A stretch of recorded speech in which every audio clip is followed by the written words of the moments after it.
One day, a gate opened in the sky, unexpectedly, and monsters came to Earth through it.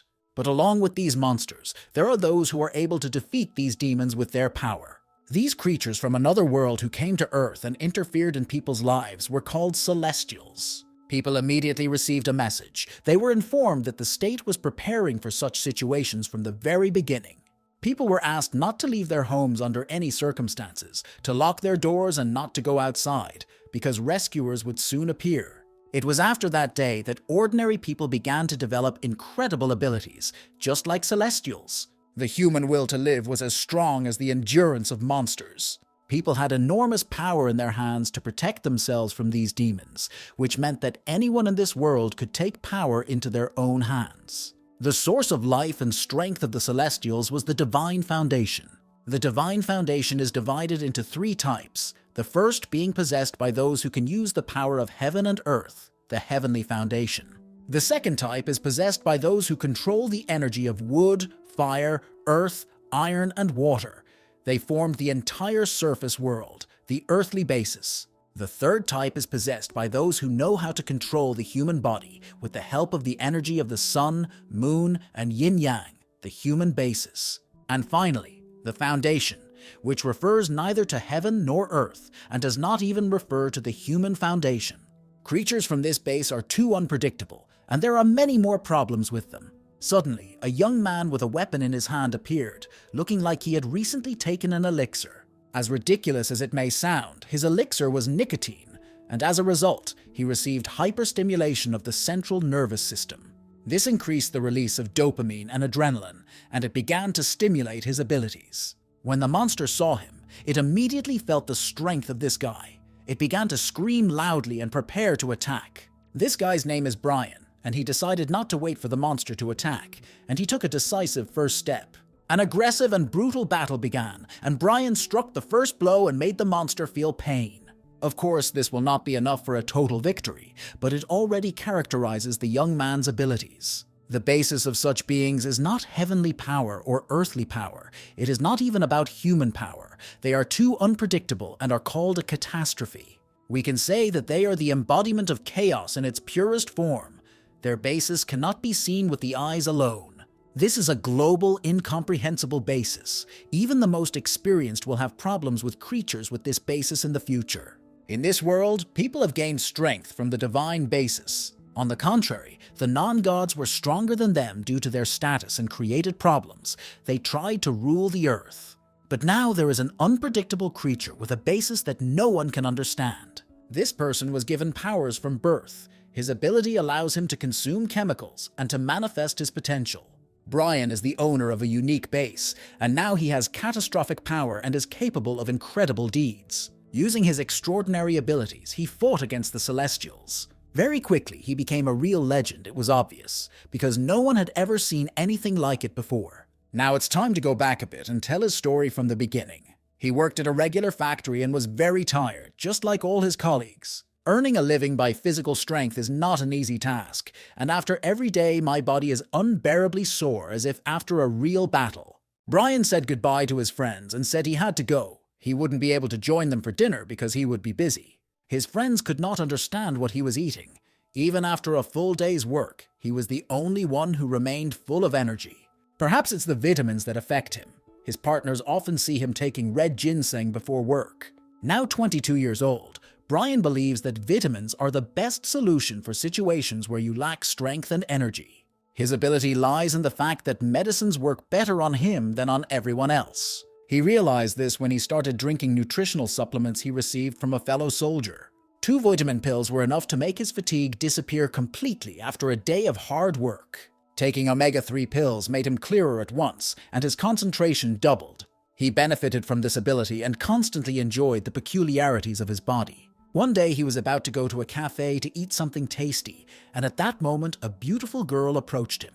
Brian immediately began to think that this girl would start asking for his phone number, just like in the movies. However, this girl said that Brian was good-looking, and if he had a free minute, she would like to talk to him. Usually, in his country, people who are involved in cults or fraud say that, so he got upset and left. The girl's name was Sharon, and she asked him to believe her words, but Brian immediately began to run away. He believed that he would never meet sectarians in real life, but as it turned out, he was wrong.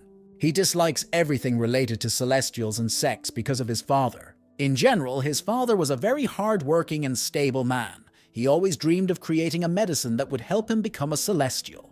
He told his wife about it, and after that he quit his job and went to his parents' house in the village. There, he mixed medicines with different ingredients and personally priced them, which led to many hospitalizations with stomach pains. But one day he left home in an unknown direction because he could not achieve what he wanted. He left his family only a letter saying that he would return when he regained his energy, but 20 years have passed since then. Brian was just a child at the time, and his mother was having a hard time after his father suddenly disappeared. His father could have just taken vitamins and supplements, just like Brian, instead of trying to create a magic cure. As soon as he left the store, something strange in the sky caught his eye. He looked up and couldn't figure out what it was. It looked like an unidentified flying object. When he went into the store, this was not the case. It is unlikely that this was done with the help of equipment for filming a movie. It feels like it's really a space plane and it's doing something strange. At first, everyone started to think that an earthquake had started, but a little later it became noticeable that a huge hole had formed in the ground. In a few seconds, a huge red monster began to crawl out of the hole and onto the ground. It's not exactly what you want to see in the morning after you've bought yourself a delicious cup of coffee at the store. This monster did not look friendly. It was not obvious that it wanted to make friends with Brian and become friends with him. The guy quickly realized that he also had to run away quickly, just like the other people had done a second ago. But suddenly he felt that the nutrients from his energy drink had been successfully absorbed by his body. The fact is that this drink contains many active ingredients, such as caffeine and sugar. It quickly provided the boy's body with important energy and began to stimulate the nervous system. His senses and reflexes were sharpened to incredible levels, and everything around him began to seem very slow. It seems as if he is watching this situation in slow motion, and it is really strange. He had never noticed that he had such interesting abilities before, but he hadn't needed them that much before. Brian realized that with such abilities he could easily defeat these demons, and he began to hate them from the very beginning. He felt that in this state he could fight them on equal terms and not give in to anything. Incredible confidence immediately inspired the guy, so he began to act without hesitation. Of course, from the very beginning, he had not yet fully mastered all the abilities of his body. He needs a little time to learn all his strengths and understand his weaknesses. But even this is enough to defeat simple monsters in an even battle, and this can already be considered an important achievement. While everyone else was running away and trying to find a safe place, Brian was able to challenge the monsters and not be afraid of their power. Of course, this was a problem, because the other monsters immediately saw a strong competitor and united to destroy him. The guy quickly realized that he had no choice but to fight bravely and show who the real lion was. He started hitting them from different sides and made them respect themselves and their strength very quickly. Although his actions attracted unnecessary attention from other monsters, he had enough strength to defeat them all. For him, they were all too predictable and slow, and it was easy for him to dodge their attacks and strike back. It took 10 minutes to destroy more than 10 opponents from the other side. Brian began to think that his troubles were over, but later realized how wrong he was. In a few moments, he saw another monster in front of him, but this red guy was much bigger than the others. He had no choice but to continue fighting. Perhaps the monster would turn out to be much weaker than it seemed at first glance. But it may also turn out that this red goblin is 10 times stronger than its smaller siblings. The worst thing about this situation is that Brian felt that the effect of the Energizer had worn off, so now he has real problems. People around them were trying to get used to the situation in their city. Some people began to hide in the store and hoped that the monsters would not be able to enter. All of them were incredibly scared, and no one knew what to do.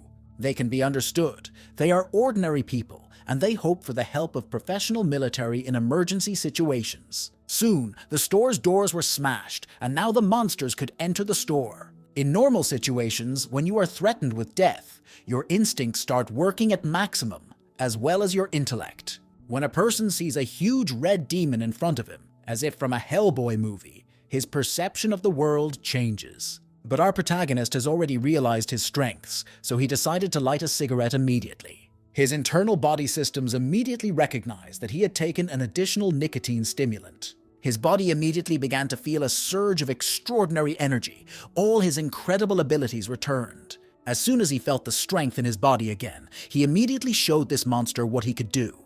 Brian began to feel incredibly confident in his own abilities, and he didn't want to stop there. He continued to smoke a cigarette and get nicotine into his body, which fills his body with energy through hyperstimulation of the nervous system. Its internal mechanisms begin to work better with the help of adrenaline.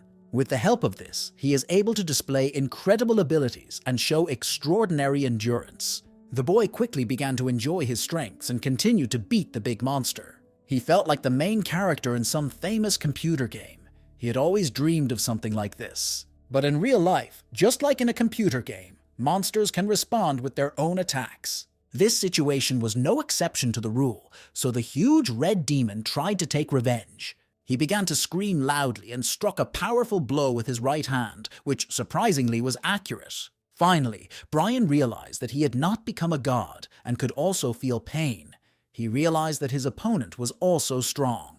The battle began on opposite courses, and in such situations, the one who hits accurately and quickly always wins. By stimulating his body, Brian had a great advantage over his opponent. He very quickly took advantage of his strengths and began to literally drive the monster's head into the concrete. It was incredibly brutal, but now the world has turned into a real jungle. Either you win or you are defeated.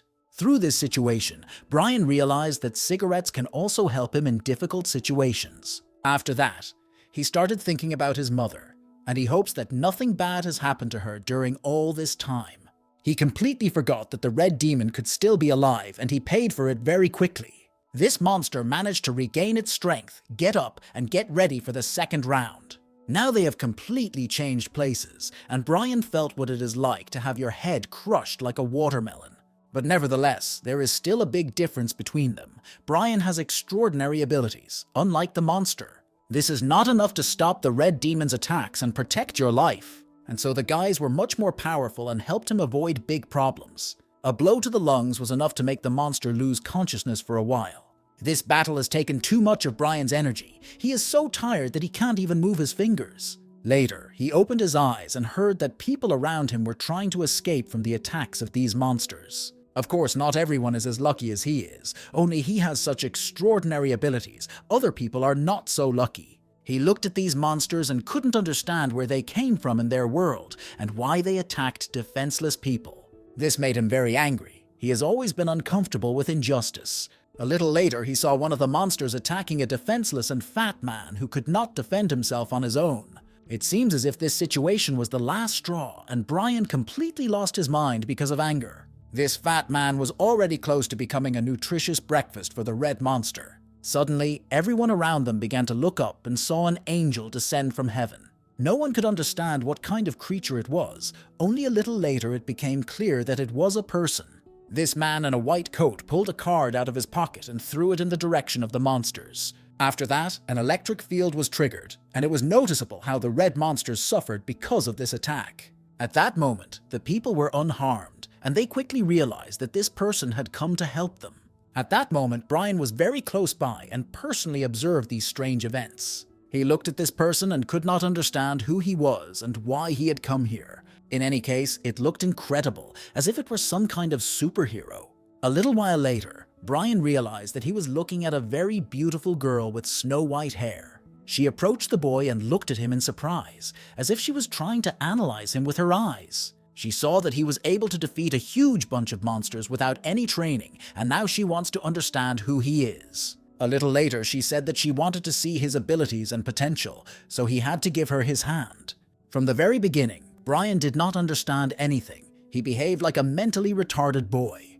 That is why this girl was forced to use her strength and use it to get Brian's hand.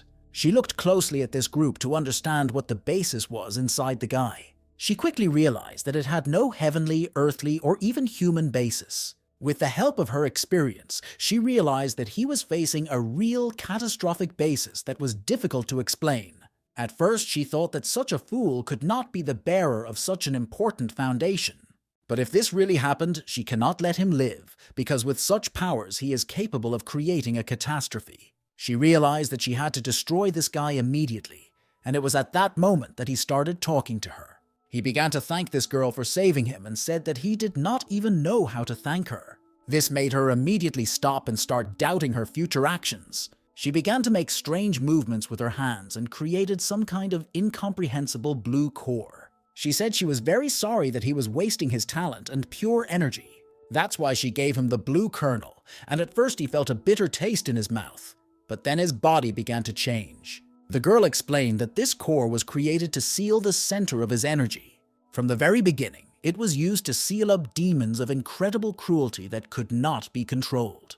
But now this core is the only way to save this young man's life. In the future, his uncontrollable abilities may destroy him and turn the world into chaos. His body may be very heavy now, but soon he will realize that it was for the best. She always asked him not to hate her for this act, and if he was lucky, they would meet again. Brian tried to stop her and ask her a few more questions, but she quickly disappeared from his sight. He still couldn't understand why she gave him this medicine, and what incomprehensible basis did she even discuss. Only a little later did he begin to realize that this might be due to his extraordinary abilities. If not for his new talents, he would have been lying on the ground with a broken skull long ago.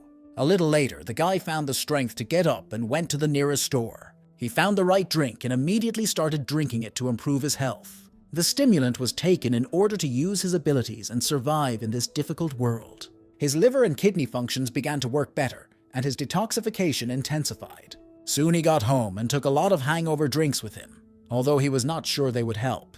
The guy began to recall a conversation with this girl. She was talking about some kind of catastrophe. The nucleus she gave him was supposed to affect his body and his abilities. Brian decided to deal with all this later and go in search of his mother. It was at this moment that he received a message on his phone, and he thought that monsters might appear in other cities as well. The message said that people should stay in safe places and not go out. They also offered to download an application to their phones to fill in the necessary information and follow the instructions. I quickly realized that this app looks like it was developed in a hurry. In order to pass the verification process, you need to scan his ID card. Soon after, this process was successfully completed, and the system notified him that he would be redirected to the main page of the application. Suddenly, Brian saw a lot of red hieroglyphics around him, and he thought it was because of the medicine the girl in the white coat gave him. The system reported that a divine basis had been found and confirmed in his body, and the analysis of his abilities had begun. He could not understand anything, but he began to guess that it might be connected with that girl. If he now sees that his basis has no explanation, then this is exactly what she was talking about. Soon, strange things started happening to his body, and he began to feel weak and sick to his stomach. He was upset that this was happening now. Perhaps it was due to the kernel that the girl gave him. He immediately took out the rest of the hangover ammunition and began to drink it greedily. Soon he felt a little better, so these drinks really work. The analysis of his body's abilities was still ongoing, and the system informed him that the type of his divine basis would soon become clear. Pravda began to get visibly excited, even though he understands little about it, but he feels that it is something important. The blue core, the color of this substance is blue. It symbolizes wood, and in rare cases it is based on water. All this is called the blue core of empty energy, and among the various types of ingredients that surround our world, it is considered one of the best. Finally, the guy's body felt the stimulant. The active substance at the moment is the blue nucleus of empty energy. The empty blue energy was part of the nucleus that the celestial being had given to Brian earlier. The hangover ammunition helped neutralize the poisonous ingredients of the core, and only empty blue energy remained in his body. After that, strange things began to happen to our protagonist's body, and he immediately realized that his body temperature had risen significantly. He realized that he needed to wait a bit for his body to adapt to these changes. He found a comfortable pose for waiting, which is exactly the kind of pose in movies where meditation takes place. All this time, he believed that his foundation had no explanation, but the system began to say something about an earthly foundation. She told me that his type of divine base is earthly. He has a strongly developed wood energy, so he needs to develop this ability properly. Of course, all this looks very strange because this celestial woman gave him medicine because she saw in him a basis without explanation. Now he doesn't understand anything, but he only feels that the poison inside him has been neutralized. Perhaps some components of her medicine remained in his body and changed something in his abilities. In any case, this is good, because if he really had a face without an explanation, he probably had to flee. Soon after, the president started appearing on breaking news, which was long overdue. He greeted all the members of the state and said that his future words were absolutely true. 10,000 years ago, the world was a much more impressive place than our world today. Creatures that we now call monsters walked the earth while beings from other worlds changed galaxies to come to our world. In those incredible times, people were brutally exploited and had no rights. It was very difficult for them. In the midst of all this chaos, some chosen ones received a divine foundation, an incredible power they did not even suspect. People's life expectancy has increased, and so has their endurance. Our world has become one where anyone could get this power, and later such people were called Celestials. These people gave their own lives to close the gates and allow only humanity to flourish on this earth. The achievements of the Celestials were passed down from generation to generation in legends and myths while they continued to defend the gates. They continued to do so in parallel with the development of human civilization, or at least continued to do so until recently. The non-gods will be patrolling their assigned areas of the city, which is how the state will try to ensure the safety of citizens. All Celestials are very qualified and have the right to apply the law if necessary. Brian looked at the system analysis and tried to understand what it means to match skills to abilities. A little later, a lot of different information appeared in front of him, and he realized that all of this was his skill set.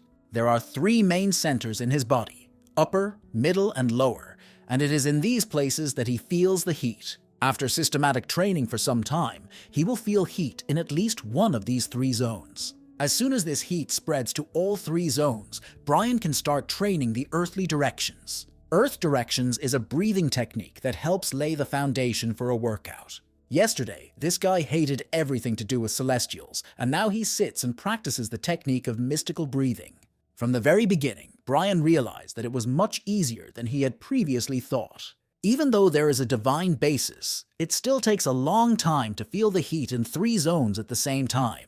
For some people, this process takes months and even years depending on their abilities. But with intense training, you can reach a state where you lose track of time. Brian very quickly took his first step in becoming a Celestial and immediately felt progress. He was really so immersed in this breathing technique that he completely forgot about the sense of time. It is unclear how many hours or days he spent in meditation, and now his phone is completely dead. He decided to go out into the corridor to look at the date and see how many hours the meditation process had lasted. Of course, Brian was shocked when he realized that he had spent more than 100 days in breathing practices. Soon he calmed down and returned home, lucky to have hot water and to be able to take a bath in peace. He felt that all his wounds had healed, and he was not hungry at all, even though he had not eaten for 100 days. It seems as if he hasn't even lost weight during this time. On the contrary, his muscles have become more voluminous and stronger. During this time, his phone managed to charge, and he decided to check the latest news. When he last looked out of the window, he saw a huge dome-like barrier outside. Since a huge funnel appeared in this place, from which monsters came out, they probably decided to isolate this area. They completely forgot about Brian because he was engaged in meditation and forgot to evacuate him. As soon as he opened his window, he saw that he was surrounded by huge, scary monsters. It will be hard for him to get used to this reality, and now he must find a way out of this place as soon as possible. He spent more than 100 days in lotus position to reduce the heat in his body, which is probably a unique and amazing technique. The system reported that it was not connected to the network, which is necessary for the system to function properly. He started looking at information about himself and learned something. He has a high level of achievement and interesting techniques. His first technique is the 9th ranked fast movement technique, which sounds quite interesting. He clicked on the card but didn't feel anything special, as if nothing had changed. I had to take a few steps to realize that everything was working well. You could say that it's like the magic of compressed space, but that's not all. It has other abilities. There's a technique that increases his muscle strength and light punch skill, but monsters can see the light and come to him. Later, he found a section on training techniques, and it was there that he first saw the breathing technique he spent 100 days on. Training techniques help to increase the current level of the Celestial and add new skills and strength. Of course, this requires many years of training, because raising the level is an expensive pleasure. In reality, he quickly calculated that he would turn 70, and only then would he be able to use additional skills. It seems as if he will practice the breathing technique all his life until he dies. To measure your achievements, you need to concentrate energy in both hands and extend your left arm. The number of rings that appeared on the left hand is an indicator of the level of the celestial. Brian was trying to understand his current level and decide what to do next, but at that moment, someone interrupted him. At first he felt someone walking down the hall, and soon he saw a large monster in front of him. He immediately returned to his room to remain unnoticed because he did not want to meet this huge bulldog at all. Brian became visibly nervous and tried to find a way out of this difficult situation. He needs to find some equipment that will help in the battle against this monster. The boy has less and less time because he has already felt the door of the room open and realized that the monster has finally found him. He didn't even have a minute to prepare for the battle because this huge dog immediately started attacking. It moved lightning fast toward Brian and bit him on the left shoulder, its teeth designed to tear his opponent to shreds. In ancient China, there was a technique called the absorption method, which was considered the most ruthless of all. The fact is that it allowed taking the lives of animals, which is why it was considered so cruel. At this critical moment, Brian chose an ability that is very similar to this technique, the art of planting seeds. An incredible strength immediately appeared in his hands, with the help of which he was able to throw this terrible beast away from him. All this was so powerful that this huge dog could not even get up for a while, as if he had already died. An incredible aura was created around the guy, and that's what meditation for 100 days can do. If not for this ability he had just used, Brian would have been dead long ago. A little later, the system informed him that the stimulant had been absorbed by his body. The active ingredient is protein and iron, and as a result, Brian will gain muscle mass. But even that's not all. His blood sugar level will decrease, his body will be filled with energy, and red blood cell production will increase. At first he could not understand anything. He just began to feel that there was too much energy in his body. It seems to be related to the nutrients that got into his body when he destroyed the monster. This is great news because this energy should be enough to last after the light strike. Most of all, the guy was surprised by a rather interesting episode. He approached the monster and saw that plants were starting to grow on it.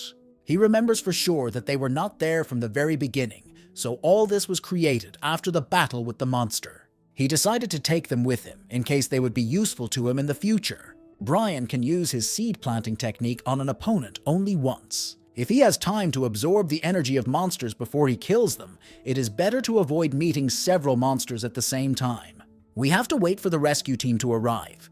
Now is the perfect time to take advantage of the flash of light. This technique will not kill the monsters, but it may be enough to make them run away and call for help. In this case, he should take advantage of it, especially considering the fact that he has now met another huge monster. These vile monsters are not going to prepare for an attack for a long time. As soon as they see their target, they attack immediately. This time, Brian's left hand was unlucky. It was in front and the monster immediately began to bite it. The guy was not confused and remained quite calm. He activated the layering technique. All of this was done to make this vile creature let go of his hand and get away from him. A few powerful blows to the jaw should help this monster realize who's in charge. Now is not the time to do stupid things. Brian must find a way out of this area of the city as soon as possible. You have to quickly climb up to the ceiling of the house and signal for help with a light strike. This can be a problem because the number of angry monsters around is too high. But Brian has to find the strength to do it, because otherwise he will be forced to fight for these animals in this house forever. Now it has enough strength to defend itself against their attacks and strike back. But there is a huge problem in the number of these monsters around. There are too many of them and they are all ready to fight. A light strike will help you call for help, but on the other hand, it will attract additional attention from monsters. Once Brian reached his destination, he realized that all those monsters in the house were not very scary. A truly scary and eerie sight awaited him ahead, something truly frightening. Brian started to panic because he realized that there was nowhere to run, and more monsters were waiting for him behind. There is only one way out, to go forward and not pay attention to anything, to forget about fear and fight as if the future of humanity depended on it. The guy waited for the perfect moment to use the light strike technique. This blow was really impressive and made the monsters lose their ability to see for a while. This light could be seen even in other cities, so it should be enough to call for help. For a while, the monsters disappeared and gave the boy a chance to rest a bit. Soon after, a strange sound started to echo. Someone started talking to him, and Brian thought it was the rescuers. When he looked up, he realized that it was not exactly a rescue team, but a man flying in the air. He immediately greeted the boy and said that he was called the Fire Taoist. He couldn't understand why Brian was standing still. Didn't he have an ability card for flying or jumping? Brian explained that he only has 3 cards that he received from the beginning. The man continued to talk to the boy, but Brian tried to warn him about the impending danger. It seems that the fiery Taoist does not pay attention to these small monsters at all, as if he is not afraid of them at all. As soon as he saw one of these monsters approaching, he immediately cast a spell. It was very interesting to watch. It was immediately clear that this celestial is much more experienced than Brian. He handled this monster in a few seconds and didn't even make any extra effort. Then he turned to Brian and said that he would not repeat himself 3 times, and again ordered him to put his hand forward. The guy was shocked and frozen in place, as if the man's strength had hypnotized him. Realizing that the boy was scared, the Fire Taoist used his technique to do everything he needed to do on his own. It's time to find out more about Brian, why he is wandering around in this forbidden zone without support. Does he really want to die? Brian was constantly smiling and never stopped thanking the man for saving him. Soon they left the restricted area, and Brian noticed that he had received messages from all his relatives on his phone. This is not surprising because he stayed in the area for more than 100 days, and it is good that his family was not injured, although a lot could have changed during this time. Now he is very curious about how much the rest of the world has changed, and is looking forward to learning about it. Soon he called his mom and made sure she was okay. And he also said that he was safe now. He was told that an investigation into the incident of his rescue was needed, which should not take long. He promised his mother that as soon as he was free, he would call her again. After this conversation, one of the law enforcement officers brought him tea, and Brian was in a great mood. He was happy that he was safe now, and especially happy that his relatives were okay. At that moment, an aggressive man with blonde hair entered the room looking for Brian. The guy was told that he would now talk to the commander with Edward, one of the students of the manager of this unit. Edward was very aggressive. He immediately ordered the assistant to leave immediately, without taking into account the fact that he had not finished speaking to Brian.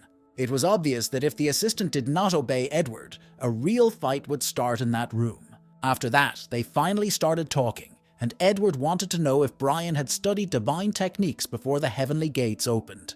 When he learned that this was not the case, Edward began to realize that he was facing a worthy man who could wake up his sleeping teacher. When Brian heard these words, he looked quite shocked, thinking that he had been confused with someone else. Edward opened the system in front of him and told him that it says there are 9 levels of celestials. Those who have only just awakened are called students, but their teacher has already recognized their abilities and given them an ascending level.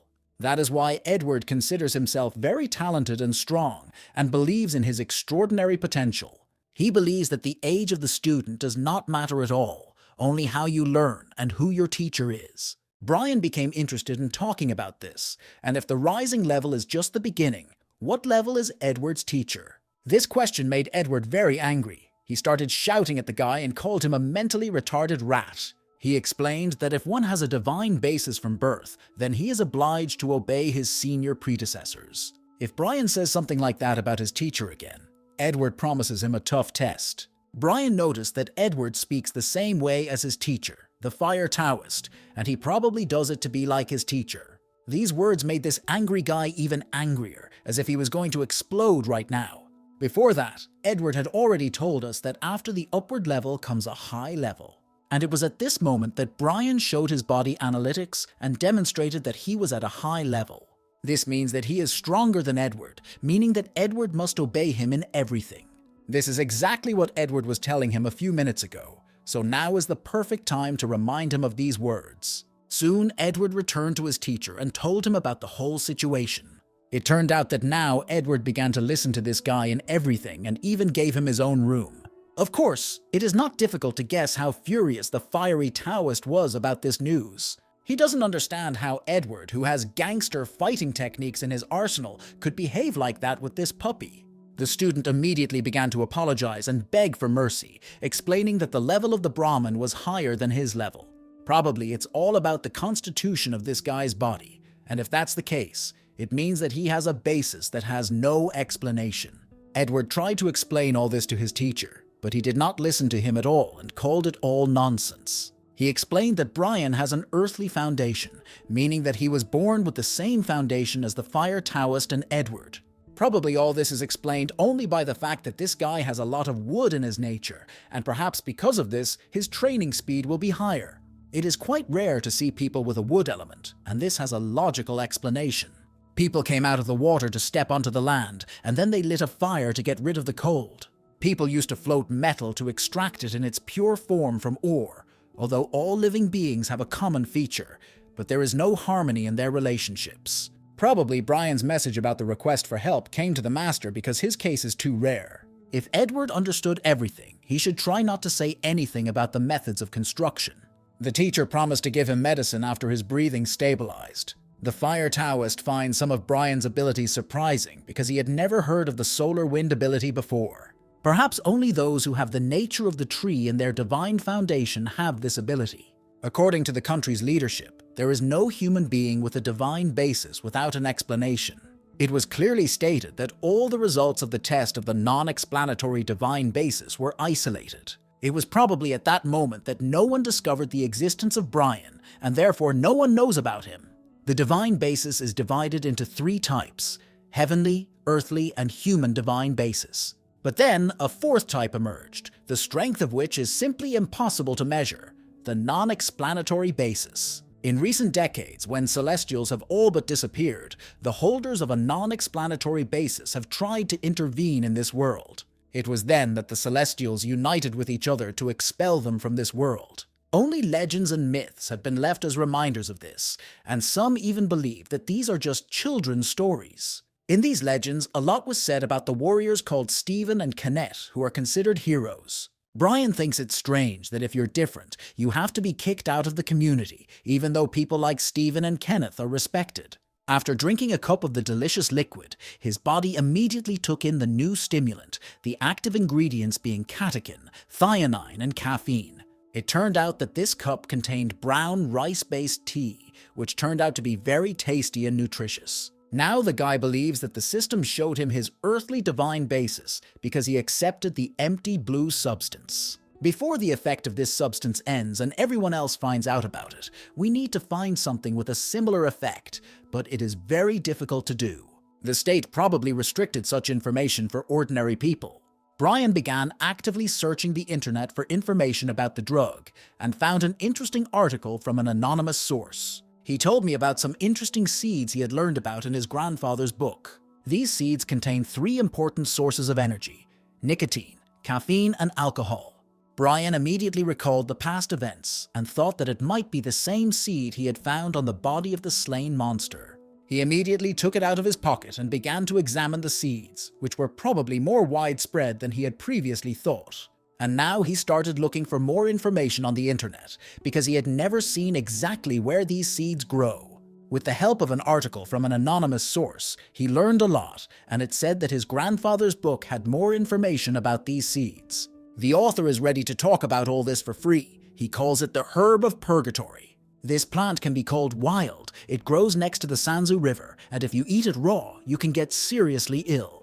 But the seed that has already grown is an elixir that gives dark energy and can help a lot. Having learned so much important information in a short period of time, he wondered whether it was difficult to grow these seeds. He immediately remembered that the seeds he had started to germinate very quickly. He decided that he needed to start experimenting with the seeds that showed no signs of growth. To do this, he will try to act according to the solar wind breathing technique, which he has used before. Within seconds, he was surprised to see the real effect of this extraordinary technique. The seed he held in his hands began to germinate with incredible speed. At that moment, Edward burst into his room as if he wanted to talk about something important. A little while later, Edward realized that there was no one in the room, as if Brian had run away somewhere. He started looking for this guy everywhere, because he knew he couldn't have gotten far. He also began to suspect that Brian might have stolen something from him, and later he saw that one peach was missing from the refrigerator. It turned out that Brian was already a few hundred meters away from the apartment on the street. He needed the seeds for an important cause, not just because he was very hungry. Now it's time to continue learning and make even more progress, and finally find out the answers to some questions. With the help of his solar technology, the guy saw that a full-fledged tree quickly grew from a seed. 2 breathing times were enough for the seeds to grow so quickly, which is an incredible indicator. So, through breathing, you exchange energy with everything around you. The ability of the solar wind helps plants grow faster, and if you continue to grow medicinal herbs like this, everything will be fine.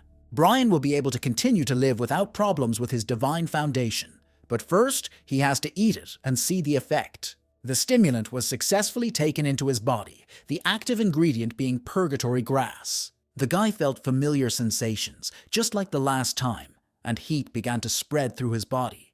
He hoped that the takeover would continue in this way, but suddenly he felt that nothing was working. He decided to try again, but the result was the same. He couldn't understand why something was going wrong. He seems to feel some effect from this technique, but he feels it only in the area of his stomach. Surely an empty blue nucleus as a medicine is much better in quality, but how can he get it again? He didn't stop and kept trying again and again. Perseverance is one of this guy's strengths. Soon he finally felt the heat of his body begin to change, and the result was not long in coming. The guy began to mention information that was written on the internet, especially about dark energy. This plant has a dark nature, and the blue substance is the nature of wood. The solar wind breathing method has the method of absorbing the energy of wood. Perhaps he should learn this method of breathing to absorb the dark nature. But on the other hand, if it turns out that the energy is mixed, then his life may be in danger again. In any case, he is satisfied with the result. His efficiency is certainly decreasing, but his strength is increasing. In the end, he almost forgot to tear out the tree that had grown in this short time. Soon, the weather changed very quickly, and he received an urgent alert on his phone. People are warned of a second-level natural disaster due to the death of the 65th son of the Western Sea Poseidon. Everyone who lives near the Western Sea should evacuate immediately. But why did Brian find out about this only now? The danger of the second level is no joke, and if you don't find a safe place in time, you can forget about a quiet life. On the street, people immediately noticed huge worms, but this is hardly dangerous because these creatures live only where there is access to the ground. Other people asked each other not to touch these disgusting slugs and to hope for the best. Soon, Brian noticed that there was something like a small protective dome above them, as if it was attached to the building. Now he realizes that he was lucky that he saw other people coming here and managed to go with them. But soon everyone noticed a big and scary monster appearing, probably to eat these disgusting worms. Some people have not yet managed to find a safe place and a hiding place, so they are in a threatening situation. Brian looked at this monster and realized that they could be in trouble. The problem is that there was a young woman with a dog near this monster. She was crying and begging someone to help her. Soon it became clear that the monster had seen and heard her and decided to grab the woman in its claws. It turned out that this monster carries around a large vase where he collects worms for his dinner. He threw the woman into this vase and she found herself in a not very pleasant company. It is unlikely that this great demon will stop. Perhaps he has children who also need to be fed this evening. The people in the safe house were quite calm. They were happy that they had managed to find protection, because otherwise they could have been in the woman's place. At that moment, these people began to smell cigarettes, and it turned out that this smell was coming from Brian. He looked at what was happening outside and realized that this should not happen. Even if these events are caused by an upset Poseidon, we cannot leave ordinary people unprotected. That's why he stubbed out his cigarette and ran out into the street, and the people around him were shocked by his stupid behavior. It's already clear how much Brian hates monsters, and it became apparent from the first battle against the Red Goblin. He did not even allow this monster to prepare for the battle, and immediately struck the first blow. It looked really powerful, and it was enough for the monster to drop the vase with the woman on the ground. Even Brian was shocked by the strength of his punch. He knew he wasn't that strong a week ago.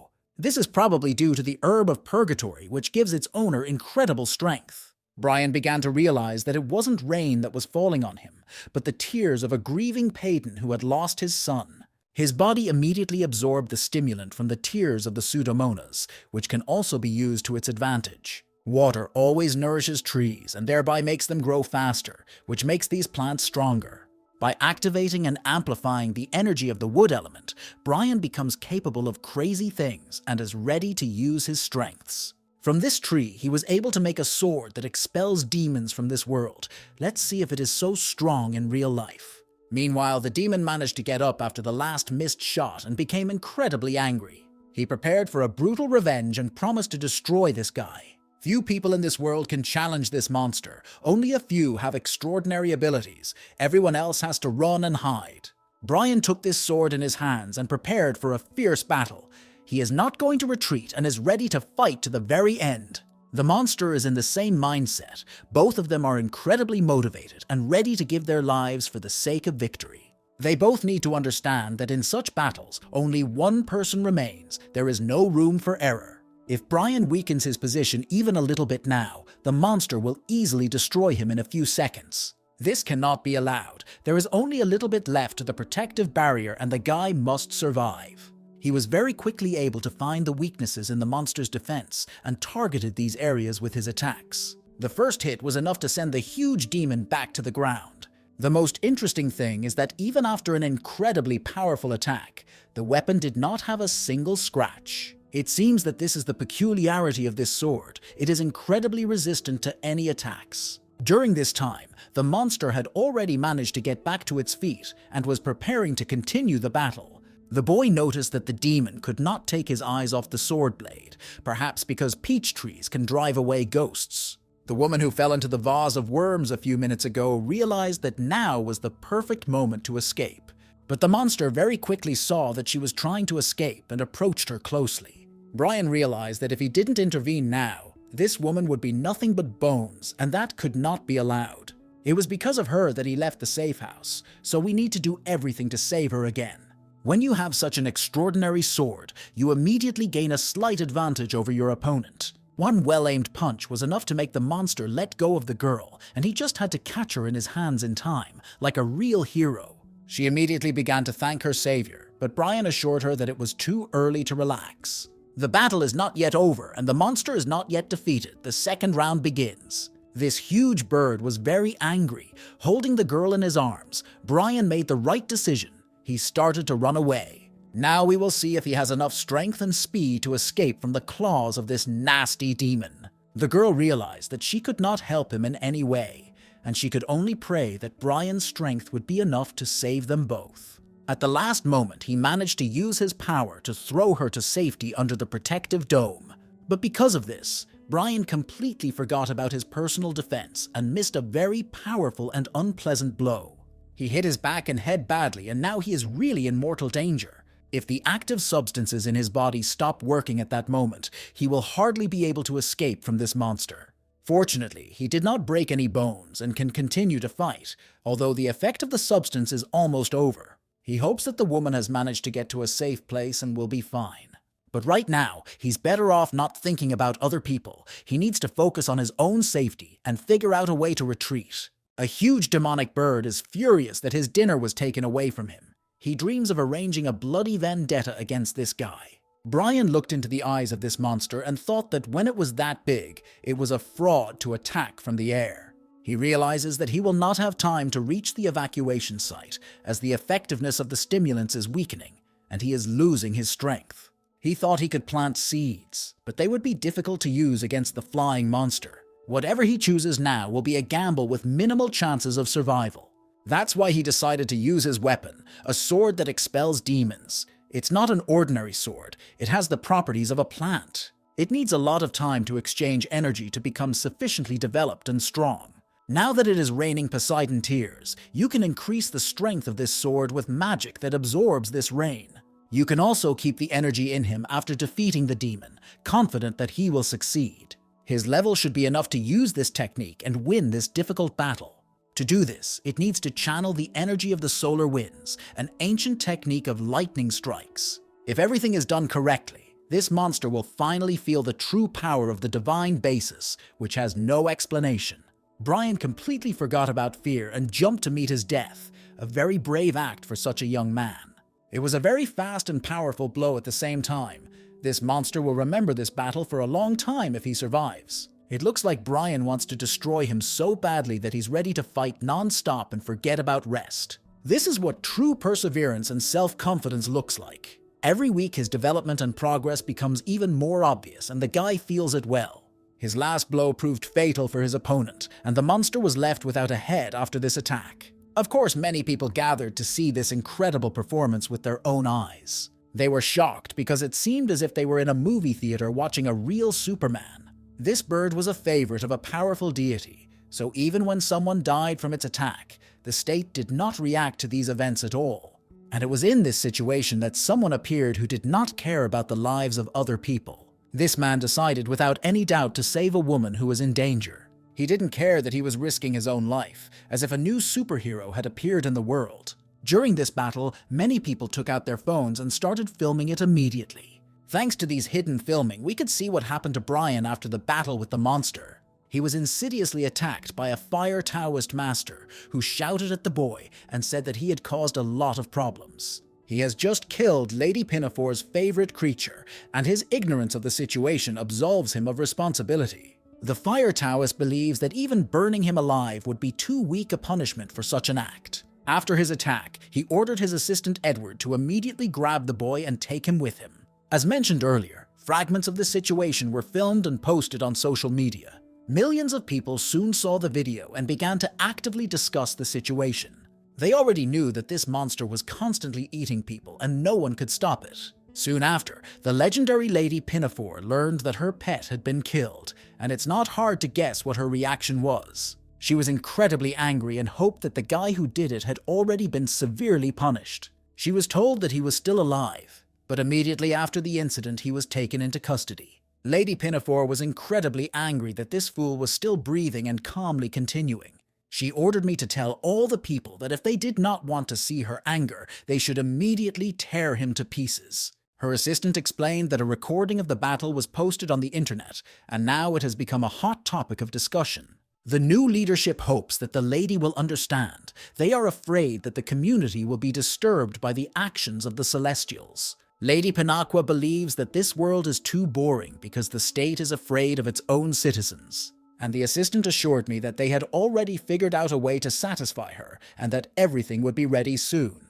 Also, at this point, it became noticeable that the rain was getting less and less, so we finally calmed down. It is only an illusion that higher beings are free from their desires. A Poseidon will not cry over the death of a boy who was not even his legitimate son. He is probably satisfied with the ritual of summoning rain. In any case, Lady Pinafore got what she wanted. This plant is called a treasure of fantasy even among deities. Its flowers bloom once every 1,000 years. It also takes at least 1,000 years to get the fruits of this plant, which grows only in the garden of the Queen Mother of the Western Paradise. It is the peach tree of immortality. The orchard disappeared after the Queen Mother of the Western Paradise sacrificed herself to close the gates of paradise. Lady Pinafore is sure that if she can grow this tree, she will become the new queen of the Western Paradise. Back in the city center, as it turns out, Brian is still alive and enjoying life. Of course, after this incident, we had a very serious conversation with him. His actions were rash and put the Celestials in a bad light. Those who were ordered not to do anything else that would attract unnecessary attention in front of other people. They also explained to him who makes all the decisions in this world, and if he repeats his behavior, he will pay dearly for it. Of course, he did not do this for the sake of applause, but still, his act can hardly be considered a sin. Brian was guided by ordinary logic and used extraordinary abilities to save lives. He just wanted to make the world a better place. Although his new sword was taken away from him, he still received his trophy for this victory. After he killed the monster, he saw a piece of wood in its wings. It was tied to a monster, but who did it and why was a mystery. A little later, the guy realized that this was an unusual piece of wood. This plant was alive and he could feel it perfectly. Using the power of the sun's winds, he was able to get a sprout from this tree. Now he is sure that this can be considered an important trophy for defeating the monster and that this plant can be grown. A year passed very quickly after these events, and public discontent emerged in the world because of the odors that appeared around them. Now the government was forced to start discussing various measures to clean up the water. And people think that there are no problems in the water. The problem with these odors is due to the monster, so it is better to deal with it first. People are dissatisfied and believe that the state is not fulfilling its duties at all, and this whole situation happened because of the snake-headed monster. A month ago, when there were problems with the celestial energy, a monster appeared in the city's central river. This huge and terrifying creature is called a millennial spotted snakehead. He went through the world of monsters to the river in the world of people and became incredibly powerful, so now he claims to be a god. This monster wants to call himself the Lord of the River and said that now no one will be able to use the water until his demands for the victim are fulfilled. The new hero of our story, George, had already learned about this news and was unhappy with the actions of this stupid snake. George is a disciple of one of the 8 sacred celestials on the island, the Celestial Wolf King, the guardian of Johnson. He was asked to refrain from commenting on anything that was not related to the topic of today's meeting. A woman in a suit came into the office and asked everyone to take their seats as quickly as possible. Her name was Ruth. She is the youngest disciple of one of the 8 priestly celestials on the island, the immortal Donald, guardian of Mount Pektu. This girl immediately had a conflict with George. He believes that this is not a problem that they can discuss and solve on their own. Moreover, he looks into her eyes and realizes that it is wrong to solve this problem, and she understands this. From the very beginning, all this was based on the will of the elders, so we have to act as if everything is fine. Rude started yelling at him and said that this was not the behavior that the master was supposed to teach him. More than 10,000 citizens are already suffering from infectious diseases, including intestinal disorders. And that is why they must find an immediate solution to this problem, as her master ordered her to do. And she will not allow anyone, even a disciple of the Heavenly Wolf King, to insult her own master. But George doesn't understand how she is going to kill the Lord of the City River. Only yesterday, 4 mystical celestials who were near this river to destroy this monster failed. There is no one in this room as strong as those great celestials who tried to stop this monster yesterday. So it's surprising that this girl wants them all to unite and work together to stop this sea slug. The reason why the River Lord is difficult to defeat is that he uses earthly and water techniques at the same time. There are only a few people who could master the 2 techniques, just like the River Lord. Therefore, it can only be defeated by a celestial who has a sufficiently remote territory to drive the monster away with his power. Or it should be done by something that has a higher rank than land and water combined, such as a tree. George isn't going to stop anyone from doing their job, but he also doesn't want to get involved. He said that instead of doing these stupid things, he would rather go for an extra workout. After these words, all the other people followed him, and this large office became empty in a few minutes. If someone could destroy this snake, it would be the fastest solution to this problem. Ruth is ready to devote all her energy and strength to finding an opportunity to do so. The next day, she received something that looked like a wooden sword we had seen before. The girl knows that a year ago, a man killed a lady pinafore bird with this sword. The peachwood sword he used was confiscated and kept by the worshippers. It was a rare wooden instrument. It can be used even by those who have a low rank of celestial, and because it was in the form of a sword, many in heaven were very angry. But after the energy that filled the sword gradually disappeared, everyone calmed down. Ruth knows that this man has not left the city in recent years. He worked in a regular restaurant nearby. Sometimes he appears in various establishments with his mother or friends. Sometimes he visits movie theaters in his free time. The girl found out that this guy's phone was always off and he didn't use the app. Because of this, he or she will not be able to use the talisman or evaluate his or her achievements. If you consider what he went through, his actions become understandable. After she thought about this guy, a few minutes later, she saw him running toward her in the garden. She was ready to talk to him because she had been looking for a meeting for a long time. But at the last moment, he turned in a different direction. Ruth can't miss this opportunity, which is why she activated the surprise stalking technique, the spirit of the roe deer. But the problem was that even using this powerful technique, she still couldn't catch up with him. She runs at full speed and uses her talisman, but the distance between them does not decrease at all. She kept repeating that she couldn't let this opportunity go until she realized that she had completely lost it. It was at this point that he finally appeared and spoke to her, and it seems that Brian realizes that she is connected to the Celestials. He explained that he did not want to run away from her, but he was surprised that someone was interested in him. She was surprised to see that he was sweating, which means that he did not use a talisman and ran away from her only using ordinary physical strength. She immediately pulled out her phone and handed it to him, probably to get him to finally log in. He started to change the user in the system and said that after that, he hoped it would leave him alone. When she saw his profile, she was incredibly surprised because he has an earthly divine foundation and a high level of achievement.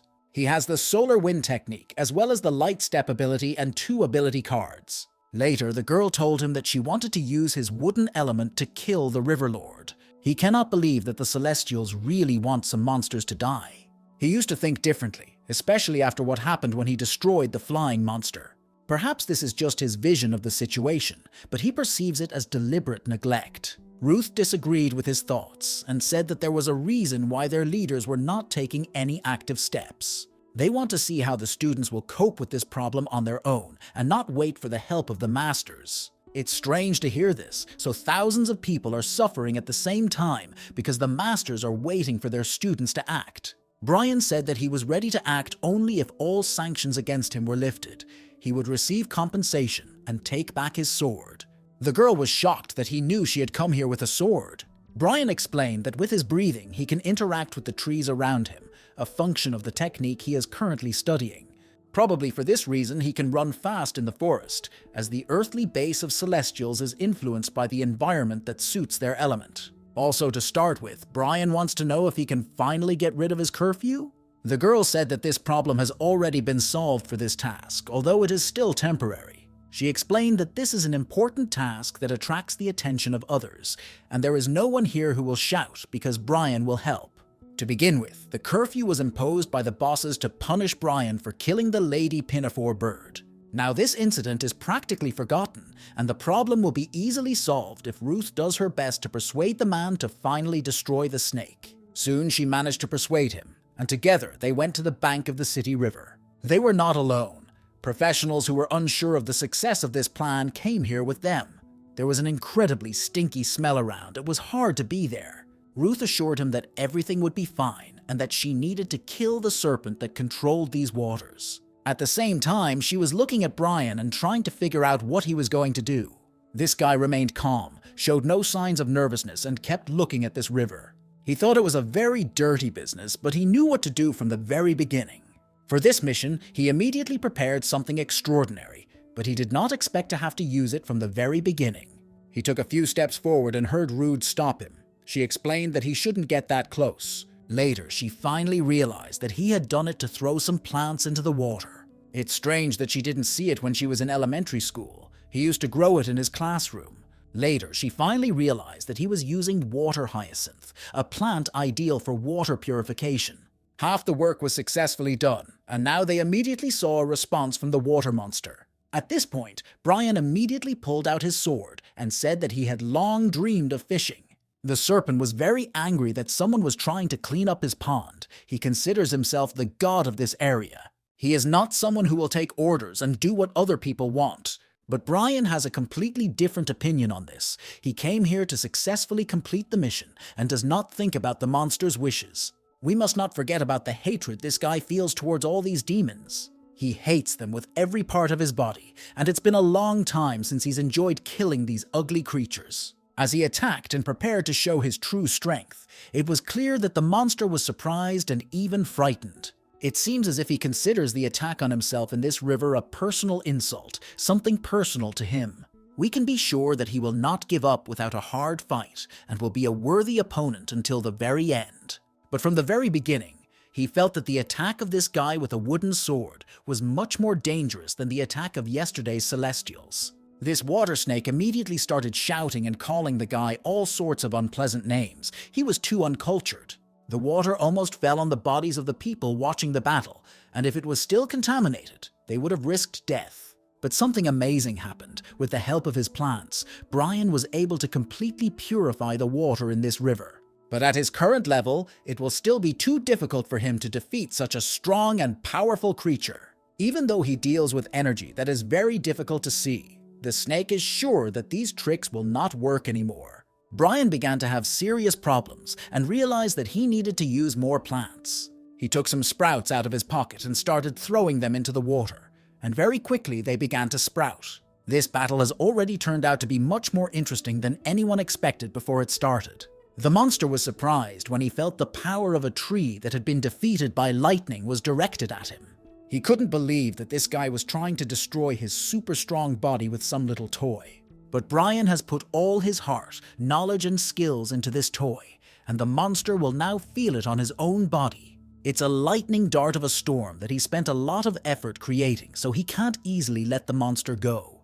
Although this water snake decided to run away and come back later, Brian had completely different plans. He wants to show all his skills today because he hasn't done much for a year. He has already forgotten how victory over strong opponents tastes, and he wants to make a loud statement to the whole world again. The water snake tried its best to escape and find a safe place, but did not have time to do so. The people around him were shocked by the capabilities of this warrior. Even Ruth, who brought him here, did not expect such a performance. Very quickly, sunlight rained over the river again, and the water became completely clear again. There was no longer an unpleasant smell, only the smell of fried fish, and one could smell who would have a delicious dinner tonight. Now it is possible to enjoy life here again after being poisoned. Brian defeated the River Lord and restored hope to the people. In conclusion, he still believes that he acted quite badly and attracted unnecessary attention. It seems to the boy that this time everything will not end well, because there are reasons why the Celestials have ignored the Lord of the River until now. This reason may be the trials and tribulations of growth, which is only possible for students of masters, not for ordinary people.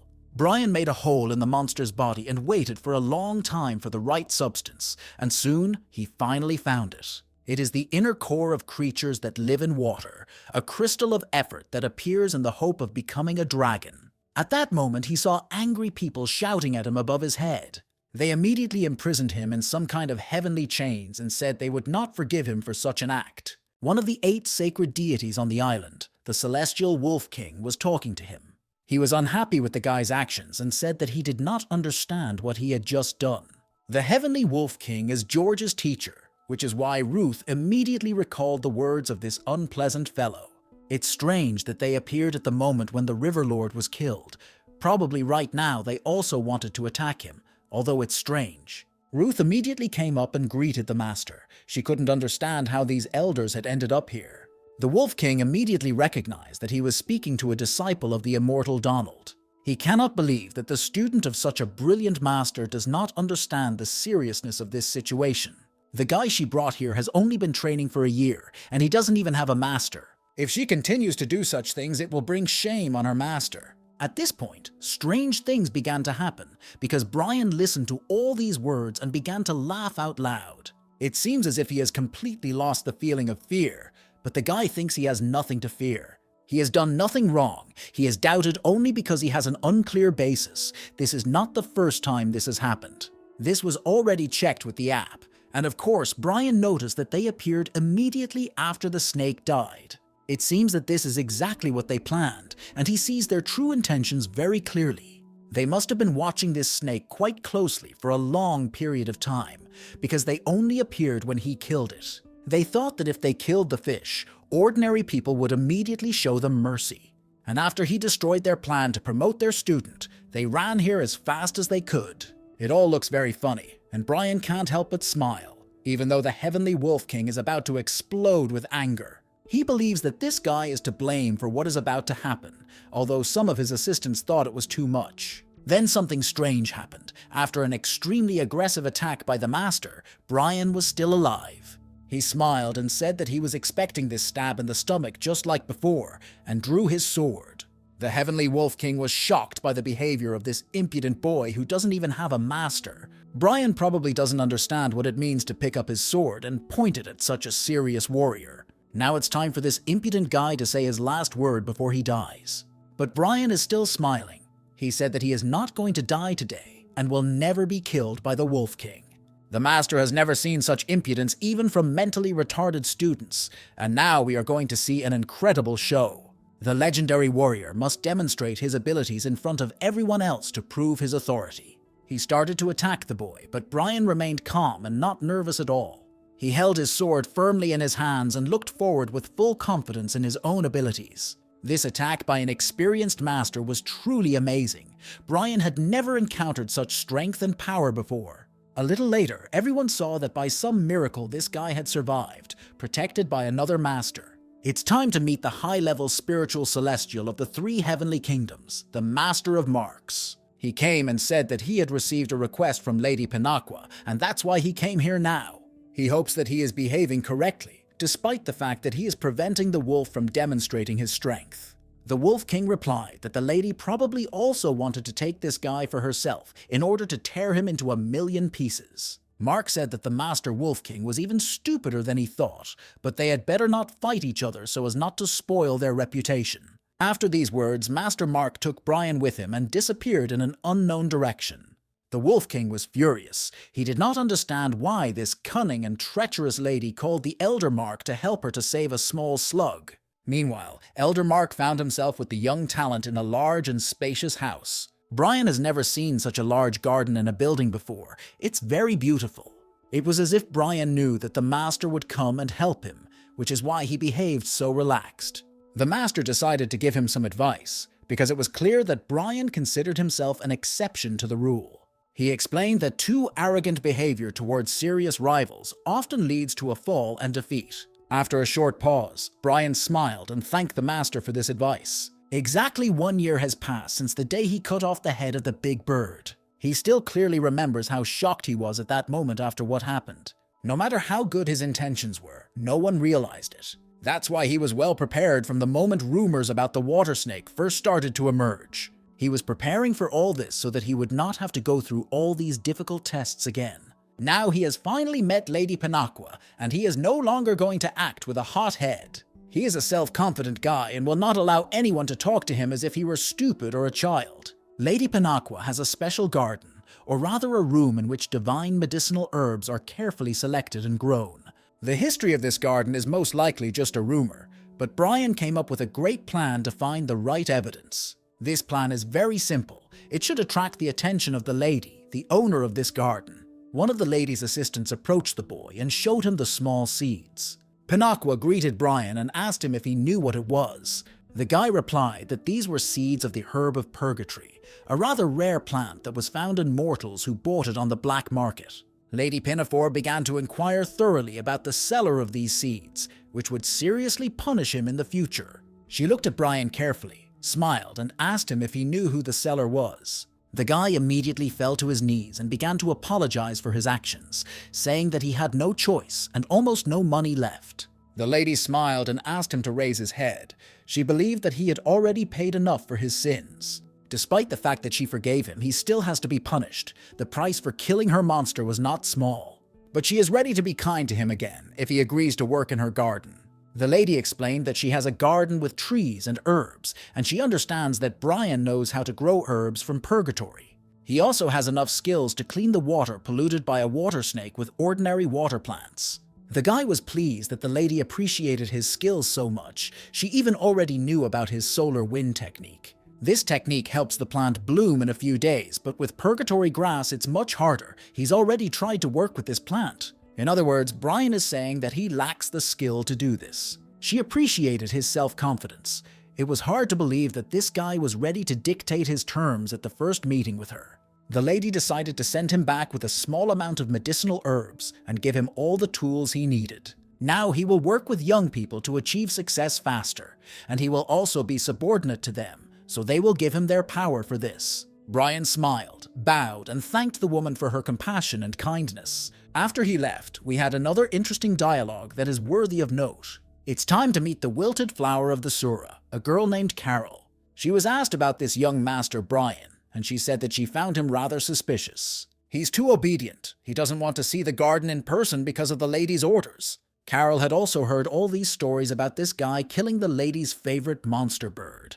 And of course, rumors that it was he who recently destroyed the water snake, the Lord of the River, also spread throughout the city. Of course, he is not experienced enough, but the fact that he has achieved all this means that he is either a genius or a psycho. Carol can't understand why, if the lady knows that this guy can't be trusted, she accepted him anyway. That's probably why MANHUA asked Carol to keep a closer eye on this guy. She will allow him to manage only the 6th garden. Even if he has bad intentions, he will not be able to steal anything. If it turns out to be too stupid, it can become an ideal fertilizer for plants. Carol and the Pinafore have agreed to work together because of a peach on the half island, but the lady is the kind of person Carol would never have liked in normal life. Carol hopes that this young and talented guy will prove to be much more useful than ordinary plant fertilizer. It turned out that Brian could feel the celestial Carol. He felt that her power was more than 300, and the power of Lady MANHUA was more than 400.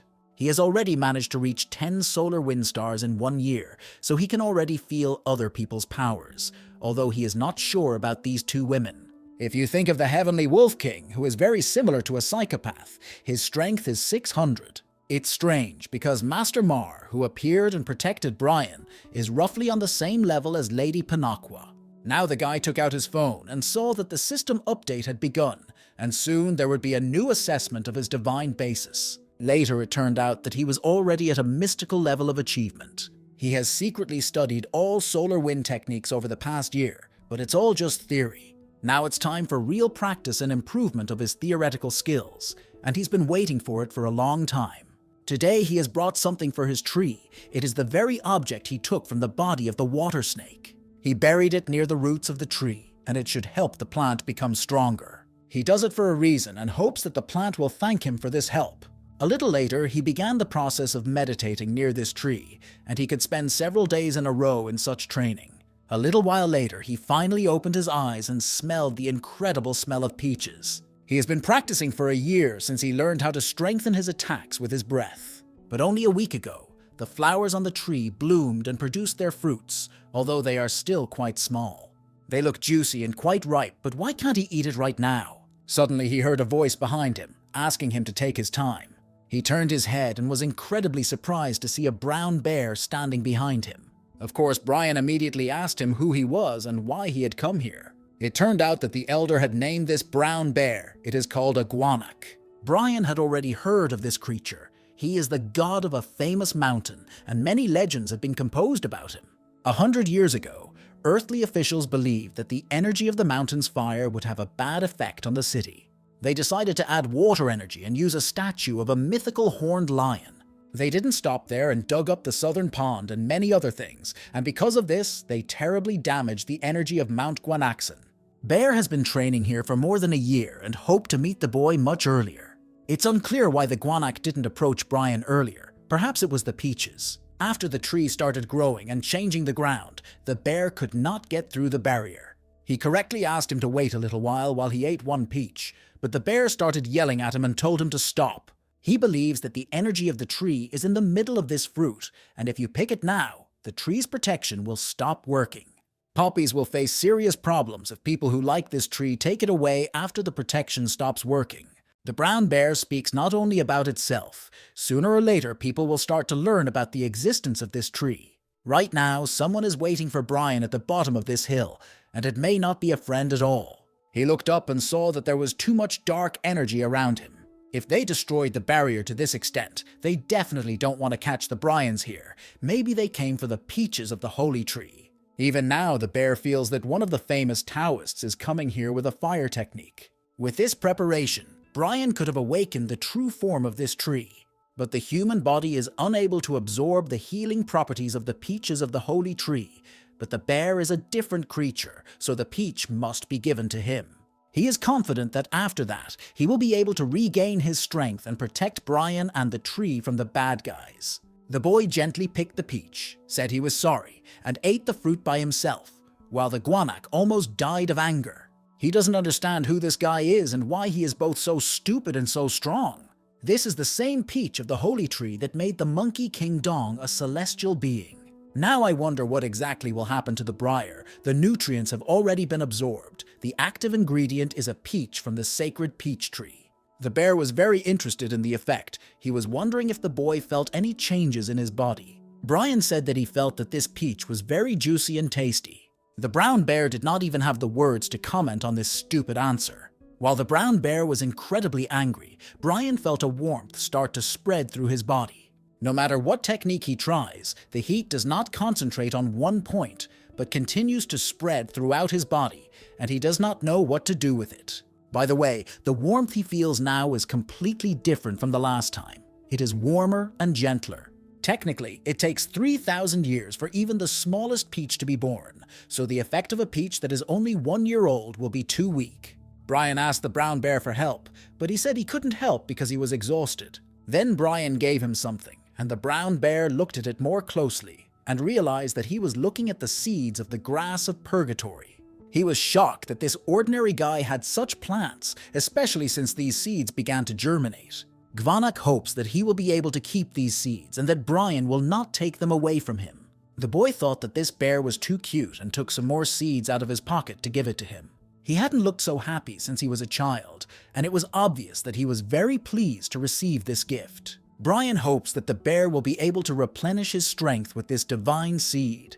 The bear started eating the plant and said that from now on he could sell mountains and caves. Brian froze in place for a few seconds as if he had heard me. All 3 seeds of the herb of purgatory will not be able to fully restore the bear's strength, but it does not matter now. Right now they should be thinking about those bad guys who are hunting for the Bryans right now. With the help of his phone and the system, the guy hopes to check their current location. It has that feature. This is a map of the area, and they need to quickly figure out what to do with this guy who is approaching them. Brian is going to fight against him because otherwise they will take away his peach tree, but the bear thinks that the boy will lose this fight. At the moment, his training is not enough to stop a valuable enemy, but for some reason Brian is too calm. It turned out that our old friend, a student of the famous master, a young man named George, was approaching him. Soon he saw that Brian had personally decided to come out and meet him in this forest. Brian immediately felt the energy of this guy and realized that he was a disciple of the Heavenly Wolf King. It seems that his master ordered his pupil to personally bring the Brian to him. And for this purpose, he even gave his student an interesting artifact that could help in this battle. Brian hardly understands what this is. It's called the Nine-Tailed Fox. The bear said that it was a very formidable weapon, because even a fox with 5 tails had been seen only once, 300 years ago. It's hard to believe that such a treasure was made from 9-tailed foxes. It's really very rare. Since this artifact is very valuable and the tail is still intact, the energy of the celestial ghost must be enormous. It seems that despite the fact that his master is the Heavenly Wolf King, he is going to make an explosion with this artifact. The problem is that this explosion will take place in a city with a huge population, and other people may be injured. But George is calm. He says that it doesn't matter what skill he uses, and it doesn't matter how loudly Brian shouts. Because of this protective barrier, people in the whole city will not see or hear what is happening here, because it is the flag of the Northern Dark Squad. Gvanak was shocked when they said that the energy was quite unusual, and it turned out that they were referring to a treasure that has the powers of the 4 heavenly beasts. George couldn't understand what kind of creature was sitting in the tree and why was it always talking. Brian replied that he did not know this bear, and that it was the first time he had ever seen it, probably a rabbit fluff. For a long time now, he has been explaining various interesting facts sitting on the top branch of this tree. We can say that this bear works for Wikipedia and is constantly explaining important nuances. George was furious. Lately he had been annoyed with Ruth, and now this stupid guy with his bear showed up. He is unhappy that they all interfere in his affairs, and believes that the water snake was his personal prey. So now, instead of the life of the water snake, which has already been killed, George is going to kill Brian. It was immediately noticeable that George's strength had increased by about 100 in a few seconds, which is 5 times more than his usual strength. This can be compared to an artifact in a game that you have to donate for. When Ruth came to Brian in the past, he distributed all his energy over the mountain and lowered his skills. It has now activated the wind distribution technique and the first power star, meaning it is returning the energy it previously distributed. We are going to see a battle between 2 very talented young masters. George is more experienced, but it seems that Brian has more talent. Brian has already participated in tough challenges, but now his opponent is too aggressive against him. We can also say that it is a battle of different techniques, and it is always very interesting to watch. Brian has his own artifact. He holds his favorite wooden sword, and we shouldn't forget that he recently ate a sacred peach. All this gives him confidence in his own abilities, especially after a year of constant training. The brown bear was shocked to see the skills of this guy. It seems that Brian has completely entered into symbiosis with nature. Gvanak used to think it was impossible, but now he realized how wrong he was. Now George looked quite uncertain and was visibly trembling due to fear of death. From the very beginning, he said that everything that would happen here would remain within this barrier. So if he decides to point his sword at someone else, the latter must always be ready to counterattack. Of course, George doesn't respect Brian. He considers him a loser who hasn't even found an experienced master for himself. He was about to activate his artifact and show Brian all his power, but he felt incredible pain, as if he had been struck by lightning. In a few seconds, he lost consciousness and fell to the ground. Brian did not understand anything. A little later, he and the bear came closer to him, and it looks like George is in a very bad situation now. When he aggressively used his weapon and hoped for its great power, his soul was completely absorbed, so he had no strength left. This is a very frightening part in the history of sacred artifacts that were made by demons, although it is unlikely that he will die.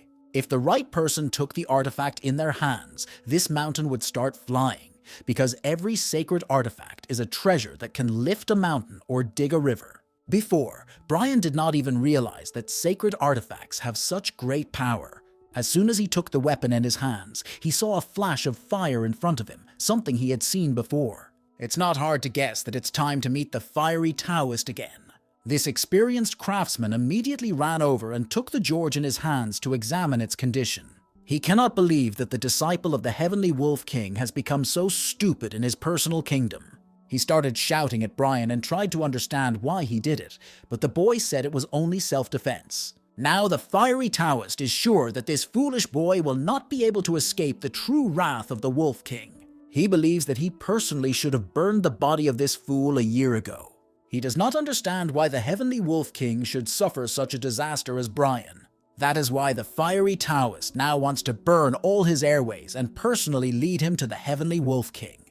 So we have one more battle ahead of us. Brian has met too many interesting characters today. Now it will be much harder for him, because he is no longer fighting an apprentice, but an experienced master. His fiery and hellish attacks are a real danger to any living being on this planet. Of course, Brian has learned a lot over the past year, and he is holding his sword and trying his best to defend himself from the fire attacks. But even with his weapon and the peach he ate, he is still too weak for now. Perhaps the artifact he was able to take from George can help him in this unequal battle. There is too much difference in experience and strength between these two warriors, and it is very difficult to stop the fire attacks. The bear was still in the tree and asked the boy to try using the nine-tailed fox artifact.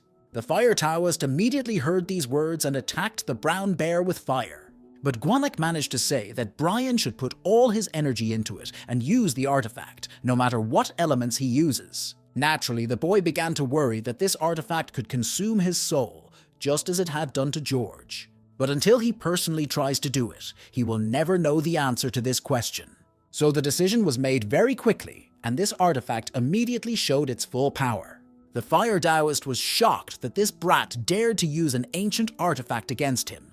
But no matter how angry the experienced master was, he immediately felt the infernal power of the fox's attack. This attack shocked not only the master, but also the guy who used the artifact. It was really impressive. This attack can only be compared to a Godzilla attack. After that, there was fire everywhere, as if there had been a big explosion and no one was left alive. Brian decided to go look for a Guanak, and it was at that moment that he felt his enemy begin to sneakily attack him from behind. It was really very painful. Brian had never felt such pain in his life. He immediately looked to the ground and saw that blood began to drip from his chest, and that was the real trouble. It seems as if the fiery Taoist managed to inflict a very serious injury on the guy with his last strength. The master said that it was not enough that Brian had turned the disciple of the Heavenly Wolf King into a vegetable. He didn't stop there and decided to use an ancient artifact against an experienced master. The fire Taoist was going to punish the boy very severely for his behavior, and this was the last straw of his restraint. He started attacking Brian with all available methods, as if the guy was going to turn into a steak. It's not clear how he's still alive. No living creature in the galaxy can withstand such attacks. The fire Taoist came closer to him and said that he would never allow him to use his trick again. He is not going to kill him right now because he believes that he must personally take him to the Heavenly Wolf King. This will probably be a cruel revenge, and the Wolf King will probably want to kill him personally. At first, Brian started to worry that he was very seriously injured, but later he felt the pain was getting less and less. It turned out that the active component of peach from the sacred peach tree helps him. A long time ago, the Monkey King would have wanted to get rid of possible damage, and so he got his own skin. He was invulnerable to a huge number of sacred artifacts and survived 49 days on the Journey of the Eight. Despite the pressure created by the Buddha's 5 fingers, the leather saved him for 500 years. Dong always wanted a body that would make him invulnerable to death, so he got the immortality cages. Even the most brutal techniques invented by the messengers of death could not kill him, so in the future, even the king of the underworld stopped trying. It was then that Brian finally got what he wanted, and the active components of the peach began to work in his body. The body has apparatuses that are responsible for various metabolic actions, including the neutralization of poison. The guy's new liver filled his body with warm water from head to toe. Even an experienced master felt the energy coming from the boy.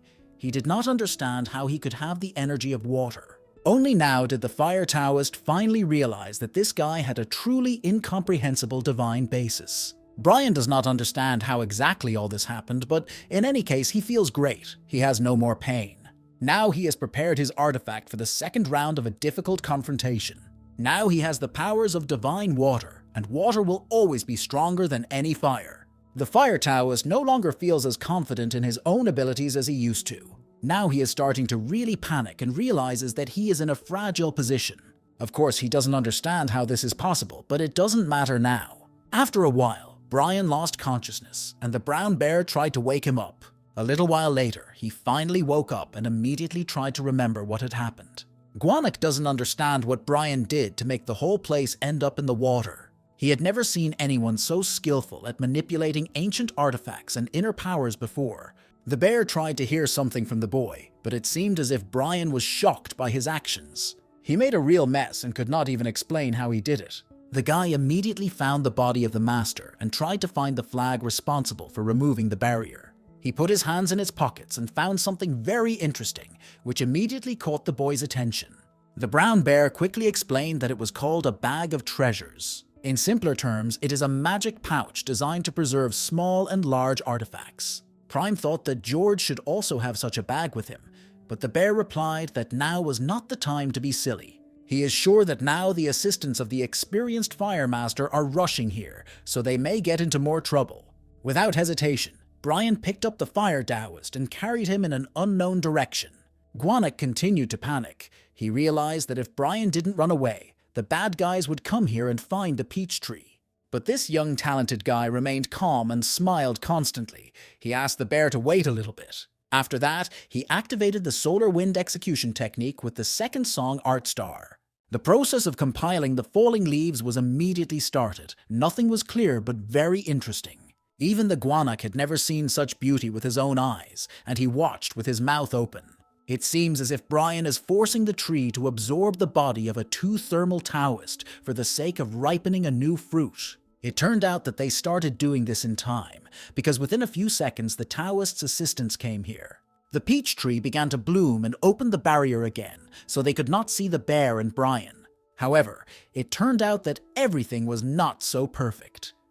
If the experienced craftsman did not have the element of fire, Brian would have been able to grow a new fruit. Speaking of fruit, you need to learn about its potential medicinal properties. Given that this is a very precious and hidden treasure, only a couple of people in the world know about it. If nothing changed for Brian, then the fruit was not fully ripe, so it did not have enough effect. So the effect of the fruit varies depending on the size and the amount of time it took to ripen. Even now, by passing water through the liver, the strength begins to grow. I wonder what will happen if you eat a ripe fruit. After that, the brown bear started to feel a little shy because he decided to ask the boy to show him the environment behind this barrier. It turns out that the mountain deity can walk the streets of the city. All it takes is the release of his alter ego. But he needs extra strength for this, which is terrible, because even if people come here, no one brings anything interesting with them. Now that their paths have crossed, the bear will be able to see the world and various interesting things thanks to Brian. The guy agrees to these conditions, but in return he also wants to get something from the deity. The bear quickly agreed to these terms and gave him a donation. Of course, this is a rather strange gift, especially considering that it is the name of a peanut snack that looks like a mace. It's time for some new lessons from a Guanak history teacher. For a long time, someone strange has been appearing in East Asia, including the Korean peninsula. A fantasy race with intellectual abilities, they were called goblins, and they had not only incredible physical abilities. These guys were also born with a spiritual foundation. Their nature is incredible. They created special tools that made their abilities more precise. And this is the legendary mace of the goblins that the brown bear has just been talking about. Finally, Brian realized what he was holding, but he had read that this object could only be used by its owner. That's true, but it's an important treasure that can be exchanged with goblins for anything. The goblin helmet and mace are not artifacts that can be created twice, and the loss of each means that the owner has lost half of their power. Brian can now make the owner of the Was You Do Anything if he starts blackmailing him properly. Judging by all these stories from the bear, it looks quite interesting, and in any case, Brian didn't expect anything special. After that, he agreed to take the bear with him, and the guanac was incredibly happy. He was excited because he had long dreamed of finally seeing the world and all its good sides. Brian said that now was the perfect time to go work in the garden with Lady Pinafore. With the new year upon us, the summit will be held on the 31st of this month, and the country's leadership is preparing to meet mayors and top celestials. According to rumors, the reason for this summit is the Tower of Babel, at least that's what ordinary people say. I need to say a few words about the Tower of Babel, which is unique because it was built by people. It was built so that it could reach heaven and exist before the gates of heaven closed. Thanks to today's dynasty of celestials, it has been reconstructed in the Babylonian style. Brian was riding in a taxi and didn't think about any towers. He was relaxed until something interesting happened. The car started braking very abruptly, which happened because the person stepped into the middle of the road. The guy could not understand what exactly happened. Only later he saw the cause of the incident. At first he thought that a monster had appeared in front of the car, but then he looked more closely and realized that it was quite different. Carol, a girl who works with Lady Pinafore, was standing in front of the car, and she looked at the guy and ordered him to get out of the car. Once he did what she wanted, she explained that she had been asked to become his partner for a while. She also said that it was the lady's order, and she cared little whether Brian would listen to it. But she immediately warned me that if her name was involved in any problems because of him, he would pay dearly for it. Brian immediately started smiling and assured me that everything would be fine.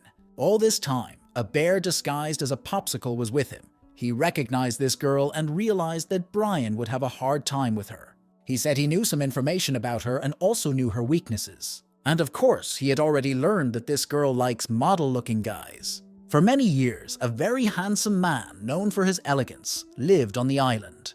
According to rumors, he was very handsome and was also the son of a deity. He was called Moon. One day, an ordinary girl named Carol accidentally saw him swimming.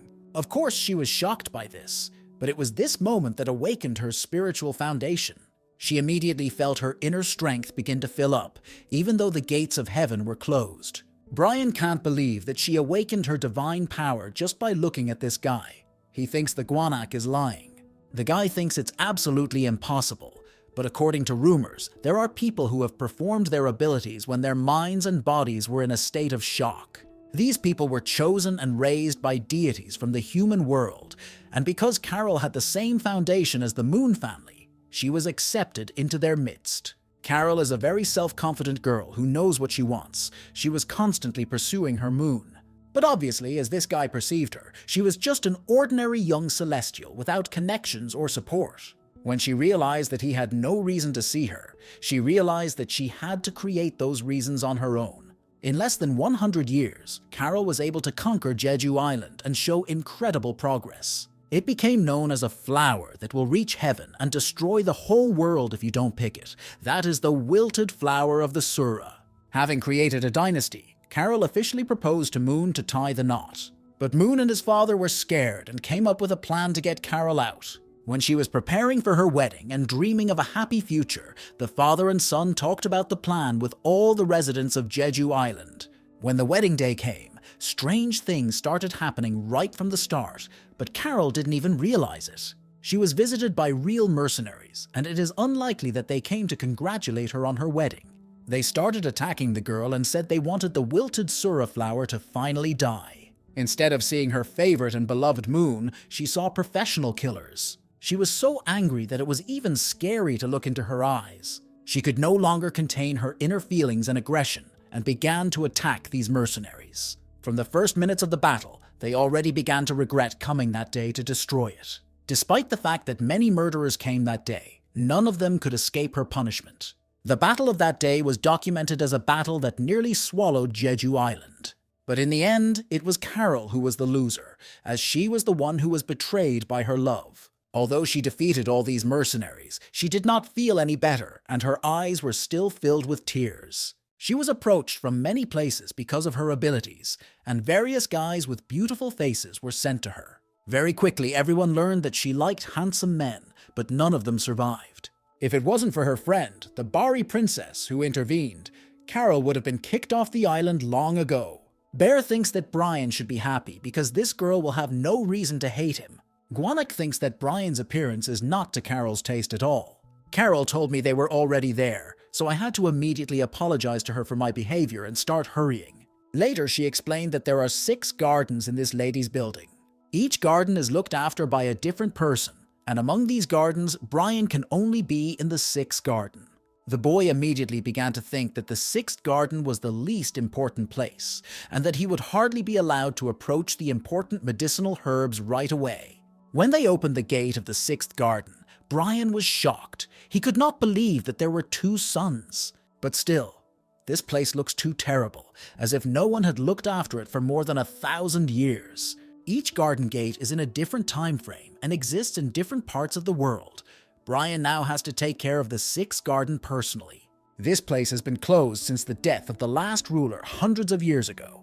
As the world changes and the number of celestials increases, the importance of common herbs is rapidly increasing, so the 6th garden is finally open. But that doesn't mean he has to work here without pay. When the plants grow, Brian will earn a lot and won't have to share with anyone. Suddenly, Carol's phone started ringing and fell out of her pocket, and Brian couldn't help but notice. He saw that she was playing a tune on her phone, and it looked like she was getting a call from a nice guy. He immediately recalled flashbacks of recent stories about this girl and felt sick. Brian has to be very careful, because if he says something bad now, he will get into trouble. A little later, he said he respected her and then lost consciousness for a while. When he opened his eyes, he saw a brown bear in front of him, and he waited for a long time for Brian to wake up. The bear said that he had been waiting for this for more than 2 hours, and during this time he had become hungry. He told the guy that it was a very good shot. It was the first time he had ever seen anything like it. He must be referring to the Carol kick, which was the first time he had ever seen someone perform this kick without adding any technique. So only now Brian realized that he had been beaten by a girl, but it was normal. He told us that even though this garden was the worst of all, only the best plants had already managed to grow, so their quality and taste were incredible. In any case, Carol said that they will keep an eye on how well Brian is doing, and this will continue until the next season. If he can demonstrate a few of his important abilities, he will be entrusted with growing more important plants, such as the sacred peach tree. Or perhaps he will be even luckier and be entrusted with even more precious plants. He must use this opportunity to become even stronger than he is right now, so that he no longer falls prey to the games of more powerful people. Brian decided that he would not allow anyone else to touch him or his family in the world of uncontrollable celestials. In order to realize all his intentions, he needs to do something with this field, which has not been touched for many years. Everything is a mess, as if there was a huge fire. He took out the weapon of the legendary Taoist Fire Master and thought that he was too cruel last time. This master has saved his life several times in the past, and he is very grateful for it. The bear watched the boy's prayers and could not believe that he was doing it sincerely. It's just a plant. He couldn't have taken it to heaven without doubt and compassion. But the Guanak knows this guy too little and underestimates his potential. It turned out that Brian is capable of much more than others expect from him. The bear could not believe that this was possible, but if you look at the boy, he was not surprised at all by his own actions. A peach tree that was burned and needed a month of rest now takes only 4 seconds to grow back to its original size. It really looks incredible. After this guy should be called the King of Plants. He does this through the solar wind execution technique, the 9th star of the art of song. The trees seem to have risen from the dead, and he said he would allow them to be in charge of the duties of experienced farmers. They listened to their master and immediately started working on this garden. The brown bear can't hide his surprise at all, which is understandable because he has never seen anything like this before. The ability to bring trees to life is a skill that requires a lot of effort even for high-level celestials, but Brian did it like a true master. After that, the guy said he was tired and it was time to rest. He had spent too much energy on this case. The brown bear did not mind the extra rest and gave the boy a date that had just ripened. When they entered the house of this garden, they saw that it was much more spacious than they had expected. The last ruler of the 6th garden was called Puck, as it was written in the memoirs of this house. At the moment, Brian wants to restore his energy using breathing techniques. He has spent a lot of energy on restoring the garden. The guy calmly plunged into the process of meditation, but suddenly saw something strange that he had never seen before. He was immediately frightened and got to his feet, although he is not sure what just happened. It seems as if he heard the call of the plant, as if the plant responded to his breath. It seems as if this plant or plants are on the lower floor of this building. Brian is not sure, but maybe he should use the seeds left over from the date he just ate. He made a small weapon out of them and began to make a hole in the floor, a turn of events that even the bear did not expect. In a few seconds, there was a huge hole in the floor and they began to fall into it. At the last moment, the bear grabbed the boy and saved him from falling, and now they can see what's under them. Gvanak explained that it was a special barrier that was painted with blood. The person who did this most likely felt intense hatred, and this is already quite strange. There must be something from below, because the call that Brian felt during his breathing exercises came from below. Now he is convinced that he has to break this barrier, and he is not at all interested in what this might lead to. After a few minutes of active work, he managed to do it, and they finally saw that there was another room downstairs. Some unknown force picked up Brian and Gwanak, and it turned out to be the Lord of the Sixth Garden, Pack. He summoned the new garden manager to tell him about the evil deeds of Lady Pinafore. One day he was walking home from a breakup with his friends. He accidentally stumbled upon the sanctuary of a deity and was possessed by a ghost, and he could do nothing about it. At the same time, a kindly scientist who was passing by helped him get rid of the ghost with the help of red beans, which he scattered nearby. But he explained that if the ghost chose him, it meant that his spiritual foundation had finally awakened. If he leaves everything as it is and stays in the world of people, he will be persecuted by people who are obsessed with gaining the power of celestials. Therefore, it is better to leave this place before he gets into trouble. The scientist asked him not to worry. He knew a certain celestial being, so he would only have to follow his orders. That's how Puck got to the pavilion of Lady Pinaqua, and he was told that if he worked hard and practiced, he would become stronger. But because he was born an ordinary person, his desire to become a high-level celestial was like counting stars in the sky. He did all his work without any progress, and then his debt became his limit. He believed he could do something about it, but he was wrong, and only realized it later. When he was about 30 years old, he met a girl who looked like him, who also came from the world of people with an awakened divine basis. He was shocked by the reason why this child ended up in such a place, because it was the same reason as his. He finally realized that he was possessed by a ghost, but not because he had entered the sanctuary of a real deity. It was the scientist who sent this ghost to him, so that his spiritual basis would finally awaken, and then made him come here. After studying the stories of other people, he realized that he could not live his entire life as an ordinary servant. That is why he bowed down in supplication to all the masters of the earthly arts he knew to teach him. Every time he was given some drops of information, he tried to implement them. But his mortal body, which had no strength, was getting weaker every year. While he was in such a weak state, they even managed to come up with a terrible nickname for him: Foxtail. Every time he bent down to do his work, he was compared to a foxtail growing everywhere. When this started happening all the time, he started thinking about suicide for the first time. It happened because he was always unhappy, but after that, a real miracle happened. Lady Pinaqua appeared and thanked him for his suffering and efforts, and made him the ruler of the Sixth Garden. She rewarded him with the martial arts of the Earth Element, the art of the Earth Dragon, which was passed down from master to master. After that, he promised not to forget the mercy of Lady Pinaqua, and swore to fulfill his obligations as the Lord of the Sixth Garden until his death. From that day on, he devoted himself to studying the art of the Earth Dragon, practicing in the Sixth Garden. His power grew with each passing day and finally reached the level of a mystical celestial. But despite what he was able to accomplish, his body began to become even weaker. Only then did he finally understand the secret of the Earth Dragon arts. The effect of the Earth Dragon art is incredible, but the power was absorbed by the very medicinal herbs around it, not by it.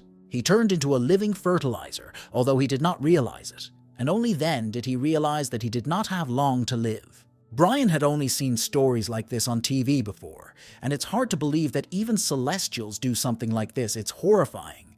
But the guy believes that there is nothing unusual in this whole situation. Brown Bear explained that this is a common practice. Celestials do such things to maintain their comfort. Brian is now scared because he would not want to become someone like the Foxtail. He will not allow himself to be sacrificed like the pack. If someone was able to break through the barrier that he created with his blood and life, then there is no doubt that this person is strong enough. Park hopes that the Bryans will have enough strength to burn down the pavilion and that his followers will help him do so. They will keep the hidden treasures and protect them at the cost of their own lives. Probably he means those things of the coma that lay next to his will. These are the seeds of the Mandrake Mountain that grew over the ocean, also called the ghostly scream of ginseng because they scream to take away the soul. They also found something similar to a container from which people in the temple draw lots. It's all strange because the coal that came to the boy did not come from the seed, but from this. Does he have to grow this plant like everything else? At that moment, there was a big explosion and they were all thrown back several meters. So this thing doesn't want to sprout at all. It looks like it will have to be in this form. It's not clear what kind of object it is. If you look at it carefully, it looks like a sword handle. But where is the blade? Meanwhile, Lady Pinafore was visited by new guests and all her assistants gathered to welcome them. The lady was very pleased that her guest had taken the time to come to this modest place. It turned out that the master of the sanctuary, Mrs. Sandra, came to see her personally. She realizes that this will sound rather rude, but she wants to get down to the important business at hand. She had already heard that inside this palace there is a treasure that is important to her. That is why she came here to get the property that was lost during the scandalous events 100 years ago. This treasure is called the hilt of the seven-pointed sword. And that is why the master of the sanctuary came here. She wants to return what belongs to her. If we talk about the seven-pointed sword, I must say that it was a rather strange artifact. The same can be said about the place where it was created, because it was a state that could not be founded. All this is because of the three states. Only this state did not have the strength to support itself. It is called a Peshin. The power was founded by a strong ruler who had an unclear basis. One of the states was founded by the son of a Pinakwa lady. But this was possible with the blessing of the spirits and ancestors of the Korean peninsula. But the king founded the Pekchi with the help of human forces without support. He awakened his earthly foundation and received the element of gold late. He was a rare genius, and thanks to him, the Pesh was in its prime. But over time, his successors were weaker, and so the state began to decline. The traces of the strong king soon disappeared. There was only one person who resembled him, because this man was a genius like the king.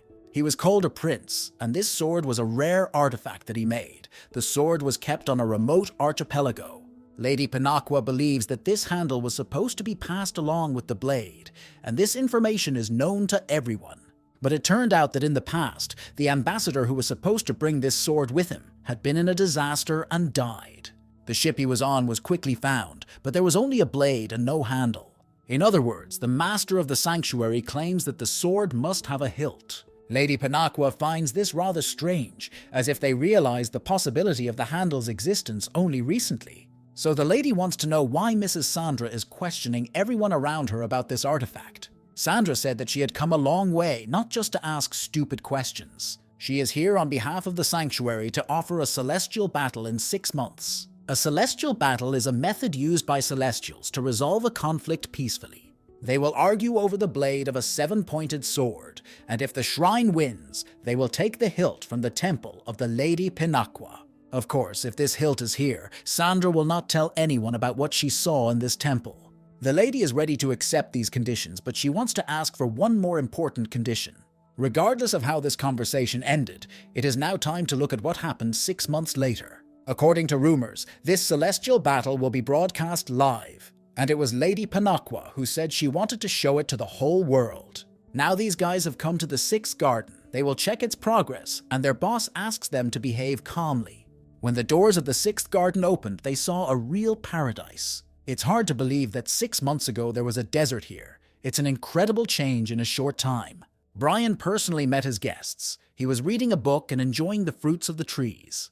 They were unhappy that he was sitting like a king and enjoying a delicious melon instead of meeting them respectfully. They want at least a little respect from him, and Brian has no problem with that. He stood up, walked over to them and told them his name, and a little later told them that he was the one in charge of the 6th garden.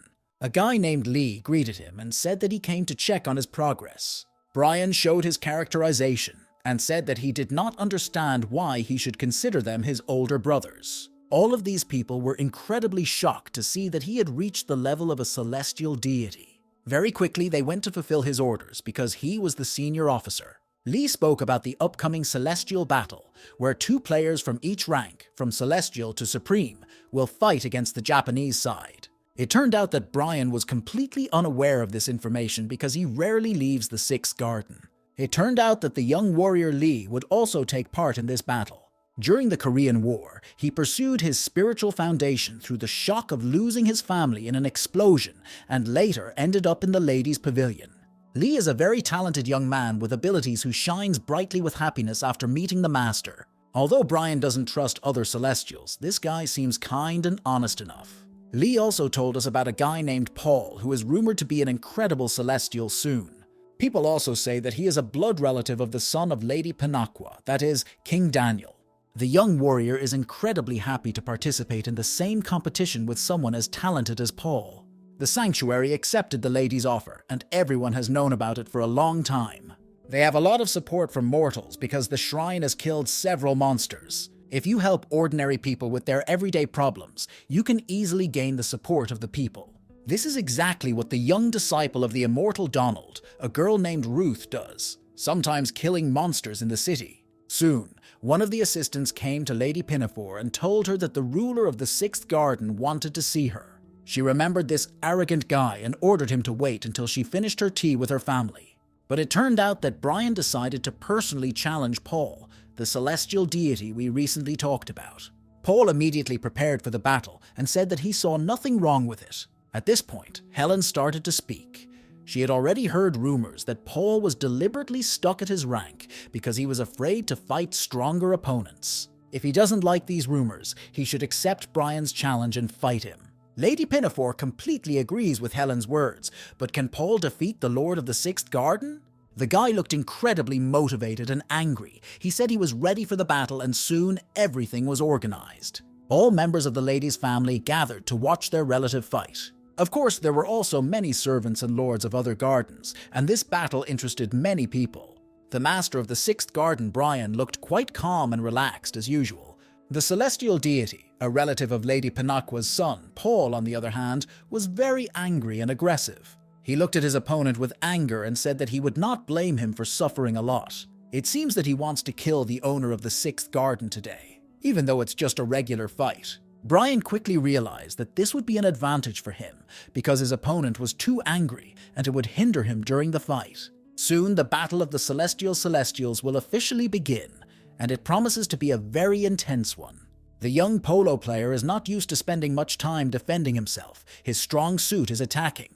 From the very beginning, Brian realized that he had to be very careful and attentive. If everything is done correctly, he should win this battle, because he has made great progress in the last 6 months in the 6th Garden. He was able to stop the opponent's first attack, although it was not easy because Paul is a pretty serious opponent.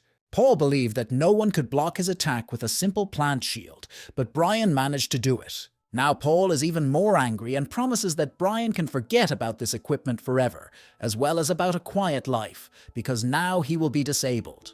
It looks like the floor has prepared something really special for this battle. He is sure that soon Brian will die, and Lady Pinafore will have to look for a new owner of the 6th Garden again. It seems as if during all this time of empty talk, the Brian's weapon had time to recharge. He's ready to activate the Solar Wind execution skill of the 2nd star of the Art of Song again. This attack is called Solar Exposure, and now this force will be directed against the floor. There is no doubt that this young, albeit talented artist is encountering such power for the first time. Only now he realized that Brian had been using an unusual defense all this time, a defense that absorbs the opponent's strength. It was such an aggressive attack that a third person had to intervene. He stopped the brothers and explained that they had to finish this battle because they could not be left without this child. Now it was obvious to everyone who won this battle, so a man named Christopher ended this competition. Of course, Paul did not agree with this decision and kept shouting that he was ready to continue the battle. However, Christopher was unwavering in his decision and told the lady that he believed Brian to be the winner. Although it was not very pleasant to admit it, she could not disobey such an experienced master. The ruler of the 6th Garden was surprised to hear that Lady Pinafore so easily accepted her nephew's defeat. He looked at the guy named Christopher and couldn't understand who he was, why the lady was listening to his words so much. Later, he approached MANHUA in person, and she decided to ask him about the training he had been doing for the past 6 months. She seems to be stressed by his rapid progress lately, and she can't help but like it. The guy explained that due to the rarity of the wooden element, the pace of development of his martial arts is quite fast. He has also already learned that he got this position to grow something, and he is ready to do it right now. He assured her that if she trusted him, he would never betray her, and this is a pretty bold statement. The lady said that Brian should concentrate on the competition now, but she would definitely think about what he said. Although he wanted to ask a few additional questions, the lady told him to go rest. A little later, Lady Pinafore promised to find Brian a walking companion. Brian didn't mind it, but he didn't expect Christopher to be his partner. Only now have they fully gotten to know each other, and Christopher told us a little bit about himself. The Lord of the Sixth Garden noticed that compared to the way Christopher looked the first time they met, he was very soft now. In any case, Brian was very happy to finally get outside for a little walk. Soon they saw a shop where they made various delicious cocktails, and the boys quickly decided to try them. This is what a real martial artist looks like in real life. Despite the fact that Christopher had already heard various stories about the human world, he did not expect it to be so interesting. According to rumors, adult celestials intervene in the human world, but Christopher does so too rarely. When he first died in the human world, Lady MANHUA helped him to become a celestial. He did not know that he would not be able to live in the human world. He wanted his name to be remembered after his death, and now it is clear that these were just childhood dreams.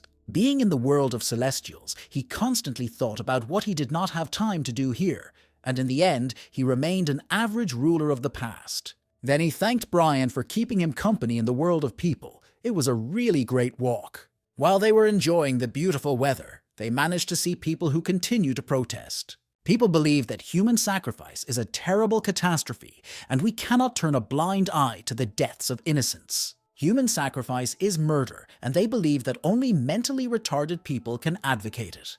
People want to make the celestial fools respect their rights.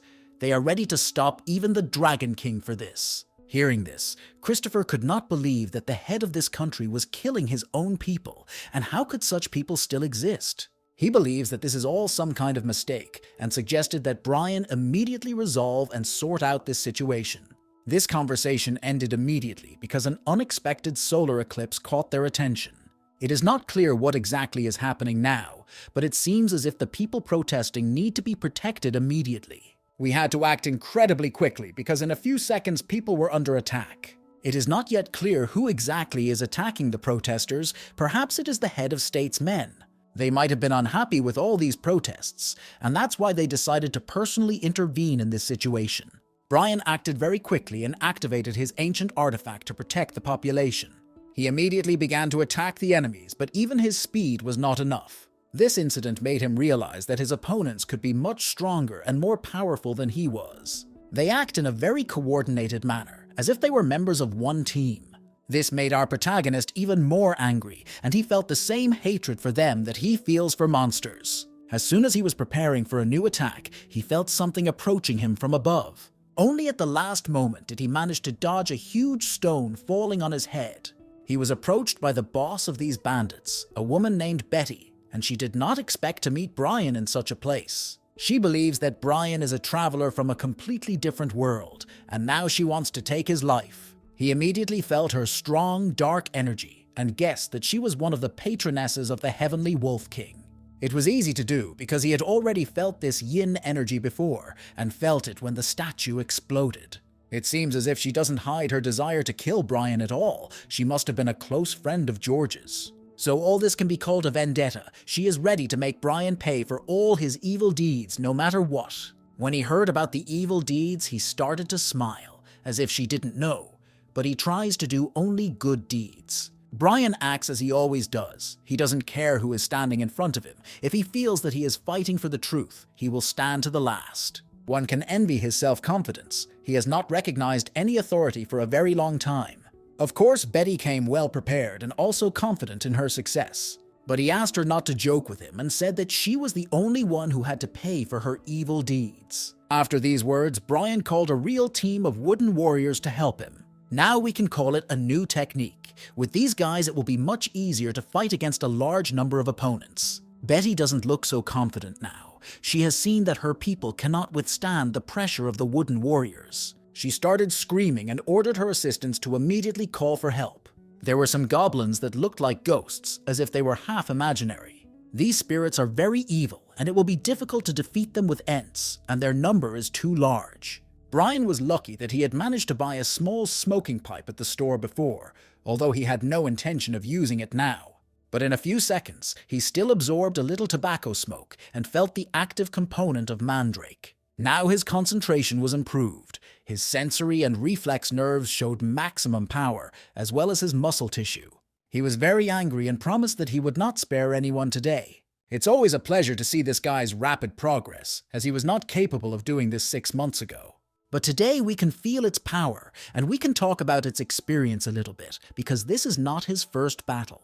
Nevertheless, Betty smiled and said that it didn't matter how many more wooden boys he could summon. She believes that these entities help no more than a regular toothpick, so she and her people should not be afraid of them. She asked her assistants to summon even more demons and fight incredibly hard. It seemed that they were in control of the initiative in this battle, but suddenly everything did not go according to their plan. It seems that some dark force started fighting them. Most of the bandits started spitting blood and choking.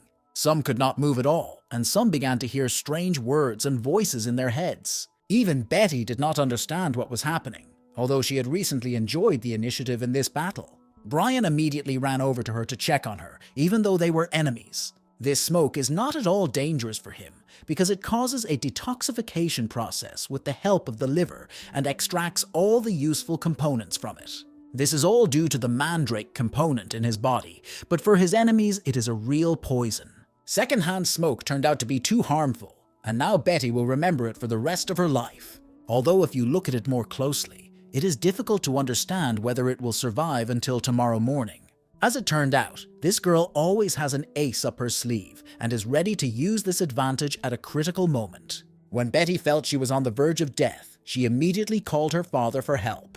But very quickly it turned out that no one today can defeat a warrior named Christopher.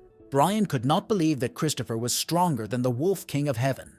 It's also strange that Betty turned out to be his daughter, as it was believed that she was only his student. Christopher said that he didn't care who the Wolf King was, only that he sinned too much before people. The Heavenly Wolf King laughed at these words and said that he was not as easy to defeat as everyone else thought. He asked us to listen carefully to his words before he killed all these puppies and sent them to hell. Because of Christopher's actions, he will now not spare anyone and will wage a real war here. I realized that this experienced master had begun the process of absorbing not only dead bodies, but also the power of the living people around him. Brian can't understand what is wrong with this warrior, why he is constantly doing bad things and hurting innocent people. It's immediately apparent that he's very strong and he uses terrible songwriting. Even Brian is now starting to panic because he doesn't understand how to stop this tyrant. Brian began to think about using the nine-tailed fox artifact. He is not sure that this will work, but he sees no other way out of this situation. At that moment, Christopher approached him and asked to borrow his sword for a while. Realizing that this guy was really dangerous and a great warrior, Brian decided to trust him in this situation. Now we will finally see what this guy can do in real battles, before that it was usually just talk. His very first attack has already made others respect his martial art. Even Brian did not expect his new comrade to be such a skilled and fierce warrior. Christopher has no right to execute someone who is a celestial, even despite his sins against innocent people. But if we are talking about what the Sky Wolf did to his subjects, this is a completely different matter. Christopher, as one of the Celestials, is ready to take responsibility and carry out the necessary punishment. It seems that he does not care about the consequences and is willing to take risks. It is hard to believe that Christopher was able to defeat the Heavenly Wolf King so quickly. Of course, it looked very cruel, but sometimes good must be cruel to evil. If you are too soft all the time, you can lose an important battle. Thanks to the quick reaction of the general community of Celestials, all the terrorists were arrested. Now we are identifying the people who died and were injured in this battle. Of course, people are now even more dissatisfied with the government's actions, and the news spread very quickly throughout the island. There is also dissatisfaction with the actions of the Celestial community because their response was too slow. Footage from the scene of this event was posted on the internet, and everyone can now understand who the real heroes are by watching this video. If you pay close attention, one of these people in the video might look very familiar. People recognize the guy who, a year and a half ago, flew a huge bird in the city center and saved a woman. The news made Lady MANHUA angry, and she ordered her assistant to turn off the TV because she couldn't watch it anymore. Christopher realizes that he has caused her a lot of trouble and is upset about it. He doesn't even have the qualifications to prove that he is a celestial being. He made a mistake by coming down to the world of people and doing this. He's ready to take any punishment from the lady, but right now she's focused on Brian. The woman doesn't understand how, after all they've done, he can look her straight in the eye. The guy immediately lowered his head and apologized for his behavior. The lady does not want to say that Christopher's actions were wrong, although she advises him to be more careful in the future. Then she looked at Brian and told him that he should prepare for a disciplinary punishment. The conversation with the MANHUA lady was over, and the boys were free to go wherever they wanted. Brian immediately returned to his sixth garden, as if he hadn't been in this place for 1,000 years. Finally, he can test what he found during the battle with Betty and her bandits. He did not expect that someone would hide these books in a large statue. Perhaps there is some power in this. It looks like it's about the Sage of the Great One. He was called that after his death, the small guy from the family. This was done because he began to suppress the energy of the mountain when he founded a state near it. The one who wrote these words is undoubtedly the King of Sage Great. Brian was able to guess it without the help of the bear. It said that Sage knows that he has only a short time to live, but he is still not afraid of anything. He worries only because of the thought that his own son will be the first to die, and he will have to see it with his own eyes. It is hard for him to see his son getting weaker and losing weight every day. A long time ago, there was a huge number of people who gave their own lives for the sake of the gods. Before the era of the rule of celestials over humans comes again, people who have not yet awakened their divine basis need to gain strength. They will also need the courage to fight celestials. On a distant island, there are letters called runes, and if you use them correctly, they can show their power and strength. It looks like poetry with enormous power within the words. It seems the king wanted to create power from a language system similar to the tongue of an oracle. This guy's mind was popular even among celestials, and if he had lived 100 years longer, he might have done it. If someone can read and write, they can learn how to activate their power and use the power of runes. The king's last wish was to keep these 28 symbols alive, and he hopes that his work will continue to live on.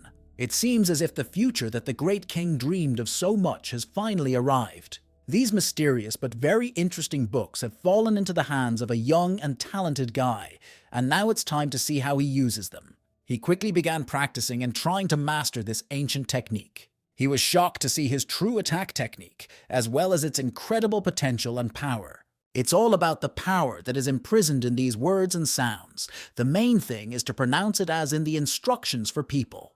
It says that if you can visualize the words in your head, you can use their power if you say them out loud. As soon as Brian said the word fire in the correct language, he immediately saw a fire in front of him. We need to capture this moment, because now Brian is reaching a completely different level of skill. If he mastered all these techniques correctly, he would become incredibly powerful and strong.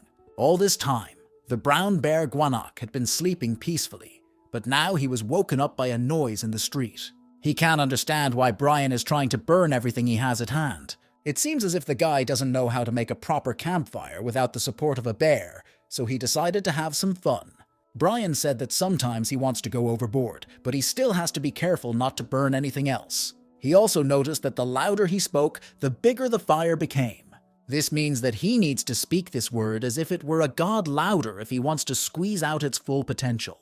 Or maybe the louder the word, the more power it absorbs, and the more people say it, the greater the effect. Of course, all this is just a theory in Brian's head, and he will have to find answers to all his questions in the future. Perhaps it's completely different if he creates a long sentence instead of using one word, then the effect will be much greater. He raised his hands up and asked the sky to help him find answers to all these questions, but of course, there were no answers. Because of all his stupid behavior, he didn't notice when a guest suddenly came to visit him. He hasn't seen Carol, also called the wilted flower of the Sura, in person for a long time.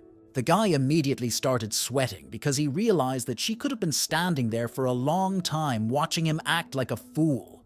The most interesting thing about this story is that now she raised her hands up and began to ask the sky to help him. It seems that they are perfect for each other, a family of mentally retarded monkeys. Then the girl laughed and asked him not to worry. She thinks it's normal to behave like that sometimes. When Carol smiles and she does it sincerely, it seems that nothing else in this world matters at all.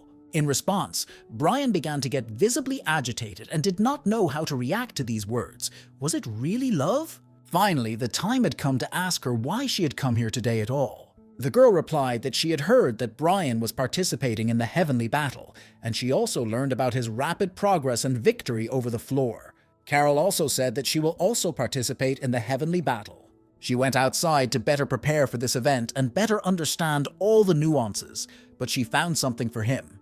She was supposed to always keep an eye on him, although she didn't do it at all, and it was probably no longer necessary. After these words, she gave him something that looked like a book, and he was allowed to read it because he was participating in the heavenly battle. At first, Brian could not understand anything. He wondered who exactly gave him this gift. The answer was incredibly unexpected because Carol said that his father had given him this gift. Brian immediately began to tremble with anger, looked at the girl carefully, and asked her what kind of man dared to call himself his father. In ancient times, a divine regent descended from heaven to Mount Pektu and gave wormwood root and garlic to a bear and a tiger who wanted to become human. The tiger immediately began to run away after that, but the bear withstood being fed garlic and root in the cave. After that, he turned into a woman named Karen, after which the divine regent and Karen created a new history. This is the most interesting and popular myth among people, and the myth is that Karen was not the legal wife of the regent. Now it turned out that Brian has a father. He is married to the younger princess of the divine regent and lives in the neighboring city of Shenfu. She had finished all her business in this city and was about to return when his father approached her. He said that it would soon be restless and wrote some important things in this writing. That's all he passed on. Brian was pleasantly surprised because he had always believed that his father had forgotten about the family union and had run away. He spent his fortune for his own pleasure, and all his debts were transferred to his mother and grandmother. Despite this, his father did not take the blame, and after that his grandmother died very quickly. Now it has become clear that this man has probably found a new family. It is not known how he was accepted there, but now he is part of the family of an influential person, so his past family means nothing to him. It turned out that he passed on not only the scriptures, but also a very important object. I opened the box and saw a closed mystical bamboo fan. The scripture in the form of a fan was created to catch demonic animals and evil spirits with its help. A 24-plate fan is considered to be of very high quality, and the more plates, the better the fan is considered to be. This fan has 72 plates. It is not known why the father gave his son something so incredible. This fan was of sufficient quality to absorb a large number of evil spirits. Of course, Brian said he would use it, because otherwise he would be the last fool not to accept such a treasure. He began to assure Carol so strongly that he would use this gift that it began to look quite strange. He also received instructions on how to use the fan, because otherwise it would be difficult for a beginner to master this technique. In the following weeks, Brian continued to train hard and improve all his skills. One fine day, he saw a visitor in his garden, and of course he recognized Christopher at once. Christopher thinks it's incredibly beautiful here, and thanks to Brian, this place will never look like a desert again. Now it's time to talk business. Christopher has come here to ask for something. He wants to make a flute with Brian. History says that the flute brings peace. It appeared after the unification of the forces, but in fact it was created much earlier. A long time ago, when even the sages could not interfere, the human age was perfect. But without the intervention of the wise men, the dragons from the three seas started a war as if they were expecting it, and there would have been an incredible number of victims. To stop all this suffering, all three states joined forces. That's how an instrument that can be used against dragons appeared. It was called a flute. Since this mom is incredibly strong, they began to impose restrictions on him. Firstly, the flute could not be imported into the country, and secondly, it could not be used against the people of this country. She was entrusted to the force because she is close to the strongest dragon king of the Eastern Sea, but now her whereabouts are unknown. Now Christopher has decided to create a new tool, and Brian needs to know what ingredients are needed because he is the owner of the Sixth Garden.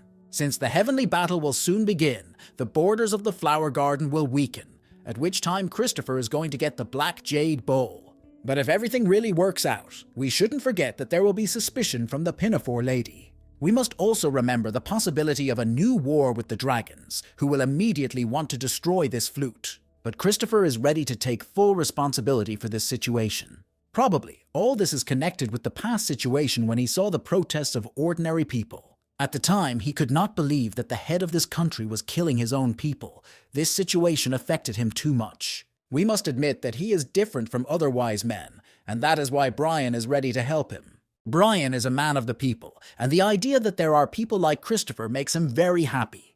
Brian said that he, on the contrary, very much doubted that he would be useful to such a wise man.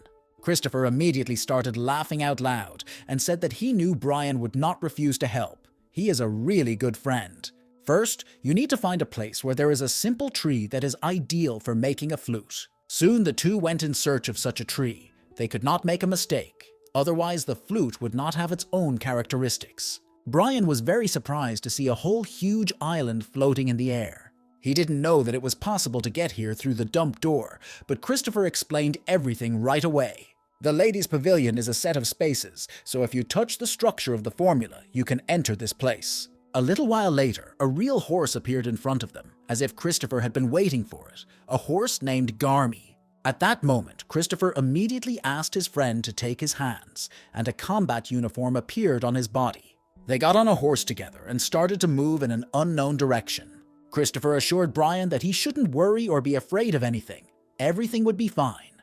But so far, it was just words because, as it turned out, they were being chased by huge fish. Not only were there ordinary sharks, but you could also see an octopus and a crab. Because of these monsters, Christopher cannot enter the island. He asked Brian to trust him and try to find the right tree on this island on his own. It quickly became clear that there were plenty of dangerous monsters on this island, so it would be fun. Brian decided to smoke some mandrake again, and this component was immediately absorbed by his body. While brother Christopher is trying to cover for him, we need to finish this task as quickly as possible. Brian immediately felt an unusual aura coming from the two places, and it would be ideal to find a jade bowl there. But in order to find the right items, you have to stay focused because there are too many scary animals around. These are not ordinary wolves and foxes as in a classic forest, but some mutated animals of large size. He immediately felt that some of the monsters were on a celestial level or even higher, so he was at a great disadvantage. It was getting darker by the minute, and the monsters around us were getting bigger and bigger. The guy realized that using mandrake again would not help, so he had to invent something new. Monsters will not wait for him to choose the right tactics. They will attack right now. But Brian is sure that his father's gift will come in handy in this critical situation. His attack was really incredibly impressive, fast and powerful. This was enough to defeat a large number of reptilian monsters, but then it got even more interesting. As it turned out, Brian decided to call for help from something else very interesting. He was always carrying a guanac with him, so now he can take advantage of its strengths in this difficult moment. He asked the brown bear to turn into a bigger monster and help destroy these reptiles. Brian enjoyed watching the guanacos kill all those little rats. Now it is clear that he is not called the mountain fire deity for nothing, but this is not his true image either. Now it's time to talk a little bit about Mount Guanac. It has a mountain peak shape that looks like fire, and that makes it a volcano. The ancestors believed that fires would be easy to ignite in the capital, overlooking this mountain. To extinguish the fire, a pond was dug, and a bronze statue was installed on the top of the mountain, and for hundreds of years, it stopped the energy of Mount Guanac. Suddenly, the big reptiles started running away, and it's not surprising that they run away where they feel strong energy. Besides, this black jade bowl probably eats more than half of the island's nutrients. The bear and Brian followed the direction of the reptiles and saw where the ugly guys were running. Soon, Brian finally saw what he had been searching for, a black jade bowl. Meanwhile, the bear asked to be brought down to the ground, saying that he wanted to fry these nasty rats. It's always a pleasure to watch animals and humans work together as a team, and this symbiosis looks killer. At such moments, you realize that Guanac is indeed a very powerful deity, although when he is in a different form, he looks like an ordinary fluffy toy. He came closer to the jade bowl and realized that his fire was about to have serious problems. The bear began to panic and immediately called for Brian to come and save him. Of course, the ruler of the Sixth Garden, Lady Pinafore, does not abandon his friends in difficult situations. He quickly used his strengths and managed to save the brown bear. They came closer and saw that there was a Heta puppy in this place, a blue dog with an interesting ornament on its face. Brian started to ask how many dogs like this there might be around, and the bear replied that they were very vile creatures. It is not uncommon to meet those who have the appearance of a divine beast and, as a mediator, tame such dogs. The reason why the brown bear could only watch and see his energy being sealed was because of one nasty guy. The bear looked at the Hetu and said that this child was about 200 years old. It was strange that he was still called a child. He needs to grow up and learn about the world at this age, and seeing that he cannot resist technology can lead to the conclusion that he has not learned the basics. Brian smiled broadly and assured the brown bear that everything would be fine. The bear immediately began to panic because he realized what the boy was going to do, but it was too late. With his new fan, he began to use a strange technique. In a few seconds, the Heta dog and the brown bear were trapped in this fan like ordinary spirits. They met inside and finally got to know each other. The encounter did not go well because despite the difference in size, the Heti decided to attack the brown bear. Brian was very happy and told the two animals that they were perfect for each other. After that, he prepared to pick up all the necessary items and move on. Soon, everything was successfully done, and he and Christopher returned to the pavilion. Everything seemed to end well, but soon Brian saw that his new friend was seriously injured. Christopher immediately assured the guy that if he rested enough time, his wound would heal quickly. He asked me not to pay much attention to it and said that he had a special gift for the brothers. It can be called a payment for help. Brian really deserves it. It turned out that this garden was protected by twin dragons, so there were difficulties. At first he wanted to keep it for himself, but then he realized that he had to give the dragon pearl to Brian. He asked me not to be too surprised because he believes it is an absolutely fair reward. Whatever his intentions, he must forget about the mercy of his godmother. But we must not forget that if the plan of these two guys is successful and they create a flute, it will be difficult to avoid the wrath of the MANHUA lady. Brian decided to help his friend a little bit to get to his restroom. He promised that soon he would be strong enough to call Christopher his big brother and not be ashamed of it. Soon, the broadcast of the battle for the championship will begin. It will take place on an island in the Eastern Sea. The attitude of these soldiers is surprising even before the battle begins, and it is clear that they are all incredibly motivated. All of them are preparing for a very fierce confrontation and are ready to give everything they have to win. These competitions are different from what happened in the past. Now the winner stays and fights a new opponent. I watched Christopher and saw total confidence in him. He did not show that he was seriously wounded at all. Before the start of the competition, representatives of the sages from each country send greetings to the Dragon King of the Eastern Sea. Through these references, they hope that the Dragon King will understand what it means to hold a competition at sea in the domain of the Dragon King. It is said that this means making a sacrifice, but in any case, preparations for the battle go on without pause. After that, work begins on temporarily filling the sea for the battle, and the two islands immediately become much hotter in a few seconds. You can't see this in real life. It can be called the power of the ancestors. Also, foreign observers of descendants will appear on one part of the island. They are here for a fair trial. They say that along with the inspection, each representative invited a high-ranking official to fulfill their conditions. All of them will be watching for justice and will do their job very carefully. Until a winner is determined, they vow to protect Lady Panaqua's wealth at the cost of their own lives. There is also a man who speaks for the One. He will judge fairly with all his honesty. Also, until it is decided who won, they swore to protect the 7 swords at the cost of their own lives. At this point, Brian started having problems. He felt a serious resonance. He took with him an object that he found in the house of the ruler of the 6th garden, and this object reacts to the 7-headed sword. This handle is connected to the sword, which is why it reacts to this strong energy. Brian immediately grabbed the object and tried to calm him down and not show him what was in his pocket. The whole process has already been launched, and the competition will begin soon. The broken sword apologized for the behavior of his sword. Sometimes when they meet their opponents, he reacts very actively. Although of course he noticed that this was a very strange behavior even for this sword, because despite the fact that it had no owner, it showed such a reaction. If it is really a sword that can match the divine power of a fencer, his level of spirit must be very high. Brian could not take his eyes off this sword. He felt some kind of connection with this weapon. The broken sword can be called a weapon destroyer, a name given to it because its grip is so strong that there is no sword that can withstand it. Even among the ancestors of the Valhalla, he is the owner of a human skeleton with incredible fighting strength. There are too few like him. He is also called a biowolf. If it were not for the wishes of the biowolf, the hilt of their swords would probably have jumped out of the treasure chest due to the resonance with the blade. Probably the whole reason is hidden in the fact that Brian was the one who had the hilt of the 7 swords. Our old friend, a warrior named Lee, will fight first. He will have to fight against an opponent called Ahmed, who is at a fairly high level of training.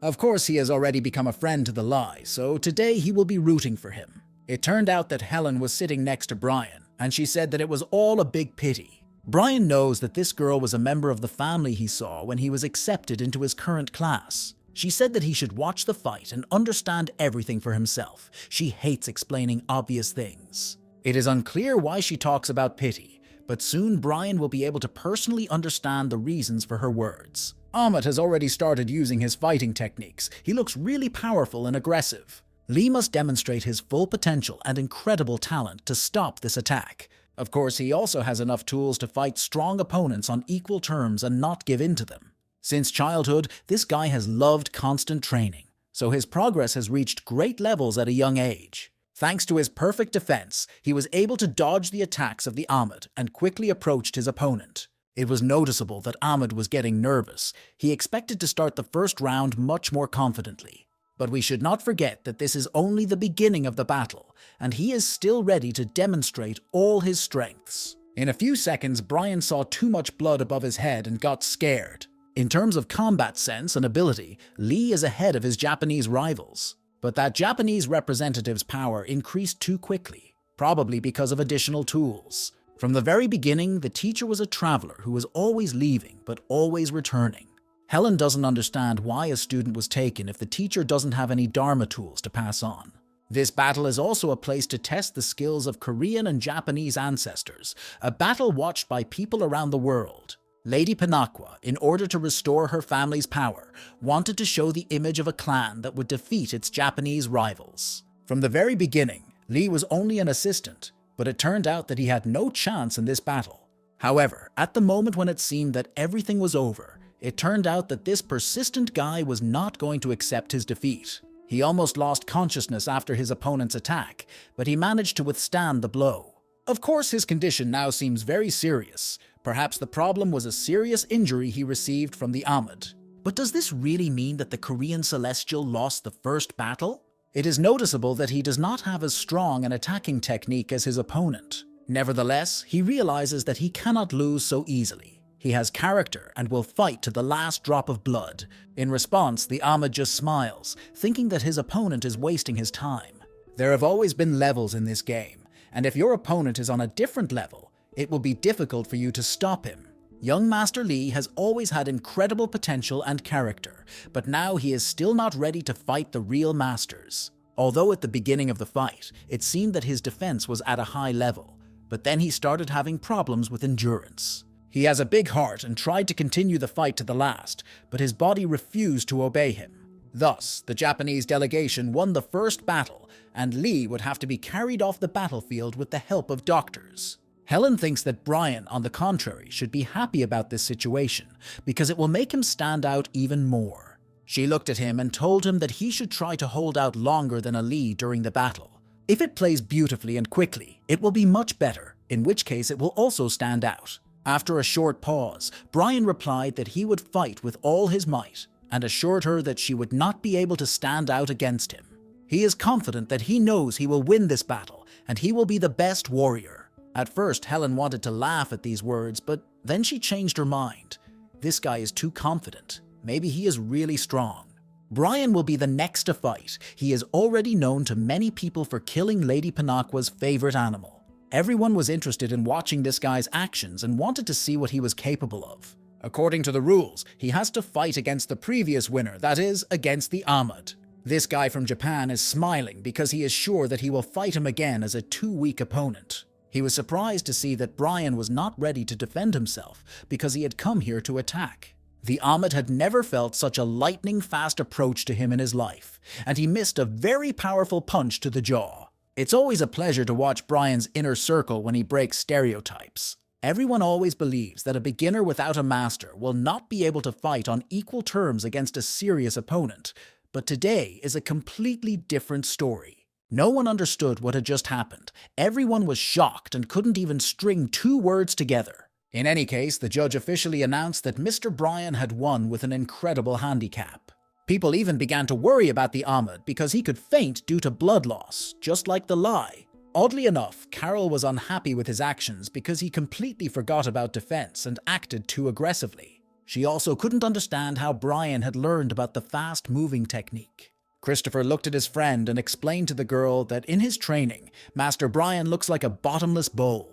At this point, Brian took another stimulant, purple acid, calcium, and vitamin D. It helped increase cell strength and blood production, which should help in the future.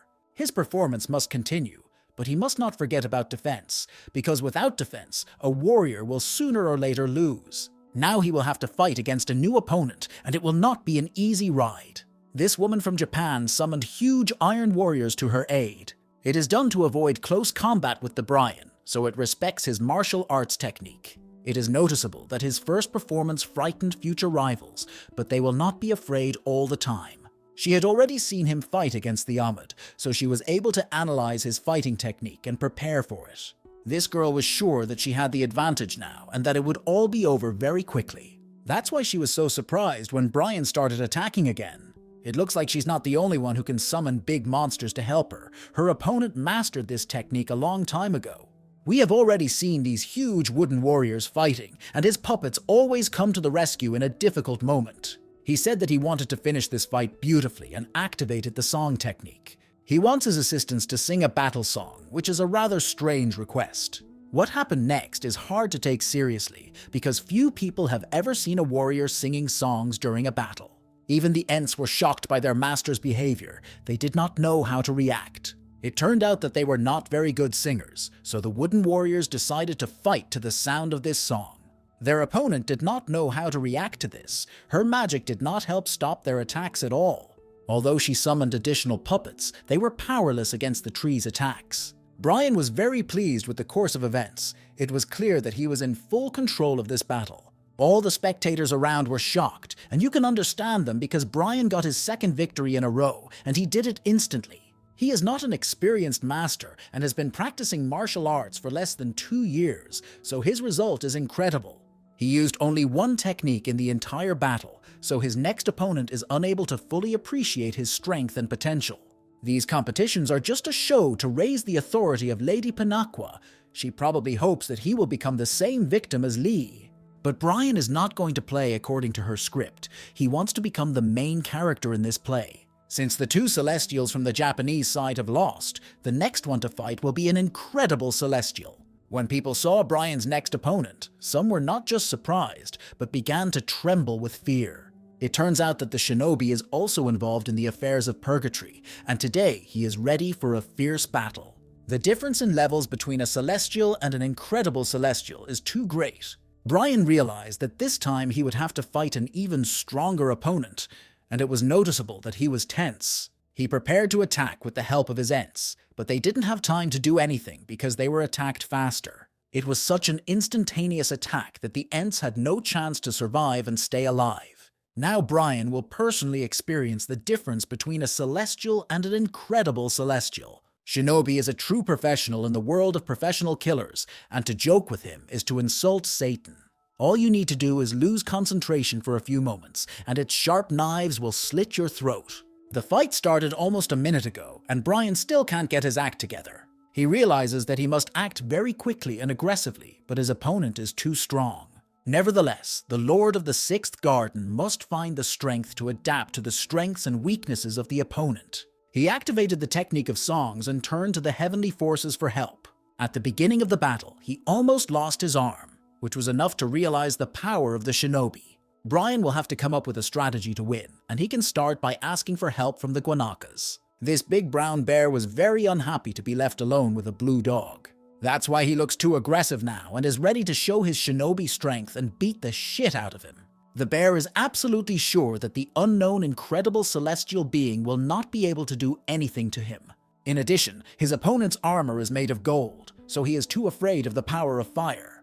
The brown bear tried to scare his opponent, but the shinobi doesn't know what fear is. Guanak started celebrating his victory too soon. He said he was going to make the final blow and put an end to it. At the last moment, Brian tried to stop him, but the bear would not listen to him because he wanted to take all the glory for himself. We can call this a good example of underestimating the opponent and what this mistake leads to. Shinobi used the technique of manipulating the shape of the metal and took advantage of the bear's overconfidence. Because of his confidence in his abilities, the guanak completely forgot about caution, and now it's time to pay for it. His gold began to melt from the fire and bind the bear even more, and now he needs cold energy to cool the metal. After hearing about cold energy, Brian quickly realized what he needed to do.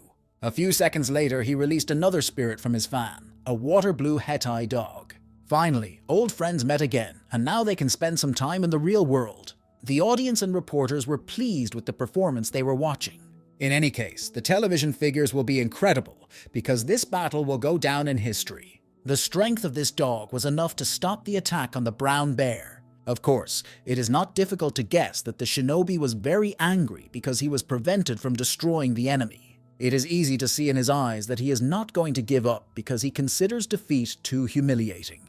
Although he looks quite tired, he might still have a few tricks left in him. Brian was ready to continue the battle when someone intervened. Now he is facing a very important person, the master of the sanctuary, Sandra. She said that they should end there because the main goal of this battle is a peaceful way to resolve the conflict. She believes that it would be wrong to risk the lives of soldiers and watch someone die. Of course, Brian was surprised. He was preparing for the hardest battle of his life, and at the most interesting moment they are trying to stop it. Not only was he shocked, but his friends also did not understand what was happening. This means that he should not die because the shinobi is not part of the temple. Most likely, they concluded an agreement under which the Saikashu transferred the sanctuary. The Saikashu is a group of mercenaries that was founded during the era of war between the provinces. Their emblem is a raven with 3 legs. At this point, the pinafore lady had to intervene, and she was also put in an unpleasant position. Realizing that Miss Sandra has decided that the student's life is more important than winning, they will do the same and admit defeat. Brian was shocked. He was a few strokes away from the coveted victory, and now they say he has to admit defeat. A lady came up to him and thanked him for his excellent performance. She thought it was amazing that he managed to reach the 3rd battle. She admits that she had no idea he had such incredible skills and talents. But Brian understands that although she pretends to praise him, she is actually trying to insult him, and she does it loudly for everyone to hear. Brian said that if he had been warned, he would have made the show much more interesting, and the ladies didn't like those words. He realizes that she is very unhappy that he attracts too much attention from ordinary people. But he is also an ordinary man who became a celestial, so he understands perfectly well what ordinary people are thinking. After these words, the guy turned around and walked away. He said everything he wanted to say. The shinobi was watching his actions all this time. This guy was looking at Brian with hatred, but why? As Brian approached his seat, he saw Carol, and she told him that he was doing well and moved over so that he could sit down. The girl was as unhappy with what happened as he was, and both of them can be understood. At first he thought she was not happy because of his personal actions, but she said he fought like a real warrior. In elimination shows, these guys are called the producer's choice, and regardless of their abilities, they will be promoted further.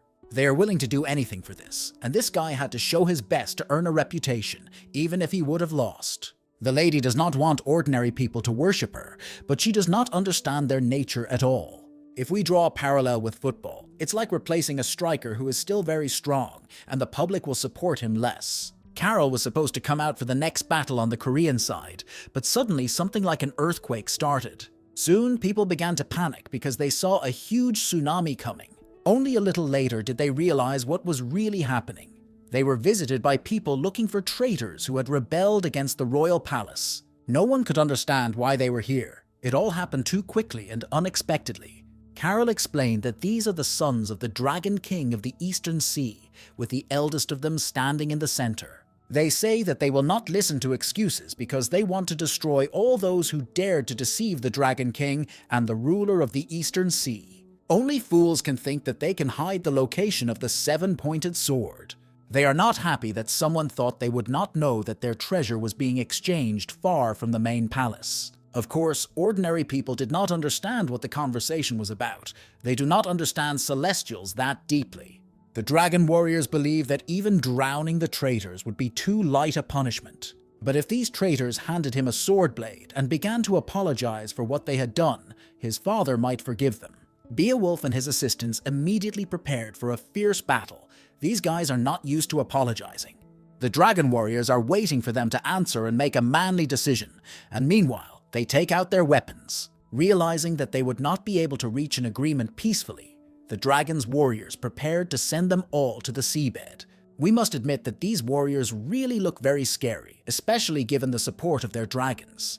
An incredibly fierce and large-scale battle between two different worlds began. Ordinary people who came to watch the competition were unlucky because they found themselves in the middle of a real war. These people did not understand what was happening and tried to find salvation, but it was difficult to do.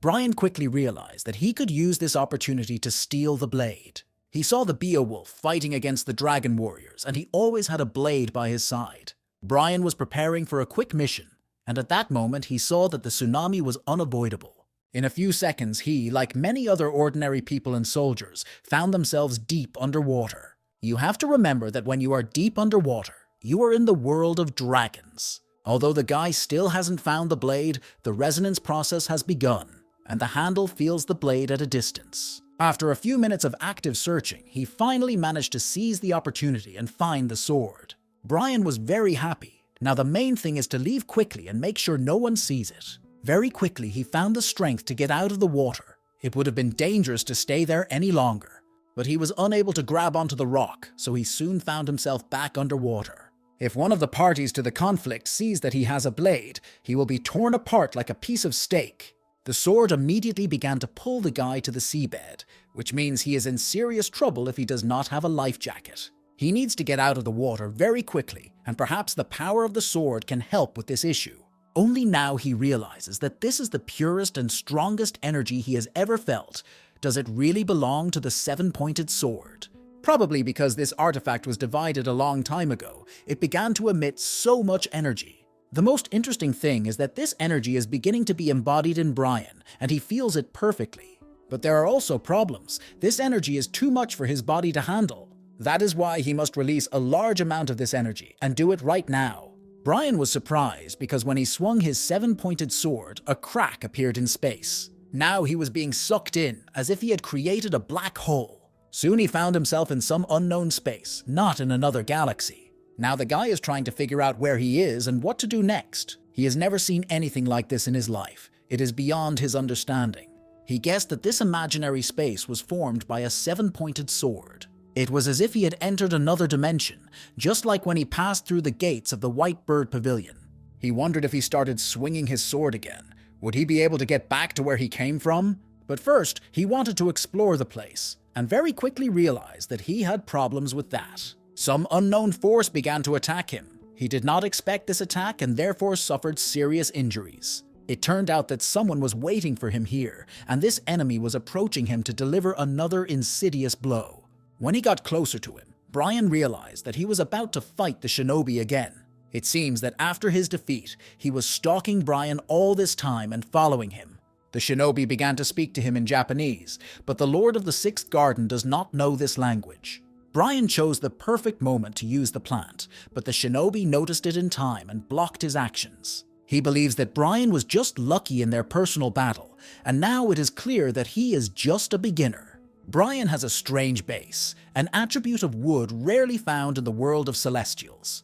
The shinobi plucked the plant to eat it, thinking it would give him extra strength, but it turned out to be quite the opposite. It looks like it's just a treacherous trap from Brian. He deliberately slipped poison to his enemy. The Japanese mercenary immediately began to feel incredible pain throughout his body and started screaming. If no one intervenes, there will be two corpses in this imaginary space. Brian smiled and said, "You have to be much more careful with plants you've never seen before." It's good advice, but now he has to think about his own health because blood is coming out of his mouth. He tried to get up and return to the real world, but he had too little strength left. He defeated his enemy, but now he cannot stand on his own. He had to call for help, and it's probably not hard to guess who he turned to. Yes, the Guanak came to save him again. This big brown bear turned into a man.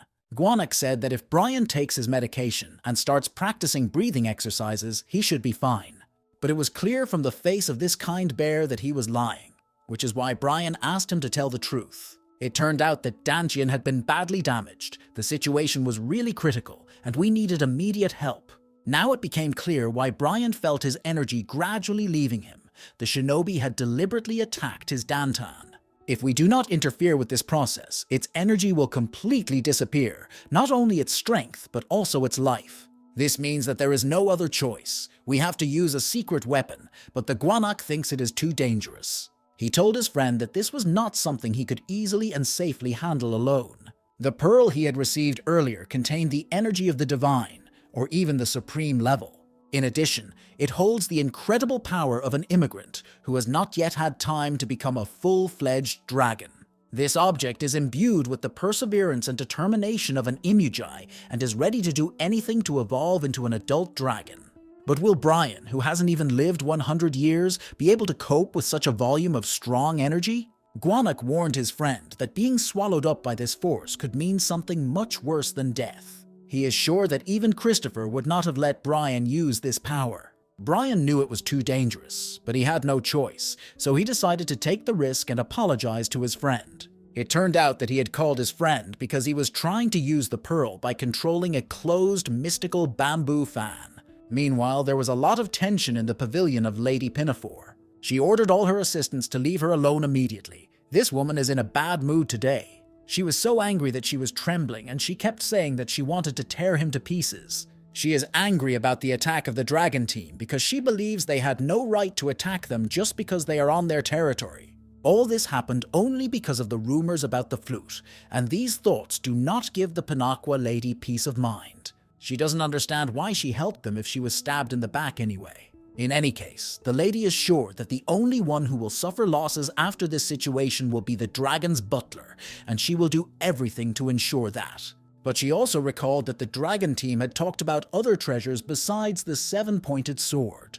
Of course, the king of the dragons of the Eastern Sea would not give up his own life for a lie, so they must know something.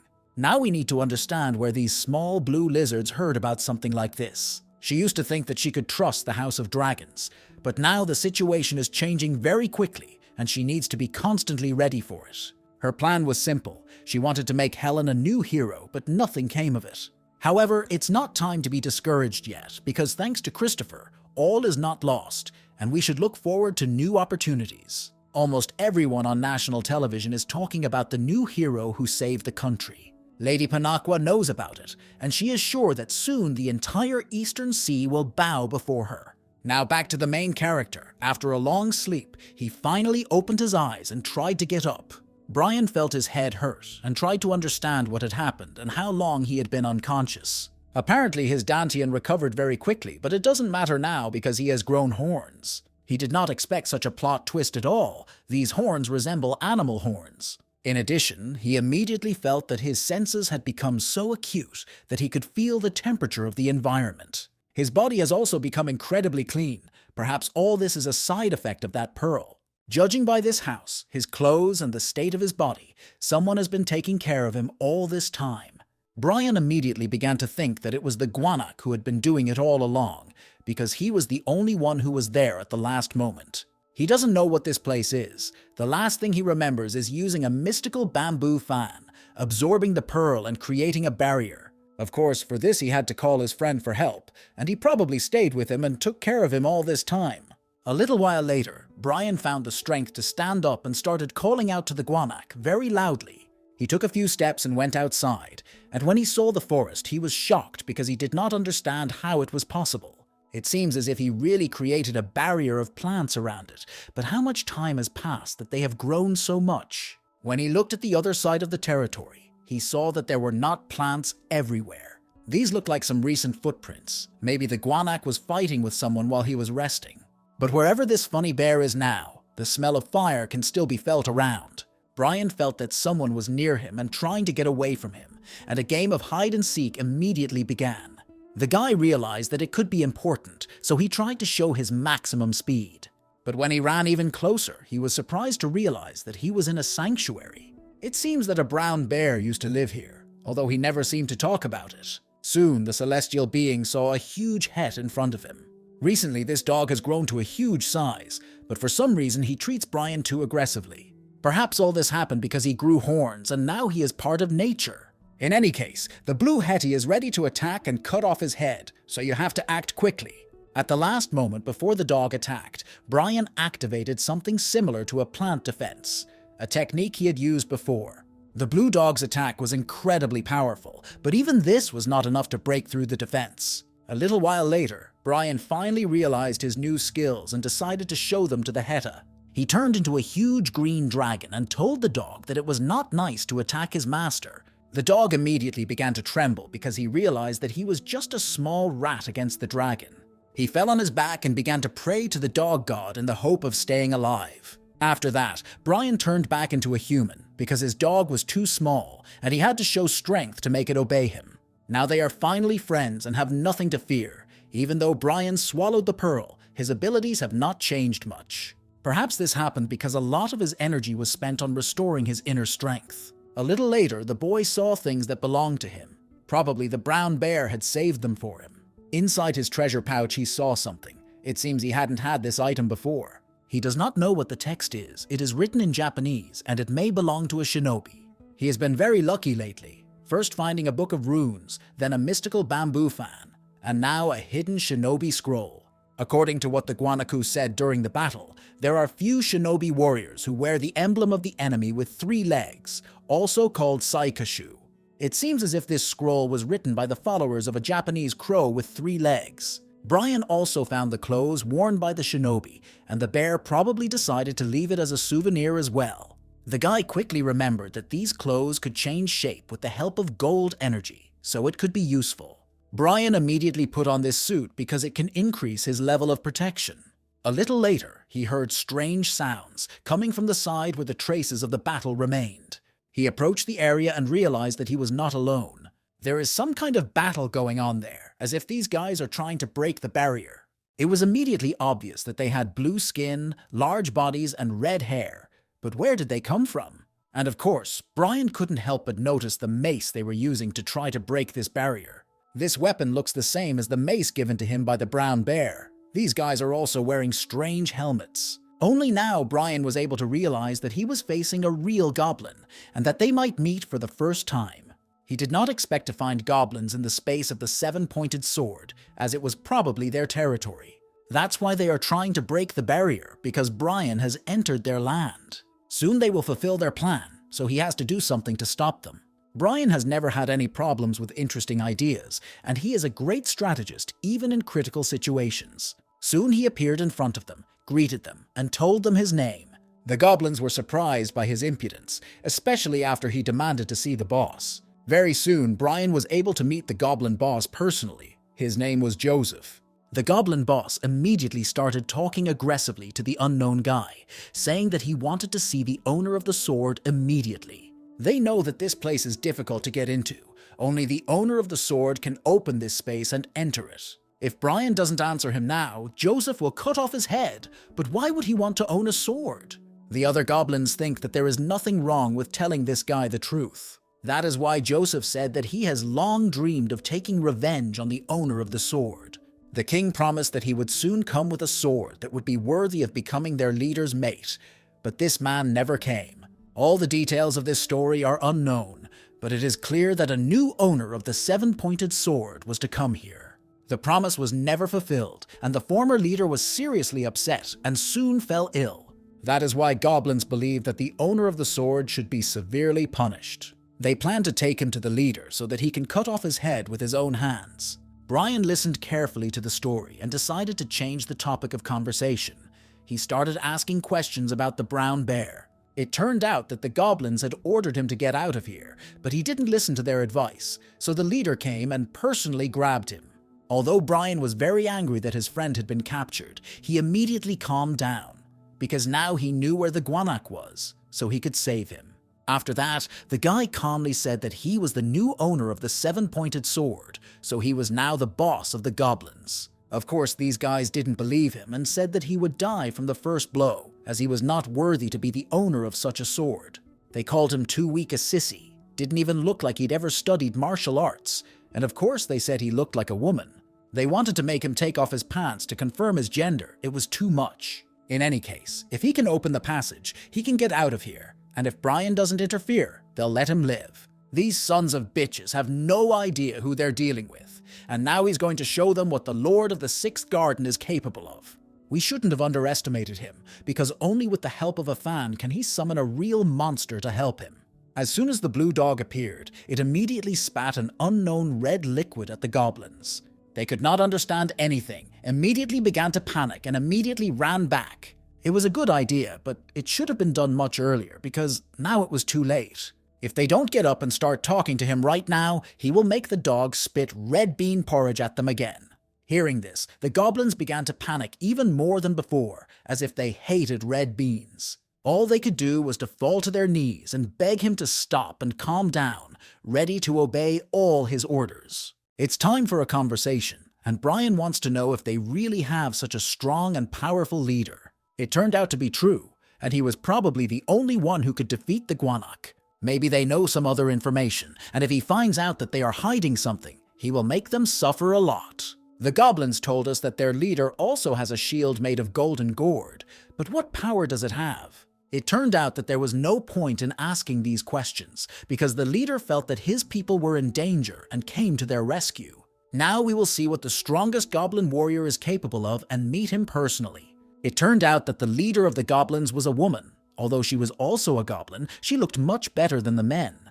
The chief's name is Nancy. She came to see what was going on here and realized that her people were real fools. She's ready to punish them and lock them up for 10 years. Yes, this woman is very cruel. By the way, the goblins have a rather interesting prison. She imprisoned them in her flask like a genie. Brian was immediately curious about Nancy's strength, and at first she had to try the red bean porridge. He thought that she would be as afraid of this attack as her soldiers, but this woman looked very calm.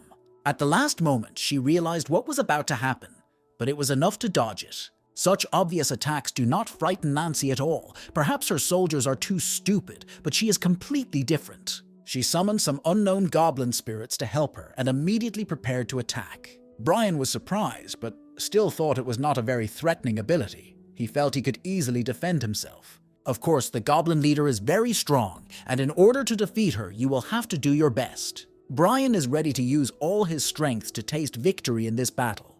He is not going to fight alone either. He has enough spirits to help him in this battle. A very interesting confrontation awaits us. The goblin leader must win and defend her territory. But today, she will meet something very strong. These creatures from another world have come to win. Now, Brian and Nancy are like captains leading their brave army. I would like to see a battle between them and see what this woman with red hair is capable of. She looked like she was completely happy with what was happening, and Nancy probably hadn't had this much fun in a long time. In this territory, goblins have already defeated all their enemies, so they rarely have to fight. Brian quickly realized that you can't win with the first attack. It's not that simple. It was then that he decided to recall a conversation with a brown bear when they talked about goblins. Theoretically, goblins can create anything with this wood, although this is not entirely fair.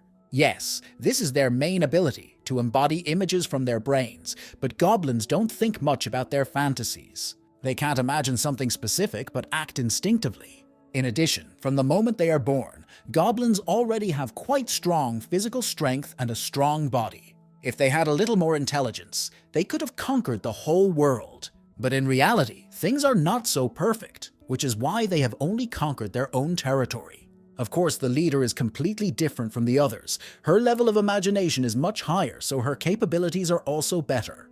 In other words, Nancy is on a completely different level. Het is still coping, but Brian cannot get close to the leader. He needs to come up with a plan to win. Maybe he needs to use a protective barrier. Because he was so busy thinking about strategy, the guy forgot about defense, and Nancy took advantage of it. She is surprised that he finds time to be distracted from the fierce battle. Now Brian is trying to concentrate again. The main thing is to use his strengths to not lose this battle. He decided to use the shinobi technique to break the distance between them. It was a perfect decision made in a critical situation. It seems that Nancy is enjoying herself during the battle. She probably hasn't experienced such feelings for a long time.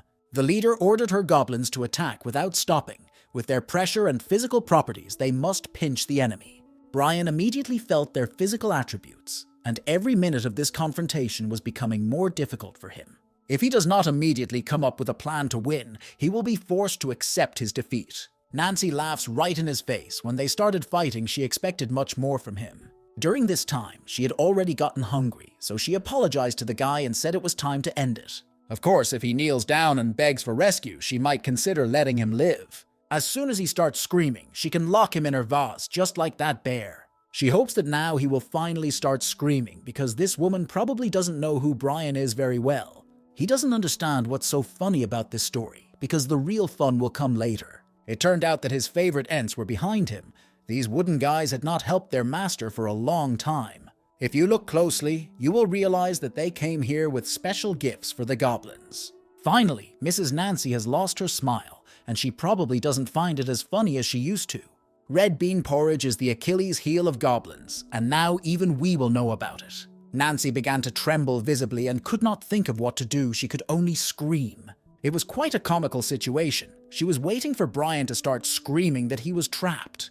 But at the last moment she started screaming herself, and thus fell into her own trap. Taking this vase, Brian asked his friend the bear to come outside immediately. The brown bear must have been dreaming of being free for a long time. He knew that his friend would save his life. This reunion is very nice to watch, although the bear thinks that Brian deserves to be punished. Because of him, the guanak was forced to play the role of a house pet, and he stayed there for more than 100 days.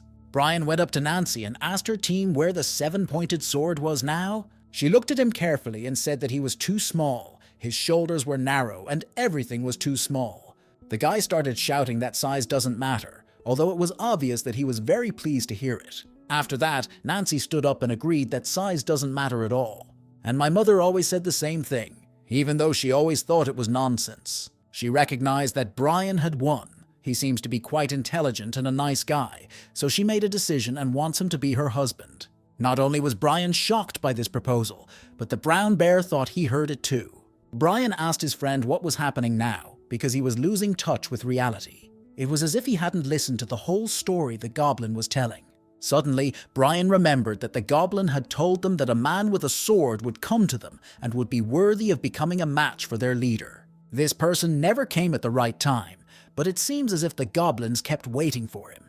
Now everything is coming together perfectly. Brian has come with a 7-pointed sword, meaning he has to marry Nancy. Of course, now he cannot believe that this situation happened to him. The bear tried to calm him down and told him that he would take care of the ceremony, but this did not calm the boy down. He said that the person who was supposed to come with this sword had died a long time ago, and that Nancy was the daughter of the previous leader. But she thinks differently and wants him to really become her husband. Brian tried to calm himself down and began to write about the location of the sword. If she doesn't tell him this information soon, he will make her eat only red bean porridge until she explodes. He believed that this plan would work sooner or later, because he knew how much the goblins hated red beans. But Nancy said they could do whatever they wanted to her, but she would not give him the sword until they had 3 children. After these words, the woman fainted, as if Brian was using a completely wrong method. I explained to my friend that goblins are very stubborn creatures and it is difficult to come to an agreement with them. He still can't understand if there is a reason why Brian can't marry this beautiful woman. It seems that the goblins were ambushed here because only the young ones remained, which is probably why they do not realize their power. Even the golden gourd used by the chief is a treasure of the highest rank. If they really have such an object, then this clan must have a very interesting history. Since Brian is a celestial, he can live for several hundred years, but in 100 years the goblins will become strong and he will have problems. Although it can happen at any time, even tomorrow, the goblins can never be underestimated. Instead of intimidating them, it was decided to try to bend them to our will, but how to do it right. Soon, Nancy regained consciousness. She quickly realized that she was tied up. At first, the woman began to panic, believing that Brian was up to no good. But then I was very surprised when I saw something very tasty in front of me. It was at this moment that Brian appeared next to her with his friend Gwanak. Nancy kept screaming and said that no matter what he did to her, she would not say anything until they were married.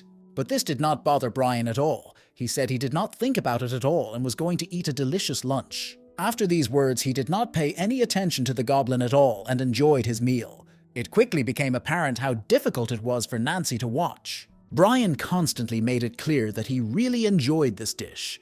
He loves the combination of soybean paste and rice cakes. Soon, Nancy started shouting that she wanted to try this delicious dish too. She almost didn't stop and kept screaming, and in a few seconds the guy decided to satisfy her hunger, partially. The chief liked it very much, but she was hardly satisfied after eating only one pie. Soon, Nancy began to beg for another portion, and she started screaming again. It's not hard to guess that this is exactly what Brian was expecting, and it would have been nice to see his expression. After that, he took out a full plate of food and poured it all into his mouth. Nancy immediately started screaming and calling him a horrible person. She wasn't going to give up on the marriage because of that. It turned out that there were 2 more rice cakes left. Probably Brian had left them for dessert. Nancy wanted to taste it so badly that she was ready to forget about her 3 children. Just 1 son and daughter would be enough. The ram continued to ignore her words. He ate 1 pie, so only the last one remained. At that moment, it was very difficult to watch Nancy's reaction. She was ready for only 1 daughter. But it didn't work on Brian at all. He calmly took out the pie and ate it. Nancy had a hysteria. It was the last straw for her character. She started crying and begging to become his wife, probably ready to give up her children.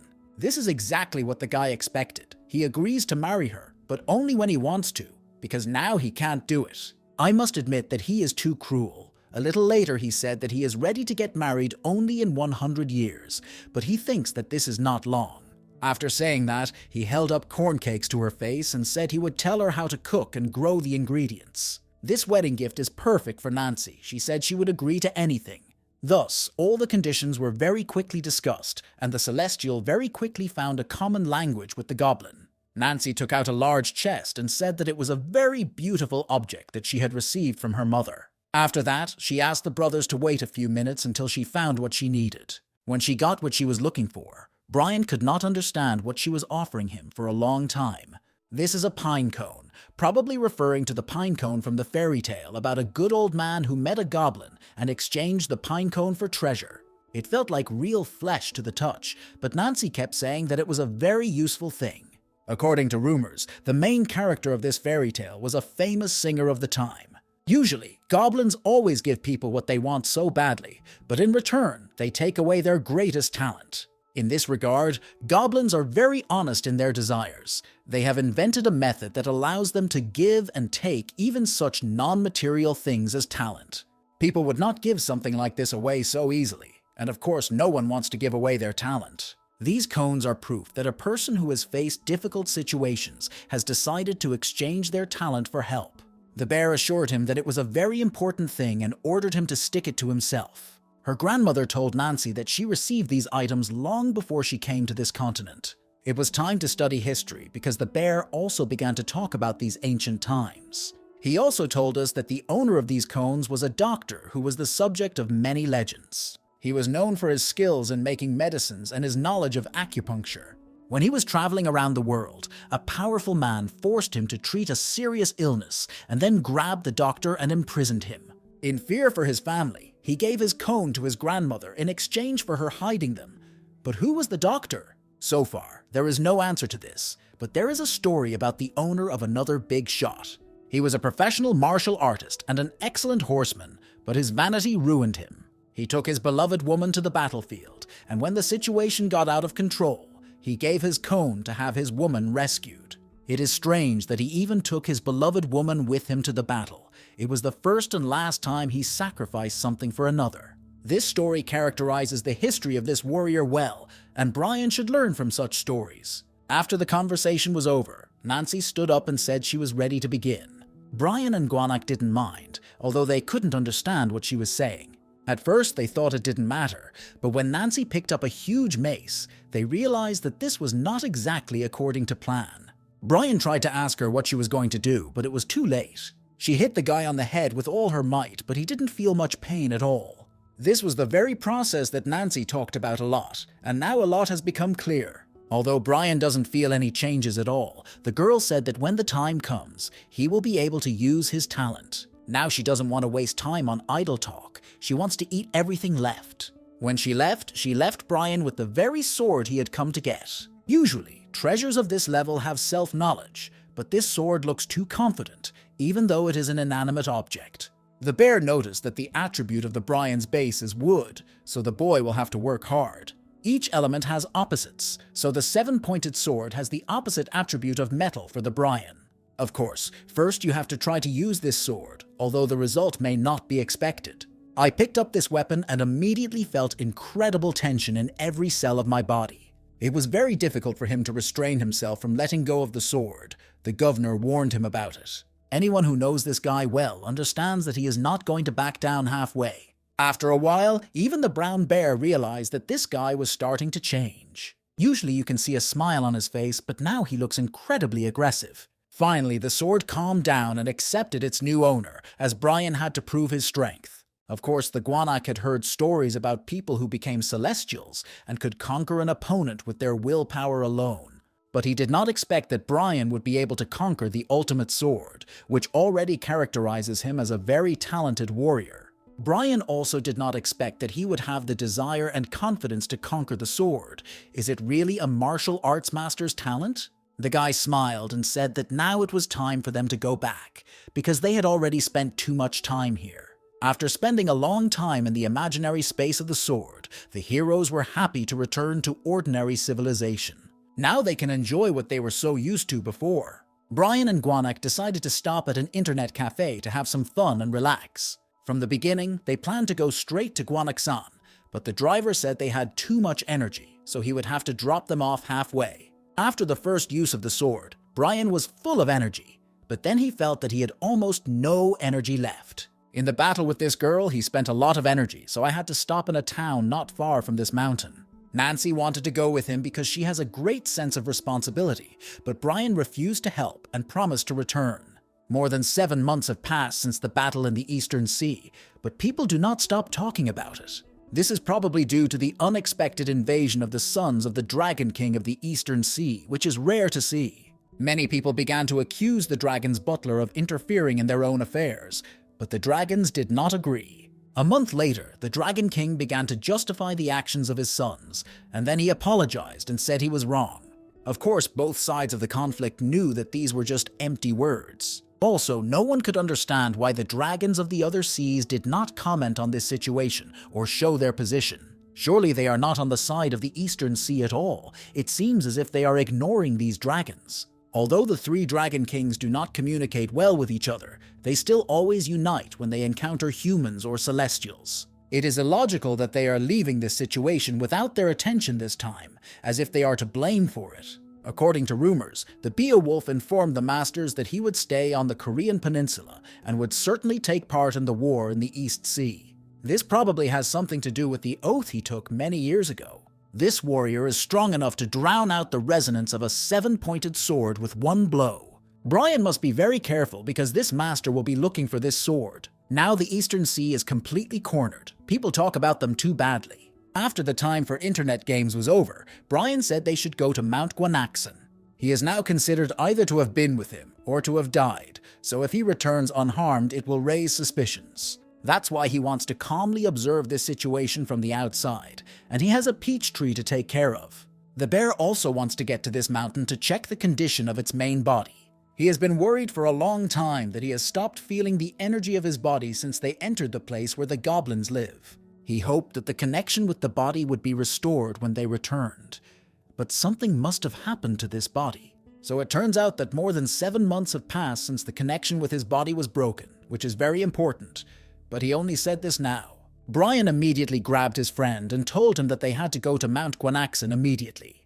The decision was made in a second, and soon they were both on their way. When they got closer to the peach tree, they saw that huge bees now lived there. It is still difficult to understand how these insects were able to penetrate the peach tree barrier. It doesn't look like the barrier has become weaker. Perhaps it wasn't the bees that broke through the barrier, but the tree that called the bees. Gwanak saw a pile of leaves in front of a tree, which usually never happens here. He began to rummage through the letter and saw something shocking. That is his own body. Then even stranger things began to happen, because at that moment the bees became 100 times bigger than I usually am. It is unclear what caused these insects to mutate, but we need to act very quickly and aggressively.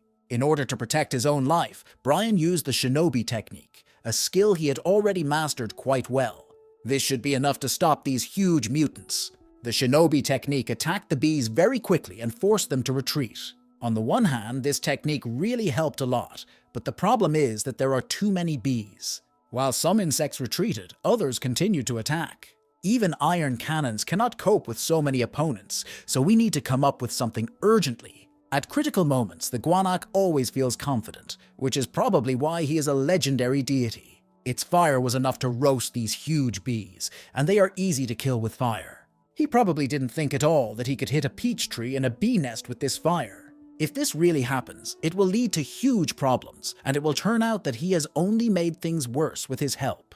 We need to find a safe way to stop the dangerous bees very quickly and not hurt the tree. Looking at these insects more closely, Brian couldn't understand why they were dying if they had no wounds. Finally, the guy realized what he had to do. He called his friend and told him to stop immediately. After that, Brian started throwing some strange objects at the tree. In this way, he activated the protective barrier and at the last moment, together with the bear, managed to go beyond the barrier. Gwanak still can't understand where these huge bees came from. There is a story in which the Golden Queen of Bees grew something called a bonga on a mountain. The Golden Queen of Bees is a sorceress in Chinese mythology, and she is also known as the inventor of the elixir of immortality. The bear said that it had been too long since they had seen her last, and there was no reason for her to show up now. The peach tree is a symbol of youth and immortality, a tree of life, so there is a reason. Perhaps there were still bees alive from that moment. They could have lived elsewhere, but then they came when they smelled the peach tree. This theory does have a right to life, but it is not important now. The guys have already figured out how to get rid of the bees, and there is no more smoke after the fire, so they can go inside. It must be done very carefully because they may still be in danger. Fortunately, they are very lucky that there are no more problems with the bees, which means that they can taste their juicy honey.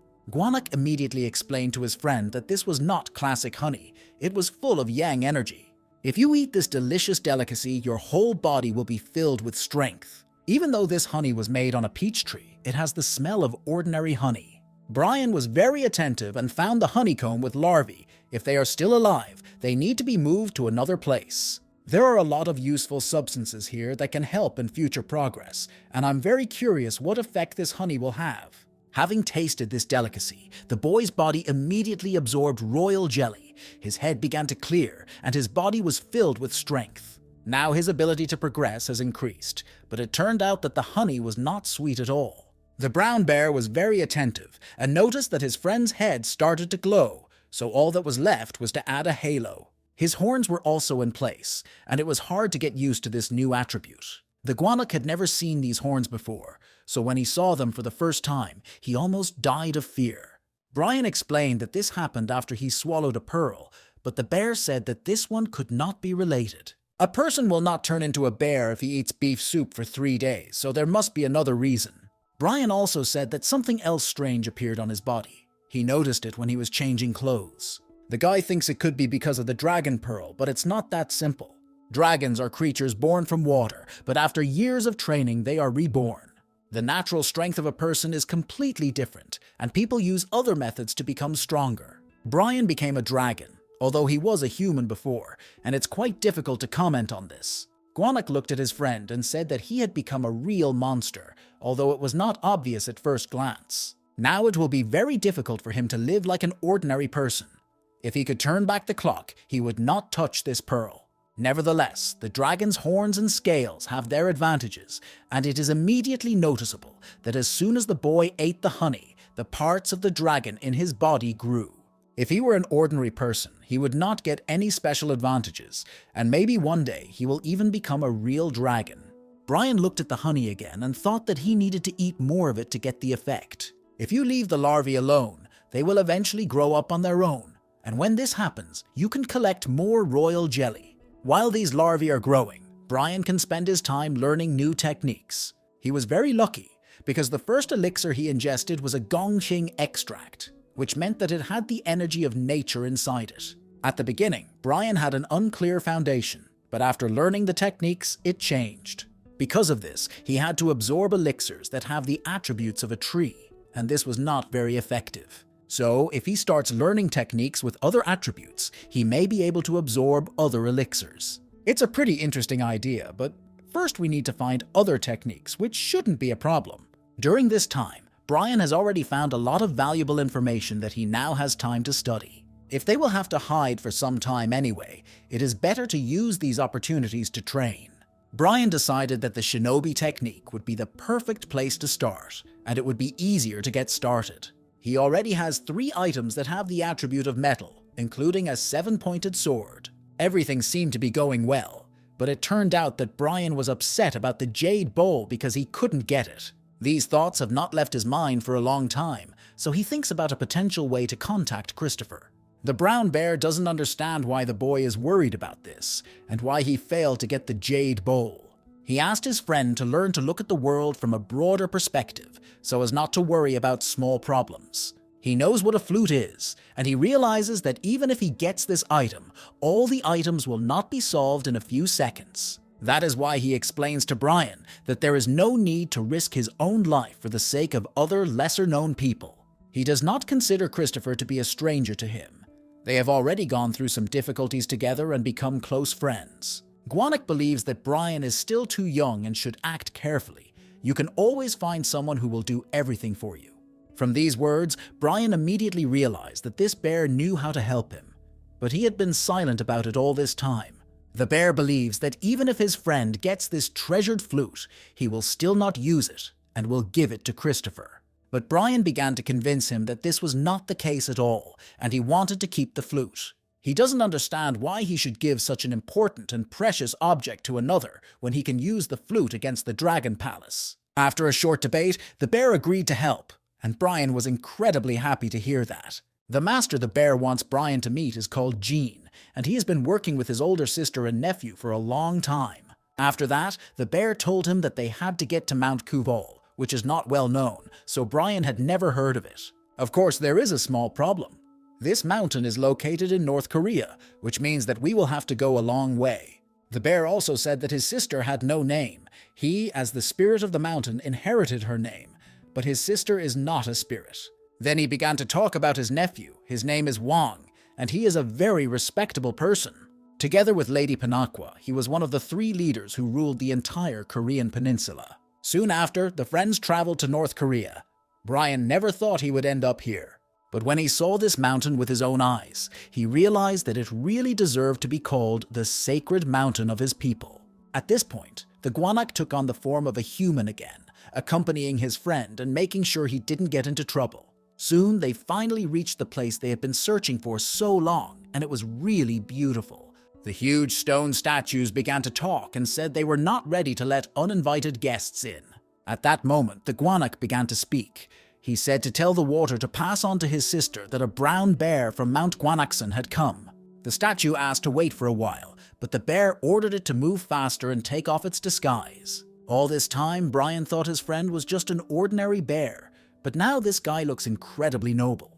A little later, he started thinking about disguises, but only now he became interested in his friend's words. Strangely enough, despite the heavy rain, there were still many people outside in this village. It seems as if they enjoy the rain, as they realize that it is just a part of nature. It was especially nice to watch the children playing and trying to catch up with each other. This village is hidden behind a barrier, which is why Brian began to think that all the people here are celestials. The brown bear immediately explained that this was not entirely true. Before they hid themselves from the world, they accepted those who wanted to stay. One of the conditions was that all rights to life and death would belong to the Wang, and these people are the descendants of the earliest settlers. Soon the 2 guests were met by young warriors, and they immediately greeted the brown bear.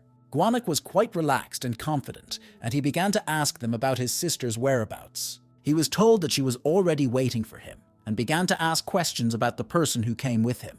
Gwanak said that he was his servant and could be trusted, so after these words they were calmly invited to the settlement. People here do not pay attention to the weather conditions. They enjoy life at any time. It turned out that the brown bear's sister was in a cave at the very end of the village. Brian couldn't understand why she should live here when there was a big, beautiful palace not far away. Soon she came out to meet them, and it turned out to be a rather young and beautiful girl named Lisa. First of all, she thanked her assistants because they were very busy, but they brought her younger brother to her anyway.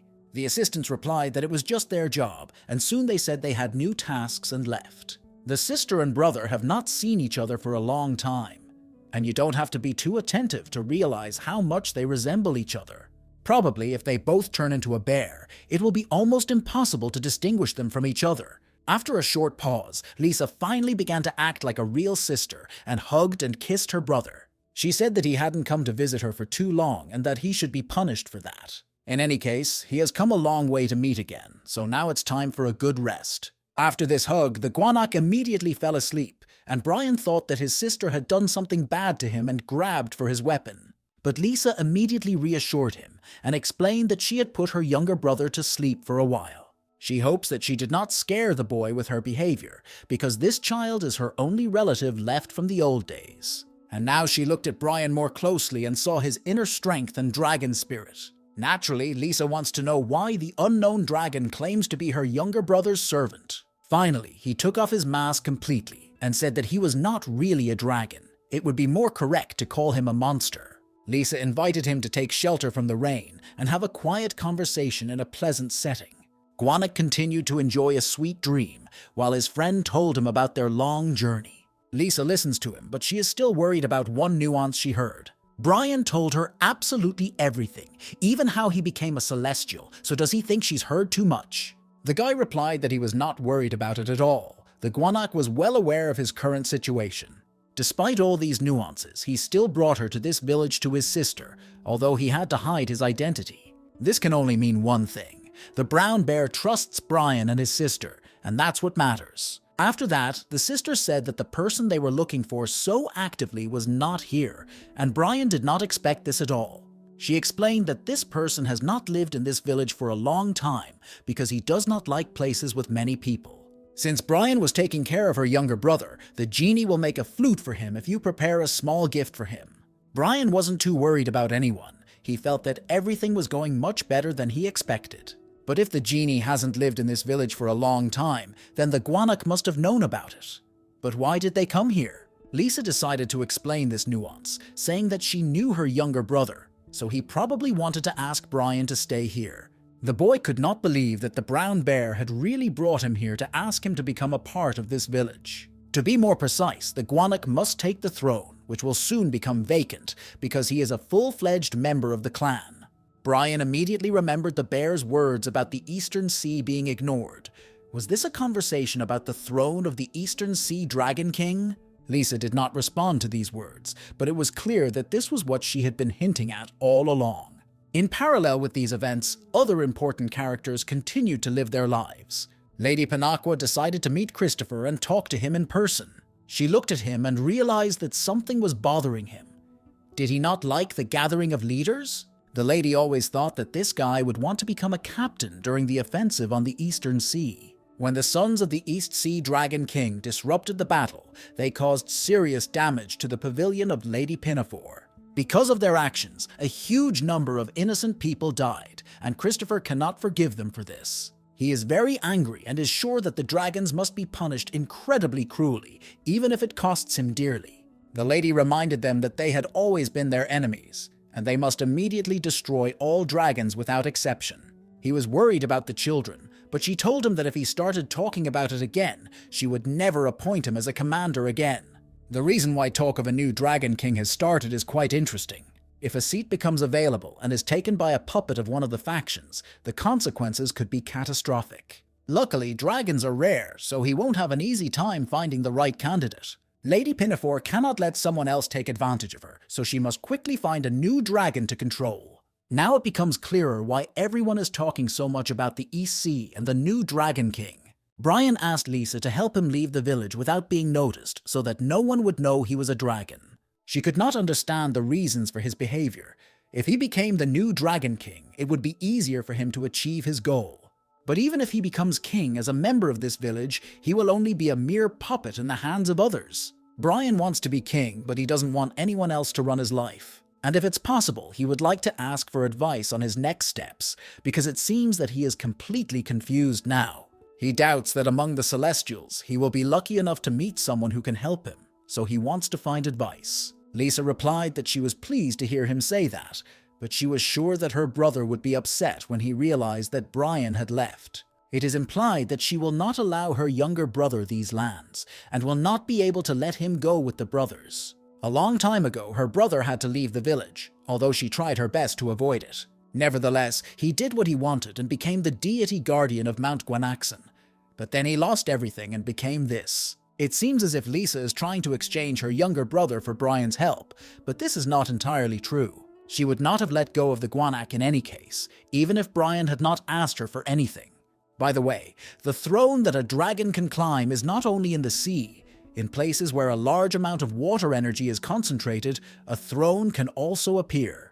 Although the level of such thrones is lower than that of the sea, their energy is still quite pure, and Lisa knows about this place. She had a friendship with a dragon king who lived nearby, and when he died, she got the right to his land, and now she wants to pass it on to Brian. Of course, it's not as good as the sea one, but it should be enough. This place should be perfect for Brian, in order not to worry about others and calmly increase his strength. It was a really wonderful gift, but Brian was upset because he had to leave before the Guanac would wake up, although he would have liked to say goodbye to him.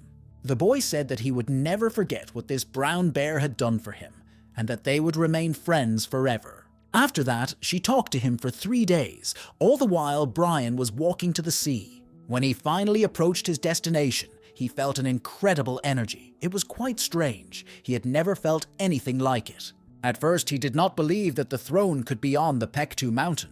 First, he needed to absorb the water core of this sea. To do this, you need to jump into the water, and fortunately Brian is a great swimmer, so it shouldn't be a problem. Recently, he has even learned to breathe underwater, as if he has become a fish, perhaps because he is now a dragon. Soon he finally saw the water core. It was glowing on the seabed. Such a great power is enough to destroy anyone. Only when he gets closer, he feels himself filled with power. He became very curious about how strong he could become when he absorbed this core. When he touched it with his hand, he began to feel that this core was trying to resist absorption. It took some work, but soon it was almost done. Brian began to feel rather strange, probably because the core had merged with the dragon pearl. At that moment, he immediately remembered the conspiracy with Lisa, and she told him what to do after he removed the barrier. The girl said that immigrants would appear because they would immediately feel this energy. The Amuji have trained hard to become dragons, so they will be very difficult opponents. These guys came much earlier than Brian expected, but he was ready to meet them anyway. He has only heard stories about these dragons before, but he is not interested in their power because he is not going to give up without a fight. Brian has prepared for a very serious challenge. He is confident that his strength will be enough to win, but it will be difficult. The first attack of this dragon showed that the guy should not overestimate his strength. Lisa warned that the dragons had been training for a long time to improve their skills, and she was right. The dragons immediately felt a similar energy in this boy, but they also realized that he did not know how to control his own power. They believe that Brian is a miserable creature who cannot withstand any of their blows. Now they are on the way to complete transformation into dragons, and if you eat the boy now, you can speed up this process. But when they looked at him more closely, they saw the leaves of a peach tree around him, at which point they should have realized that the guy was dangerous. They were still absolutely sure of their victory and told him there was no point in resisting. After that, one of the dragons asked Brian to enjoy the leaves of the peach tree before he died. They did not pay attention to the fact that the guy did not panic at all and did not show signs of fear, as if he had a plan. The peach tree has a very important role to play today, and that's exactly what Brian is looking forward to. Using his powers, he began to attack the dragons and seize the initiative of the fight. Then he remembered his additional capabilities and artifacts and was happy to use them. The dragons didn't understand how this impudent boy had repelled all their attacks in 1 second. He must not be as weak as they thought. One of the dragons even said that they should immediately retreat back, otherwise they would become victims themselves. Just like that, in just a few minutes of the fight, Brian was able to defend himself from the attack of two strong enemies. When it tried to absorb the core, it used too much force, so now it is very difficult for it. He can't stop halfway through his journey because he traded this opportunity for his friend. The dragons tried to escape, but Brian caught up with them to finish the fight. Although he has a small amount of strength left, his determination and perseverance are still at an all-time high. The monsters started attacking because they didn't understand how he got there so quickly, but now they have to think about something else. If they want to live, they must immediately find a way to defend themselves, otherwise it will turn them into land. One of the monsters was sure that they had an opportunity to attack, because their opponent could not use the power of thunder at the moment. This probably only happens when you underestimate your enemy, and then see how powerful he is. Brian demonstrated incredible speed and aggression. It was impossible to keep up with his actions. He felt that the dragons would soon face a brutal end, and that the last step was to be taken. At such moments, this guy, like a real predator, begins to smell blood and increases the pressure on the opponent. If 10 minutes ago these dragons called him a miserable snot, now they are ready to beg for his salvation. One of them even started to run away and left his brother to fend for himself, all in order to survive. This dragon hoped to become the future king of dragons, but now he realizes how far he is from this dream. He forgot about his brother and tried to run away, but when Brian is motivated, it's impossible to run away from him. The plant Brian used to defeat the two immigrants is called Chinese black bamboo. Even in ancient times, it was believed that it could be used to fight dragons, and if you pierce their body, the dragon will soon lose its vitality. A little while later, Brian saw that he was standing above a rather beautiful house that caught his eye. It wasn't long before he finally realized that he was looking at the dragon's court, even though he hadn't seen it before. Probably this house manifests itself only when the owner of the water core approaches it. The monsters were still hoping to be saved. They said I would do whatever he wanted if he let them go. It was difficult for them to endure this pain. Brian understood this and decided to take advantage of this opportunity. He wants to make sure that no one else is here, but it turns out that the guards of the dragon's palace are here. There must be 5 of them. They are probably hiding now before they attack. The Amugas appeared immediately after the barrier was removed because they are associated with this place. They used to be the servants of the owner of this city. But he died 600 years ago, so they trained for a long time to take his place. If they were really a servant, they should know this place, so they can be useful in the future as they know where valuable things are. Brian decided to trust them and let them go, and the monster immediately decided to transform into its true form. To begin with, he let only one of them go, and it turned out to be a girl named Dorothy. He ordered her to follow him and show him the place, as well as tell him about all the nuances. Finally, she looked at her brother and said in a quiet voice that they were very lucky to be alive. Upon entering, Brian realized that it was incredibly beautiful and spacious. The mechanisms in this palace are powered by the energy of the water core, so the owner of the core can easily manipulate them. Despite its small size, this palace was created in the Sango era, that is before the 3 states were founded. Until the last ruler, no one was inferior to the Sea Dragon Kings. This yard looks quite spacious, and it will be possible to move a peach tree here and even make a garden. A little later, Dorothy showed us the place where the treasures of the Pektu Palace are kept, and only the owner of the core can open this door. That is why the treasures have remained in place for many years, but times have changed. Since Brian became the owner of the water core, he was able to open this door with ease. He went inside and saw something very large, and at first he did not understand what it was. He thought they were ordinary books, but Dorothy explained that it was a martial art. This is the hidden technique of the White Sword King. Creatures like him must actively train to become dragons. Most of them are just observing or looking for an experienced mentor to guide them. Dorothy and her brother were mentored by the previous Dragon King, but then he died, so they never got to become dragons. If everything she says is true, then they will be able to become dragons by mastering this technique. In this case, Brian can use them and manipulate them as he wants. He said that he was ready to let Dorota learn this martial art, but in return, she had to become his servant. She agreed and immediately received a task from her new boss to get ready to welcome the guests. Looking at this girl, he realized that she looked very familiar. She is very similar to the dragons that attacked him and the Pinakwa lady. They probably all look the same. Now he was wondering what her brother looked like. He probably looked like the others. Soon, Brian was meeting his first guests, and amazingly, the Lord of Divine Fire came to visit him. Although the guy is only at an incredible level, this master has already recognized him as a Dragon King. The master could not understand why the new Dragon King, who should have been busy restoring the palace, wanted to see him. The boy replied that he had a request for the master and took something out of his box. Having examined the object more closely, the Lord of Divine Fire realized that it was Chinese black bamboo. Brian explained that he wanted the master to make a flute out of him, which immediately made it clear that the young Dragon King's ambitions were very deep.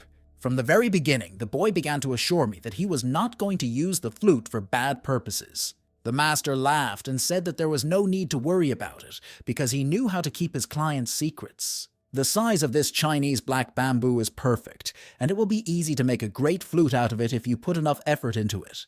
With one glance, he realized the full value of this bamboo, so it was immediately obvious that he was a great craftsman.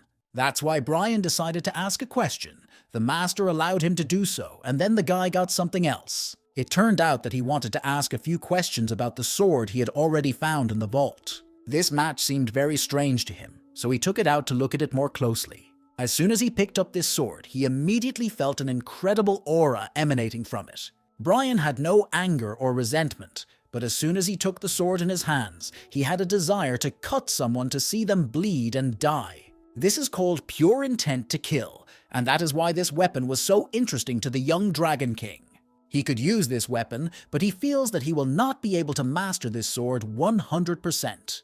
The master took him by the hand and told him that this sword belonged to a completely different land. As soon as the master grabbed the sword, Brian immediately began to worry that the situation would not get out of hand. Brian could not control this weapon even with all his efforts, but for the master, it was not a problem. This is what a true Lord of Divine Fire means, and now it is clear why legends are made about him. This sword is a terrible weapon that was made by the dwarves of the Northwest. It can endow its wielder with enormous power, but if you are not careful, the sword will only bring death to its wielder. If a boy is worried about the power of this sword, he can be subdued by making a special place to store this weapon. As long as the sword is there, there should be no problems, but if you take it out, you can feel all the lives that this sword has taken. We must also remember that no matter how hard Brian tries to subdue it, this sword will only calm down when it smells blood. When everything is ready, the master will return to the Bryans, but for now he has to take care of business. After saying goodbye to the master of Divine Fire, Brian continued to study the chronicles from the vault. He was sad that there were no Guanakas here, and his help would have been needed now, because this is an ideal place to study something. He believed that while he was preparing the flute, no one would interfere with him, but it turned out quite differently. The new Dragon King was approached by his maid and told that a guest had come to their palace. Brian went out into the yard and personally met Charles, the sage from the Mountain of Tobacco from Balandur. Balandur is called the site of 8 sacred halls. During the Goryeo dynasty, a monk founded 8 sacred temples. In each of them lived a deity to whom people brought gifts and prayed for the country's prosperity. But in reality, everything was somewhat different. The 8 mountains were inhabited by celestials who had incredible power, so these mountains were called sacred. People began to bring various gifts there, and these people were called sages of the 8 sacred mountains. But many years later, this was cancelled. But now that the heavenly gates have reopened, the Korean leadership has returned the sages of Balandur to their status. The master of the sanctuary of Mount Pektu, in other words, the rightful owner of the mountain, Master Charles, came to see the Bryans. The guy greeted the legendary master and said that he had to find him first, instead of waiting for him to visit. The master replied that everything was fine. He was busy with his own business anyway, and also introduced Brian to his younger apprentice. When he took a closer look, he was shocked because he had known this girl for a long time. It was Ruth. It was hard for him to believe that they had met again, especially given these strange circumstances. He pretended they didn't know each other and greeted the girl, then said he was going to take them to his house. As soon as they arrived, it was immediately noticeable that the atmosphere around them had changed. After her full recovery, the girl began to be called Fairy Charles, although she did not like this name very much. It's immediately obvious that Charles is good to Brian, but there must be a reason why he came here. The master knows that this guy has reached an incredible level at such a young age. It is immediately noticeable to an experienced eye. In addition, he managed to make many acquaintances with respectable people. It is rare to meet such celestials who reach the top so quickly. The master said that his student's young age would not prevent her from achieving success, as she had almost reached the heavenly level. He probably came here to ask Brian for help, or rather for the boy to teach his student something. Perhaps what he called pair training can also be called training for building friendships. This is exactly what an experienced nail technician wants. By practicing together, they will be able to satisfy each other's desires. Charles is not sure, but perhaps in the future this girl may become a concubine for Brian. All these words are too much of a shock for the guy. He did not expect to be surprised so often today. The master calmed him down and explained that this is the point of pair training, that is, training between a man and a woman who are in a relationship. Taoist sexual practices are really incredible, and if you release this energy properly, you can bring about harmony between a man and a woman. This is the only way to reach the highest path in the shortest possible time, so using his student, Charles tries to tame the dragon. This is what the world of celestials looks like, but Brian is against it and does not want to enter into such a relationship. The master asked him not to rush into a decision, as pair practice could help him a lot, and they could become relatives. Master Charles said that he was not one of those people who treated their sons badly. He took out the jug and put it on the table, and Brian immediately smelled the Gong King extract. It was thanks to this substance that he was able to finally awaken his hidden foundation. Since then, he has never found anything similar to this elixir. The rarer an elixir is, the more precious it is, as all celestials know. Brian explained that he was already in love with another woman and was ready to marry her, but the master assured him that this practice had nothing to do with feelings. At this point, Brian looked at Ruth closely, and it was clear that she didn't like the idea either. But after some pause, Brian finally made a decision. Given his respect for this girl, he agreed to do doubles practice with her. His goal is very simple. He wants to make progress and get the most out of it. A few days later, he began practicing various techniques in the study of heaven and earth. His progress is incredibly rapid, and if no one interferes with him, he will improve his level very quickly. Now that he understands the principle, he can make it rain using the energy of the air. When it reaches the 6th level, it will be able to combine different properties and create natural disasters, which is a lot of fun. A little later, a maid came to him and said that Mrs. Ruth wanted to join him in the bedroom. Brian immediately smiled and told her she could come in.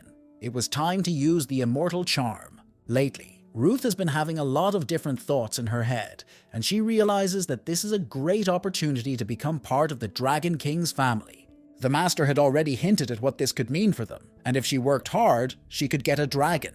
He believes that she will succeed, and everything that belongs to her also belongs to him. Although she was uncomfortable doing it, she was always used to obeying her teacher and doing everything for him. A little later, she came to the Brian's house and greeted the young owner of the dragon's house. She saw that he was dressed rather strangely and had been waiting for her for a long time. He believes that the atmosphere should be something like this, so he made the place a little bit better and hopes that she will like it. At that moment, she remembered again that she had to do everything for her teacher and thanked him for his concern. She was ready to do anything, but at that moment, Brian said he knew she didn't want to do it. He could tell by the look on her face that she didn't like the whole idea. Strange that such a miserable mortal woman should think she was the equal of a king. He has already noticed that she has learned to speak well, but does she really think that the Dragon King is ready to give away his most valuable treasure? If he says that she can get the treasure only by turning away from her teacher, will she agree to it? It seems that Brian knows that Charles's position has deteriorated recently, and so he deliberately wanted to make this girl angry, and he succeeded. She said that if he continued to insult her teacher, he would pay for it with his own life. Perhaps this girl overestimated her strength and skills, because now Brian is on a different level. He stood up and said that a mere mortal could not be compared to the King of Dragons. He doesn't care what Charles thinks of him, because he is the Dragon King and this is his butler. She can do absolutely anything she wants, but she cannot harm him. After saying this, he ordered his dog to calm down and asked the girl to follow him to show her another way. At first, she was unsure whether she really needed to do this, but she was still interested. When they went into another room, Brian offered her something to eat. Ruth was visibly nervous because she did not understand what he was up to and what he wanted from her. It seemed to be some kind of pill. Soon he told the girl that it was a pill to preserve the energy of the 8 treasures. It's strange because it's a very common medicine that she doesn't really need right now, but why did he offer it to her? If you take a closer look, the quality of these pills is different from the ones she's used to, so it won't get any worse. She was sure that she would not feel anything strange, but a little later she finally realized that she was wrong. This medicine has no taste or smell. It is different from what her teacher used to give her. In addition, the wound she received from the battle with the Heti immediately began to heal, and she felt an increase in energy in her body. Is it really possible that such a basic pill can affect the heavenly level? But what is the trick? Brian smiled and said that the trick is in the right ingredients and skills. He is a true master of this business. He knows that her teacher is a very cunning rival who is hard to ignore, but Brian was not going to get intimate with her. He is ready to suggest that she pretend to be closer to each other so that her teacher will think so. She is afraid that he might guess about it, although she did not think about it at all when she took the medication. Brian offered to give her this medicine in the future, but in return she should give him Gongqing extract. She began to doubt, but the doubts would dissipate as soon as the energy of the air began to increase. Soon the girl said she was ready to agree to these terms, but she had one condition. She is well aware that Gongqing extract is very valuable, so she wants to know how the Dragon King will use it. Brian started laughing, wondering if he used it wrong. Would she start crying and tell the teacher? The girl replied that he didn't have to worry about it, and that the whole conversation would remain between them. He said there was no time for idle talk anymore. They had to get down to business and drink alcohol. It was at this point that Ruth began to really worry because she realized she had made a mistake. As soon as Brian tasted the drink, he immediately felt that the effectiveness of the drug was decreasing. He has no choice but to increase the dosage, which should be enough for practice. But for this, you will need to add a little alcohol to this extract, then the result will be excellent. It's as if Ruth has had too much extract with alcohol and now she can't stop.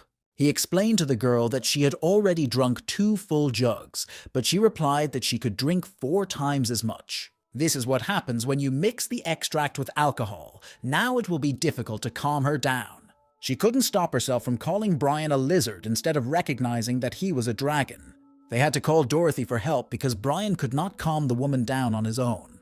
Although it was difficult, Ruth soon fell asleep because she could no longer vote. Surprisingly enough, in this chaos, Brian learned something useful, and later he will decide how to use it. In the meantime, he wants to finish with Gongqing extract and get its incredible effect. A few days have passed since then, and the guy is confident that everything should work. The scent is incredibly strong, and if the Celestials smell it, he may find himself in a difficult position.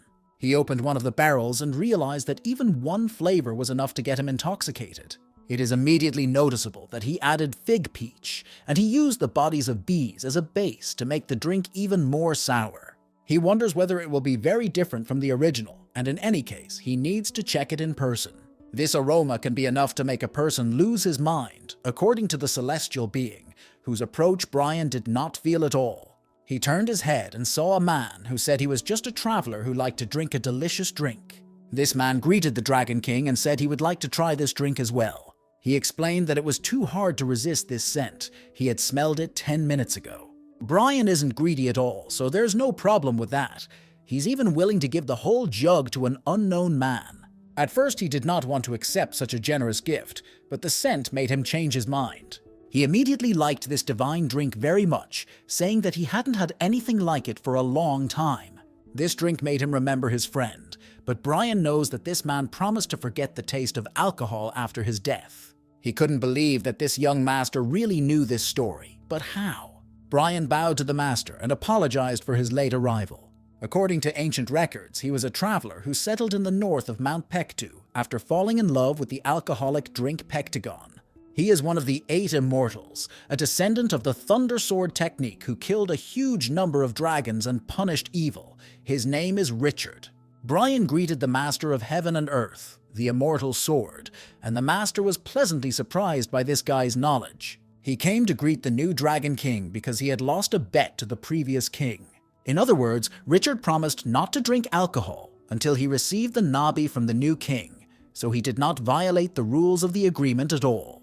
It's hard for the master to admit, But at that moment, he didn't know who Brian was, even though he had kept his word for 600 years. Even though he realized how precious this drink was by its aroma, he still showed no anger and was polite. Richard asked the boy to stop and say that he was a real drunk, because he could not listen to these beautiful words anymore. It seems that he is ready to keep his word to the end, and this deserves respect. He's either too stubborn or too right. It's hard to figure it out yet. It's hard for Brian to watch his older brother use such horrible words to describe himself. Instead, he suggests sitting down at a table with good booze and drinking in memory of ancestors. In this case, the immortal sword is not against this proposal. He is pleased to see that the younger generation respects the older. He thanked Brian for saving him the trouble, and if he ever needed help, he could ask for it.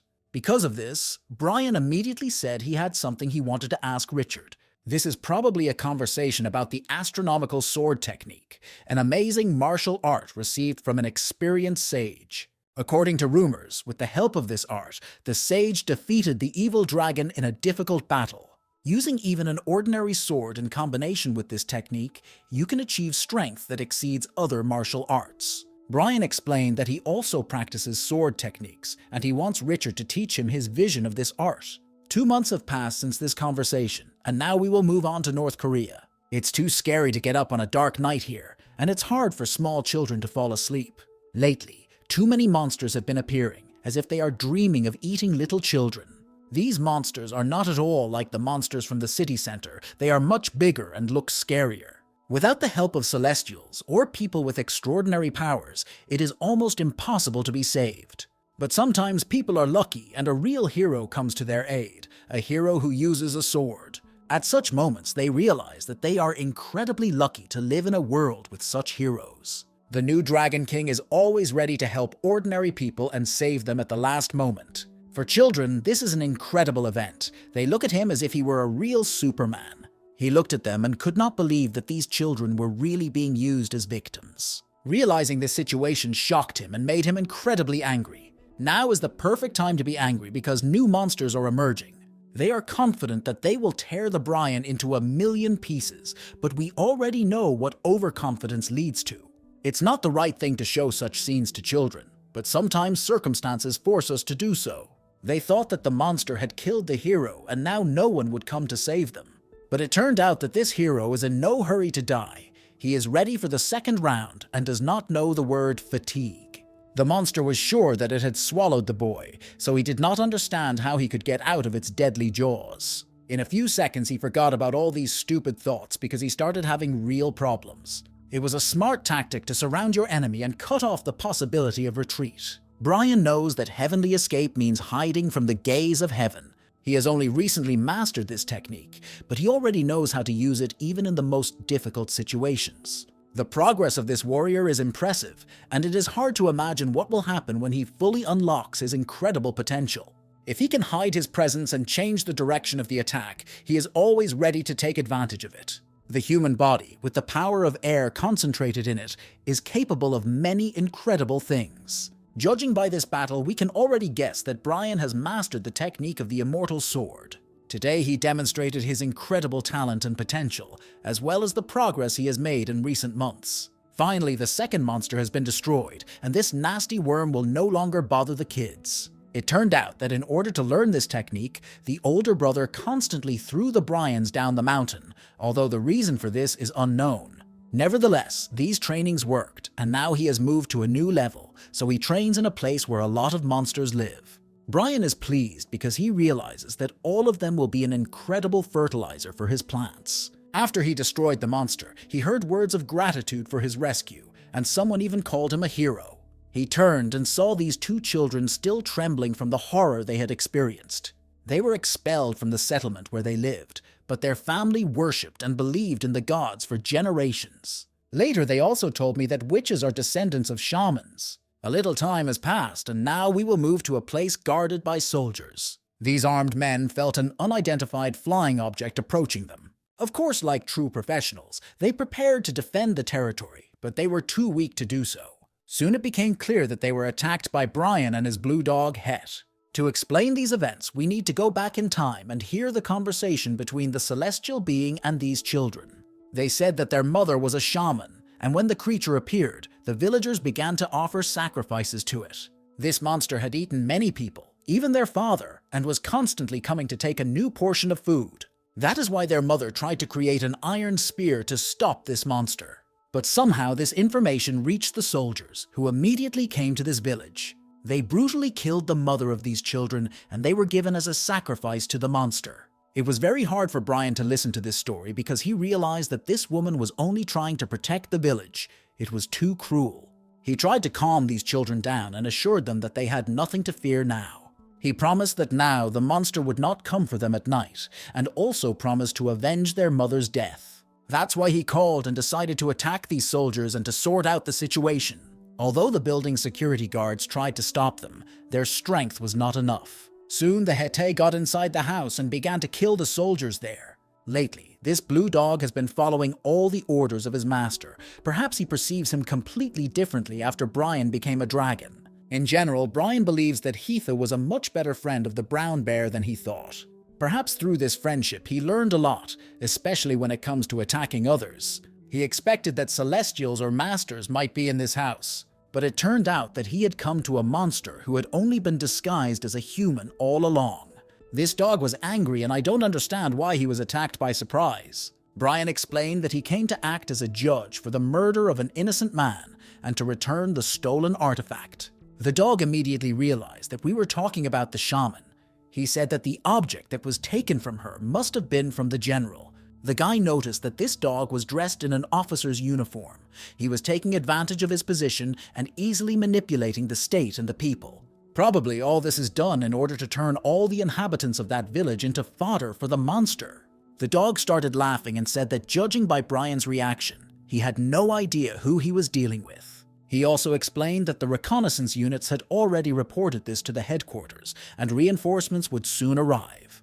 The guy approached this rabid dog and said that he wanted to be taken to the lair of these disgusting creatures. He is ready to personally go to them and destroy them for their bad deeds, although the dog is still sure that Brian is digging his own grave. The dog is sure that even though this guy is a celestial, he is nothing compared to their boss, and we will soon see. Once upon a time, demons were fleeing from celestials from China and South Korea.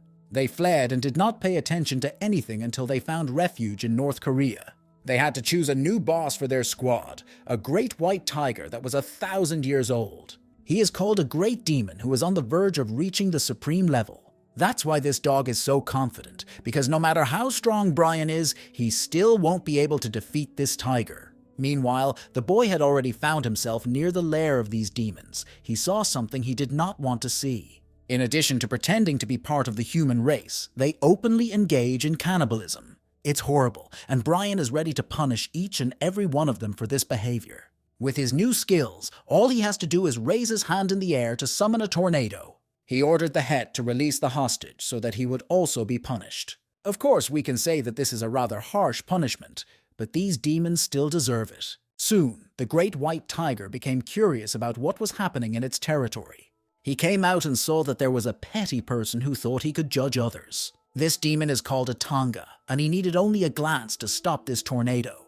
The demon started shouting at the guy and calling him a miserable worm who would pay for coming to his territory. After that, he called his subjects and said that anyone who was hungry could eat human flesh. The tiger said that he also wanted to taste this guy, but at that moment the weather changed. It seems as if the heavenly powers have intervened and sided with the Bryans, but it's not heaven at all, but his new techniques. A little later, the demons saw some large reptiles approaching them. The big white tiger quickly realized that he would now have to fight against the immigrants. After all these battles, Brian was getting hungry, so he asks his assistants not to keep him waiting too long.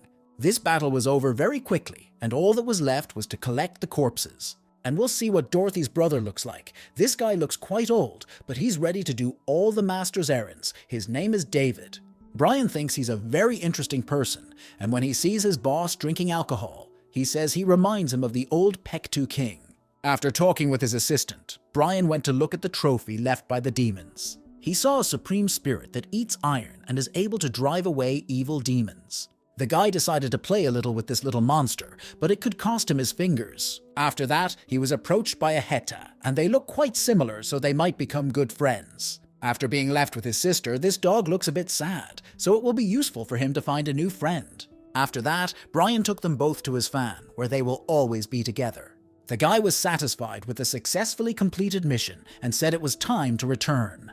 He is well aware that he cannot leave the house of the Dragon King unattended for long. When he returned home, he realized that he had no right to make such mistakes anymore. It seems as if this dragon's house has turned into a tavern. It's even hard to look at. It seems that Ruth and the Immortal Sword have become real drinking buddies, which is interesting because she doesn't know the teacher's true identity. Brian also left the children he saved from the monster in this house because they were not too worried and were looking forward to his return. The king greeted the children and said that he had brought them their mother's things, which was all he could find. The children were very pleased that at least something of their closest person in the world remained, but of course, this will not bring their mother back. These things are very precious to them because they are a real family heirloom of their home. Their grandmother received this item as a gift from an unknown person a long time ago. She said that if these items are preserved, family members will always receive help in times of need. Unfortunately, when their mother was in danger, they could not take advantage of it. This is because they lack the knowledge and skills to use the spells written on these relics. Brian said that he was willing to try to help them learn how to do this if they would give him the items. The children had already trusted this guy, so there was no problem with that, and he could try to activate the spell. Although these things have belonged to members of this family for their entire history, the children have never seen these items activated. It's hard to compare this effect to anything else. It looks so incredible. He said that it was very similar to a signal light talisman. He had already used something similar before, at the beginning of his journey as a celestial. But the problem is that the person who gave this subject many years ago may forget about this signal. Suddenly, everyone felt the wind speed up. Did the owner of the mascot come so quickly? Brian looked up and saw a woman in a suit. She told him to immediately release the talisman's descendants, otherwise he would face severe punishment and death. This meeting turned out to be unexpected, so Brian decided to calm the girl down and said that there was a misunderstanding. He offered to listen to his words first, and of course greeted the wilted flower of the Sura, Carol. The children looked at this girl as if she were a real deity. She also could hardly hold back tears when she saw how upset they looked. Soon, Carol broke down in tears, apologizing to the children for not having time to help them. The girl asked them to follow her, and promised that now they would have lots of nice clothes and delicious food, and she would teach them martial arts. She felt guilty towards Brian, but he assured her that it was nothing to worry about and offered her a rest and a good meal. Since he is in the uterus, she cannot recognize him either, just like Ruth. He quickly switched to a water-based one because a wooden base is rare and could give away his identity. Brian wants to understand what exactly connects this girl to the mascot, if she is really that old and has such a question.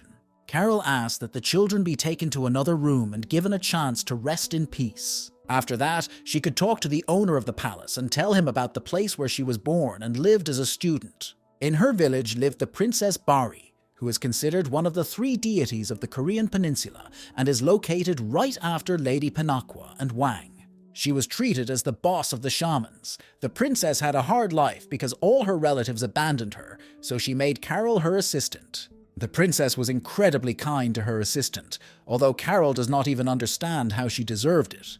But nevertheless, the princess did not want to return the key to the Seokan garden to her, so Carol became angry and destroyed the garden. Now this girl would like to bring all these monsters to life again and destroy them with her own hands. In general, she was unable to return the key, so she stayed to repay the debt. It was then that they first met, Carol and the ancestor of these young children. This woman was a shaman. She studied with an experienced shaman from that village. Her name was Gem. She was a nice and kind woman, and they became friends, but then an unpleasant incident with a key happened. The key was made from a branch of a sacred tree, and to repair it, Carol decided to perform a ritual at the waterfall. This waterfall was filled with the element of water and yang energy, but the key was missing. The search failed to help with this problem, and after that, the princess of the bar accused the gay man of stealing the key. The princess believed that no one knew where the key was kept except the gem, but even if she had stolen it, she knew perfectly well that she could not enter the garden with this key. Carol decided to protest against this decision, and it worked, and the gays were released. But the problem was that she was severely beaten during interrogations and then kicked out of the village. When the friends met again, this shaman had already gotten married and was preparing to have a baby. She was very hardworking and could have achieved a lot, but life took a different turn. Carol has always blamed herself for what happened, and if she hadn't lost the key, the story would have been different. She was never able to find the key, so she blessed the talisman and gave it to her friend.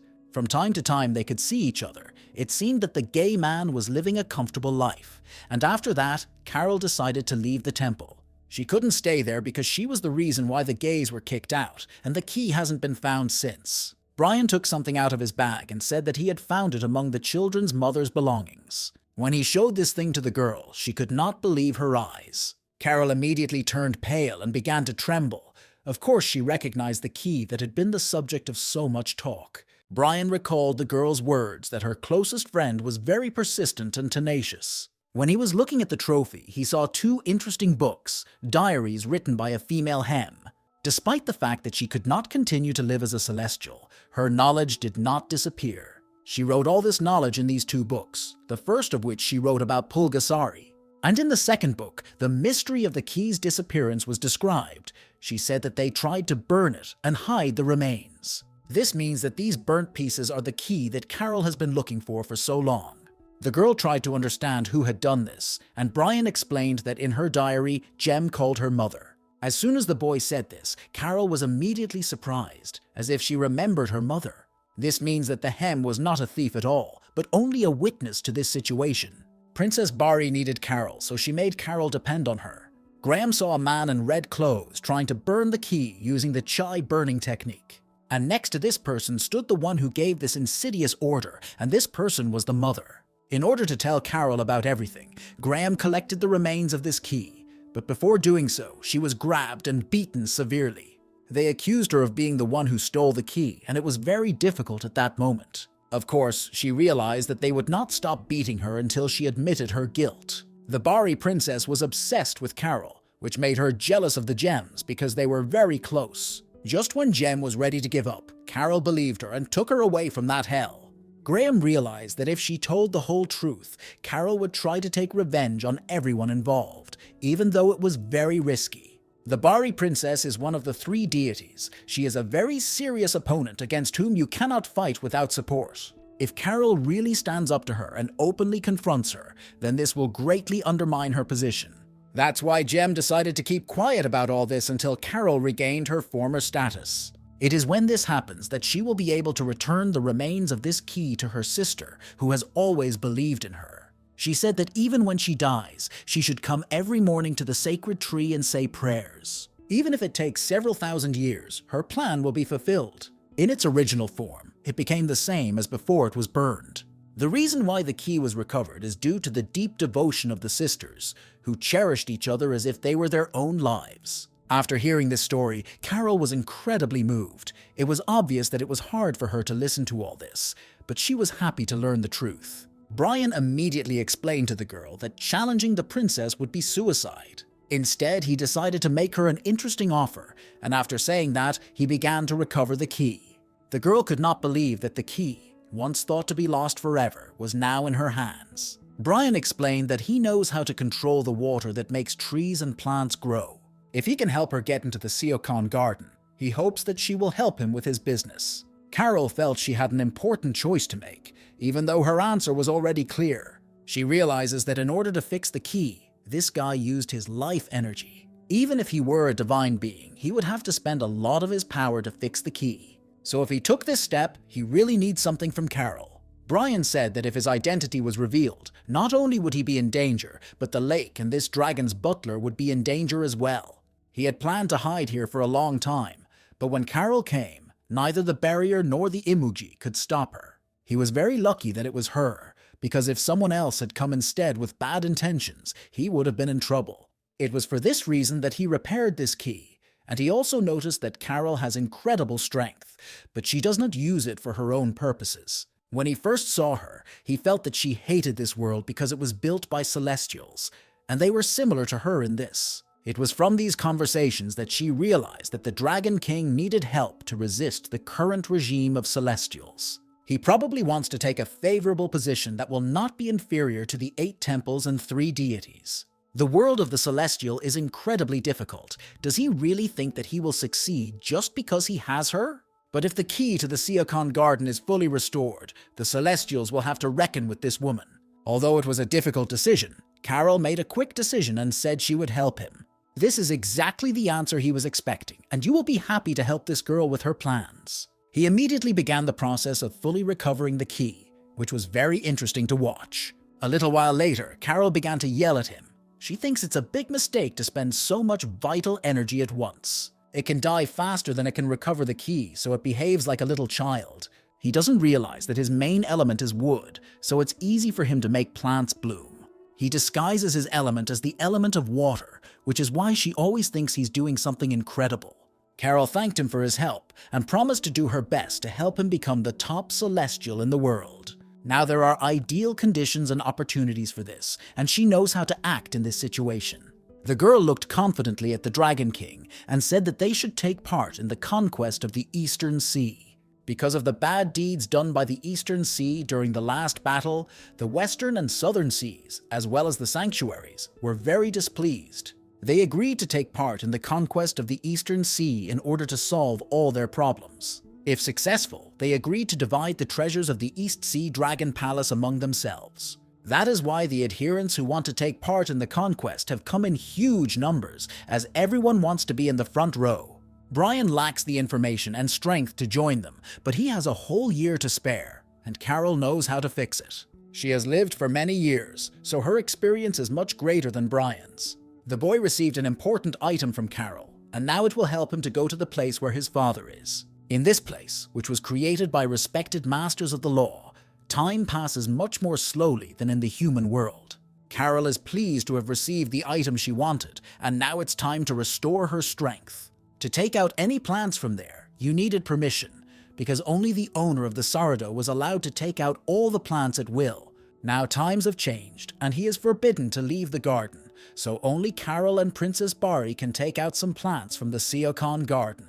Carol is only allowed to take away the flower of life, the flower of reincarnation, and the flower of destruction. But these flowers alone won't be enough to restore her full strength, so she needs to get permission to bring out a fourth plant. In principle, this is all that needs to be done now, but Carol also wants to pass on her successes to Brian so that he can take a good position. He was shocked by this proposal because he thought that this girl was entering the gardens of Lady Pinaqua.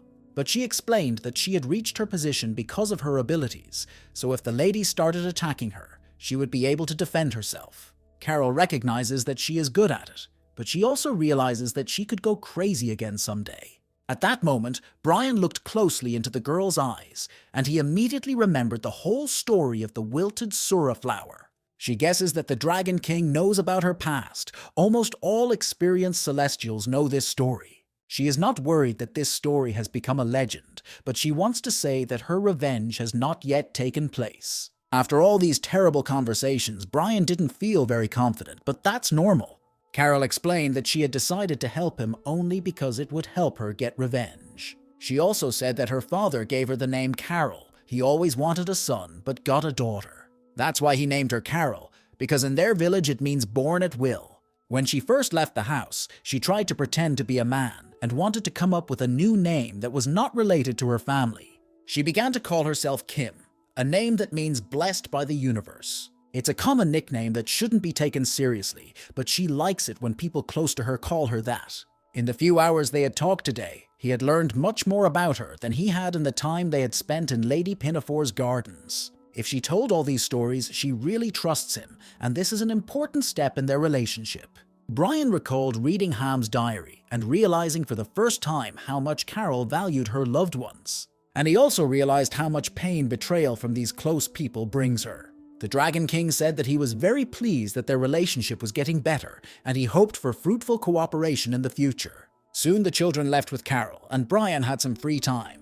He decided to leave the court to his assistants Dorothy and David and set off on a journey. Finally, he approached a peach tree. Lately, he has paid little attention to this sacred plant. During this period, several fruits have ripened, and they look incredibly juicy. When Brian got a little closer, he smelled an incredibly horrible odor. It hasn't been long since he caught them, but the smell is just awful. He was looking at the tree and enjoying the fruit, although there was still a small amount of it. He is pleased that the bodies of monsters are the perfect fertilizer for the tree, especially if you plant plants that remove toxins next to them. They usually take more than 100 years to grow to this size, so it can be called a miracle.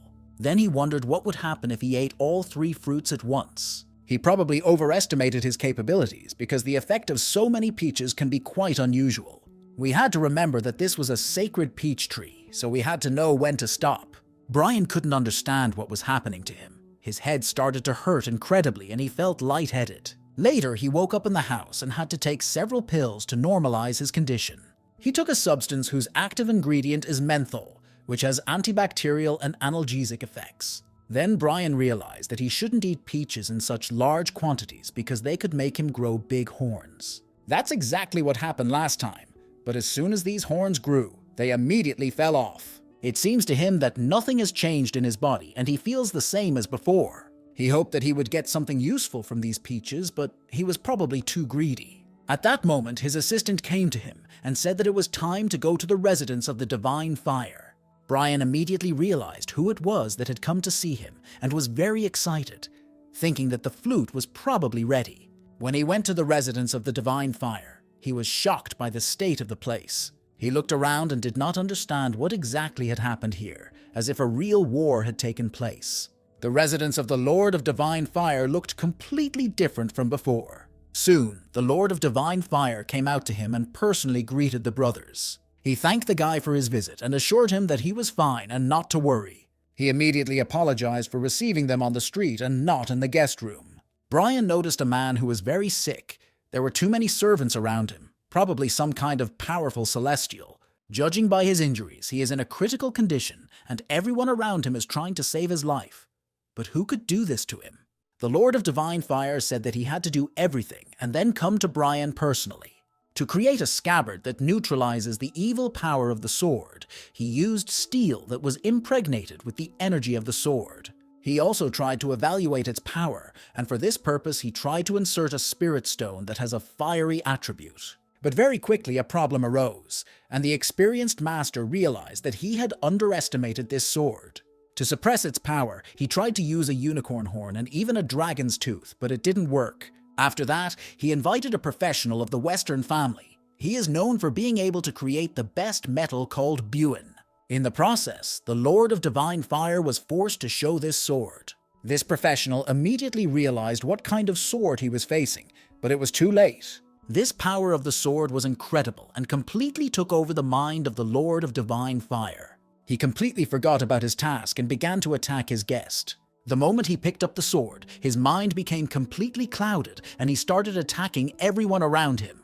Before his death, this metal professional managed to tell us why this happened. The materials used by the Lord of Divine Fire could not conquer the sword and its powers. After that, the sword broke into the house and conquered all the insects that came across its path. The Lord's wife tried her best to stop this infernal weapon. It was very difficult for her because this sword turned out to be a real weapon of Satan. As soon as someone picked it up, they immediately lost their mind and behaved like a professional killer. His wife said that they could not miss this opportunity and must stop this sword at any cost.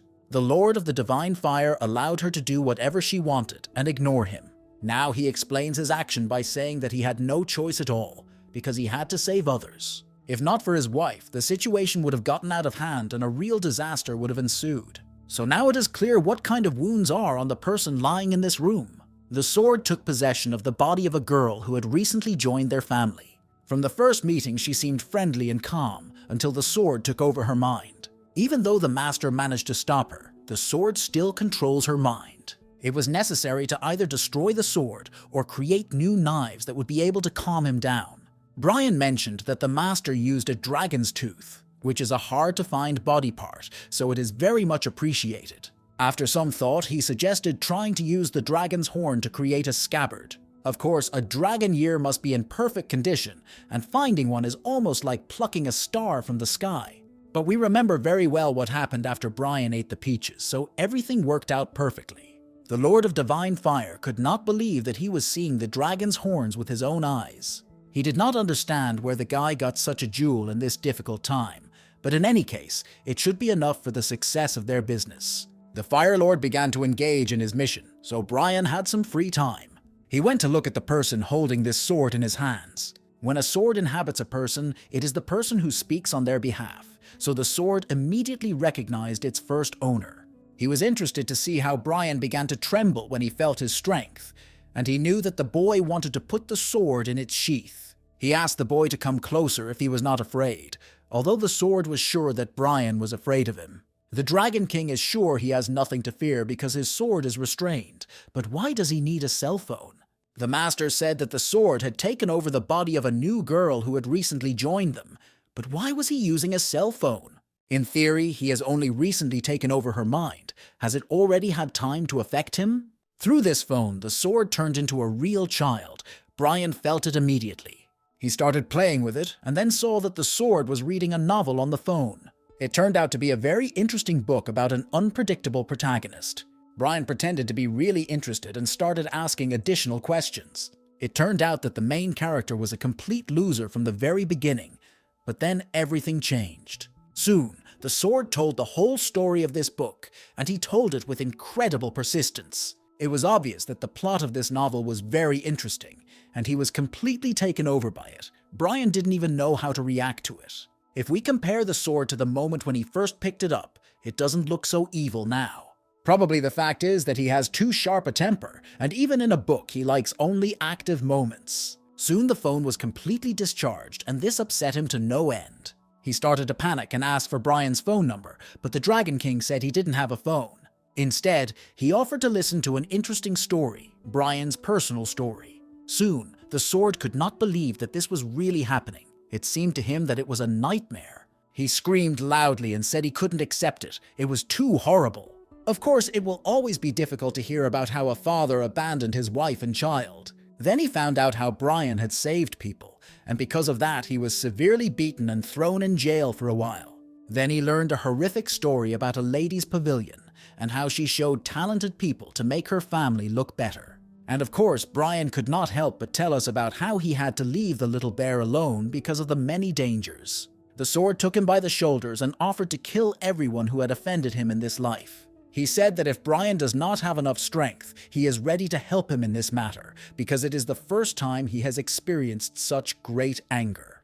The Dragon King laughed and said he appreciated the offer, but the sword was now imprisoned, so he could not help him. Although Brian can ask the Lord to let go of the sword, he will not do so after the sword has taken over the territory. Of course, after these words, he lost his mind again and started making noise and getting angry, always the same thing. Brian smiled and said that he had an idea on how to get rid of anger. In response, the sword smiled, but said that the main character of this story is better off doing everything himself. That is why this sword should be in his hands, because it is the right thing to do. Brian remained calm, even though the sword could very quickly take over his mind and change it forever. This is exactly what happened in a few seconds. It was noticeable that Brian was losing control of his body. The sword plans to use this young and strong body to punish all his enemies and cut them into small pieces. But it's never bad to dream, especially if you have a divine Fire Lord who is ready to keep the situation under control. He is not going to let a disaster happen in his house again.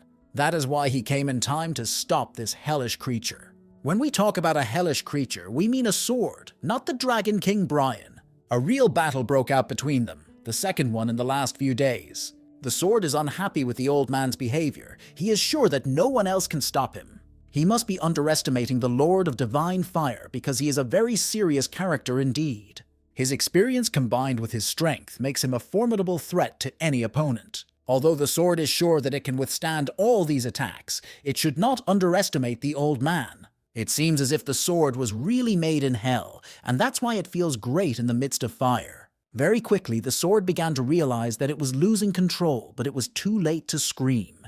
This process was unstoppable, and the only thing left to do was to wait until the sword lost control of Brian's body. In a few seconds, the Dragon King lost consciousness due to the incredible stress on his nervous system. After a while, he opened his eyes and realized that this terrible dream was over. His maid Dorothy was there and was very concerned about her boss's health. He assured her that there was nothing to worry about and said that he was feeling well. Dorothy carefully examined him and realized that there were no problems, and she gave him the medicine that the Lord of Divine Fire had given him. Now the sword is under full control thanks to being placed in a scabbard. But there is one problem. It has become too loud and is constantly trying to offend its owner. It turned out that only Brian could hear all these words, perhaps because of his horns, which received this information as an antenna.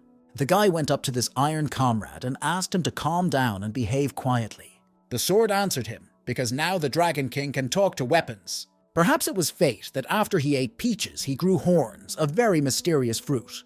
The sword tried to explain that he was angry because he was imprisoned, and again suggested that its owner take revenge on his enemies. Soon it was time to return home, and the Lord of the Divine Fire hoped that Brian would stay a little longer as a guest in his house. The guy said that he did not want to disturb anyone, because he understood that the Lord had to repair his territory. The wise man thanked for the precious dragon horns, without which it would not have been possible to tame the sword. Brian assured me that it was nothing special, that if he hadn't asked for help, nothing bad would have happened, so it was all his fault. The Lord of Divine Fire could never in his life have thought that he would ever be able to work with dragon horns in such perfect condition.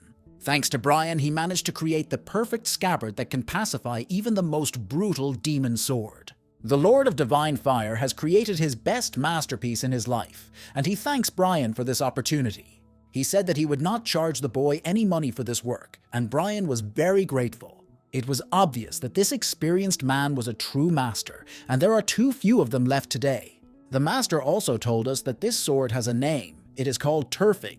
Soon after, they said goodbye to each other and Brian left for his home. He was glad to finally return to his home and felt greatly relieved.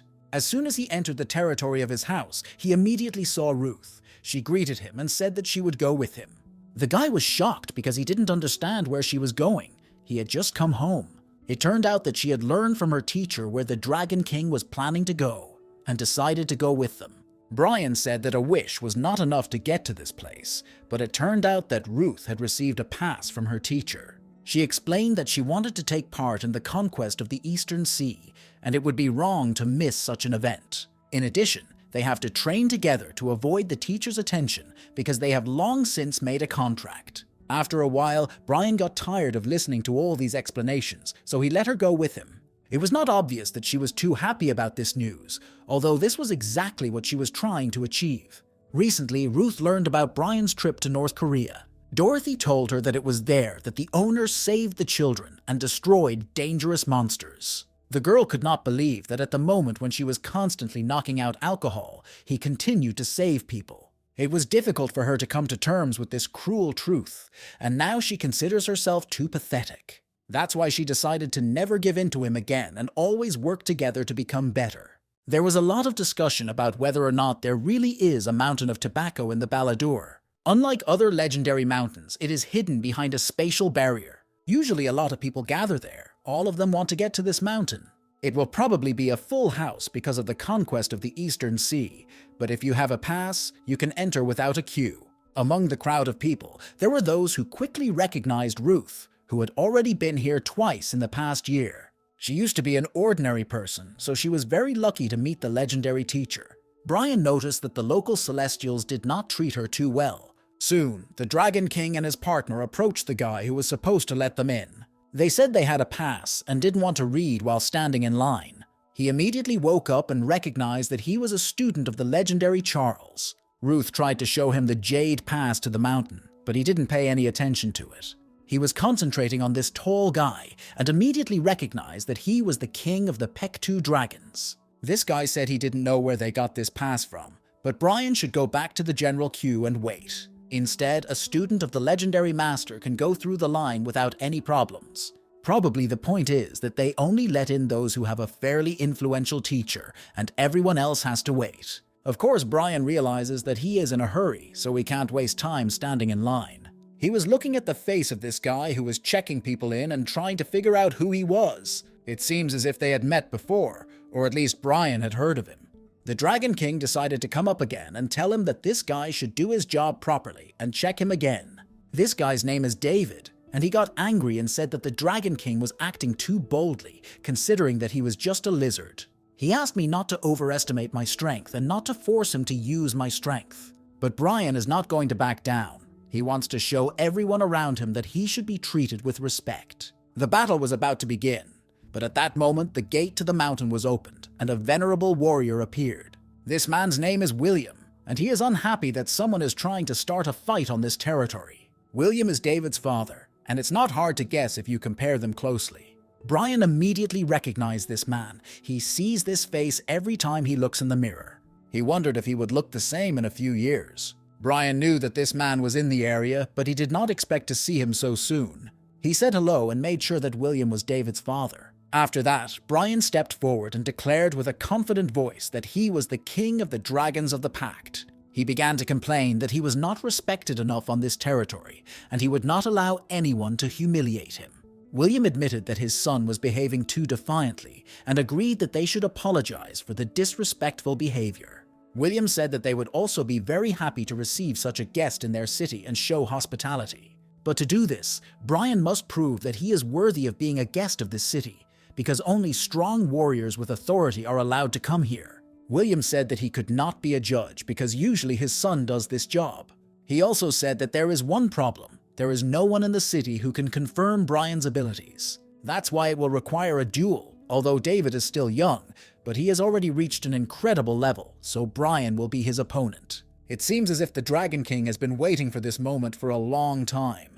He had imagined this moment millions of times and dreamed about it since childhood. He dreamed about the moment he met his father, because this man destroyed his family with his own hands. Brian always wanted to kill the man with his own hands and completely destroy him, but the moment he finally met this person in person, he felt strange emotions. His mind became completely empty, and it seemed as if he wanted to use a demonic sword. He could be much more honest with his feelings and merge with this sword to form a ruthless force of punishment. You can understand him because he had nothing left in his heart but the desire to kill. However, he was able to calm down and wait for the duel to start, as he had to do everything by the rules in order to avoid unnecessary problems. David was confident of his future victory and said that Brian would have to beg for his life. He got the right to attack first, so he was preparing to show his full potential. Brian remained calm and, waiting for the opponent to attack, easily dodged it. He admitted that David is a really fast guy, but that's not enough when you're fighting a real Dragon King.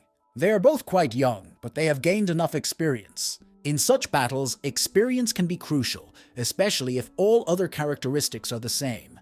At the beginning, it seemed that the Dragon King of the Pact was losing the initiative and constantly defending himself. For people watching the battle, he seemed much weaker than expected. Some people even thought that Brian got the title of Dragon King by accident. David used space as a defense, but space can only work on insects that have a material form.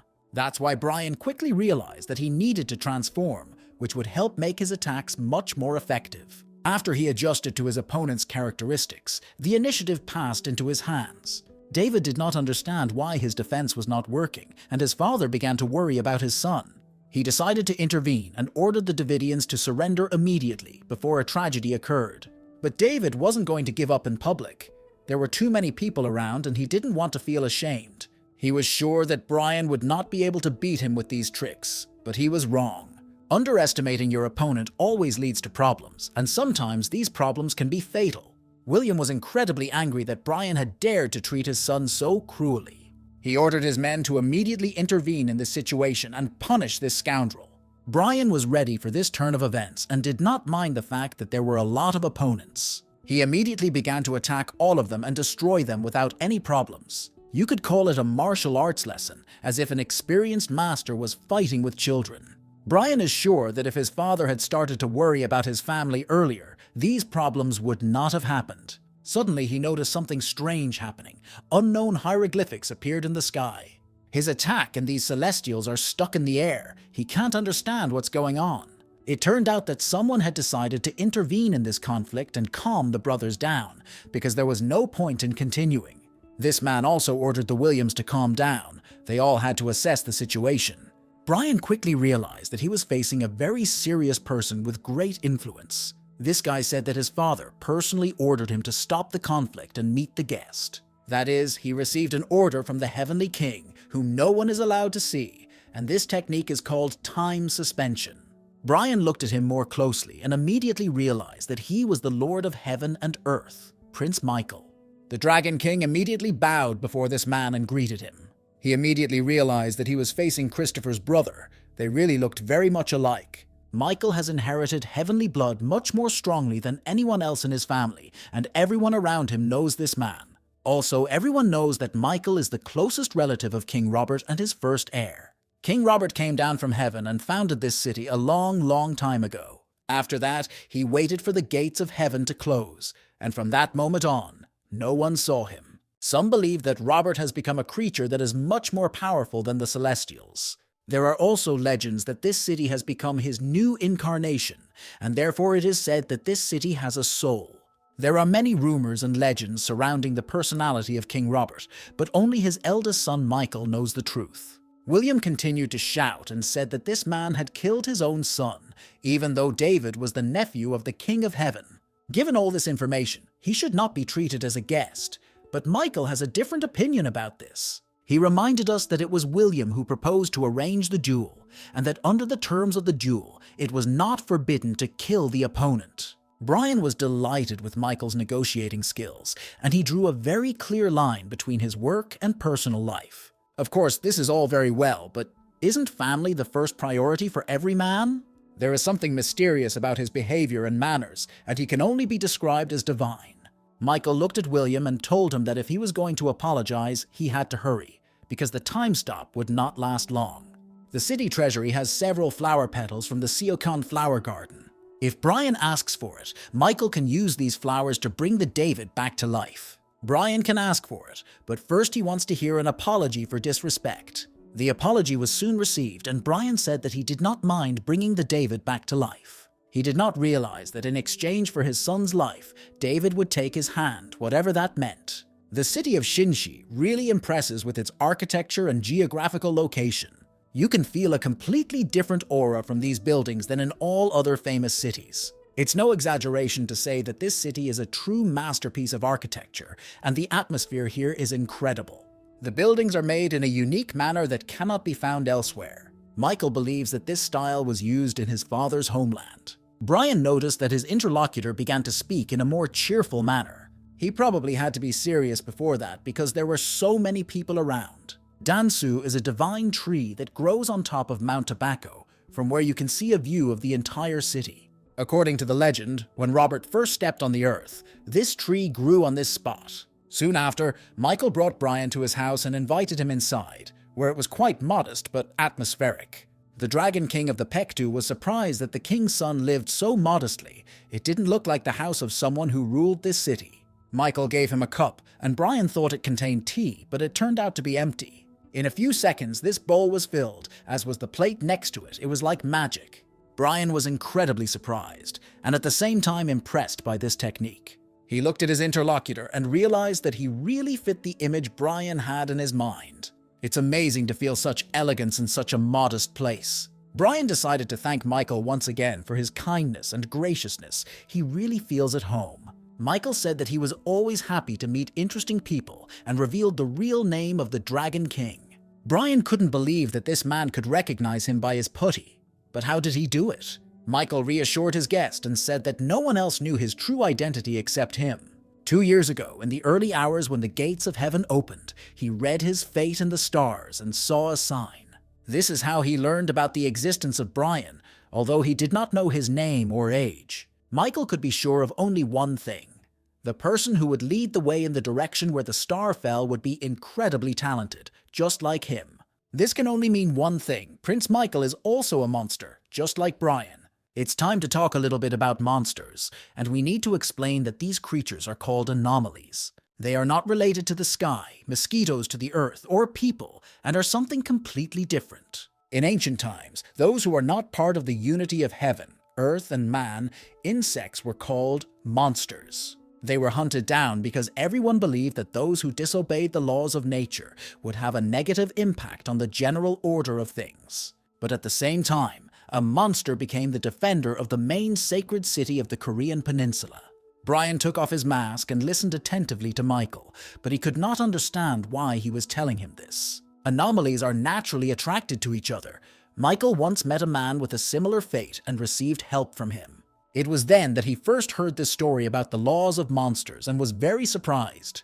The elder is obliged to show kindness and help his relatives in order to preserve the common future. Few people know about the existence of monsters, and there is a logical explanation for this.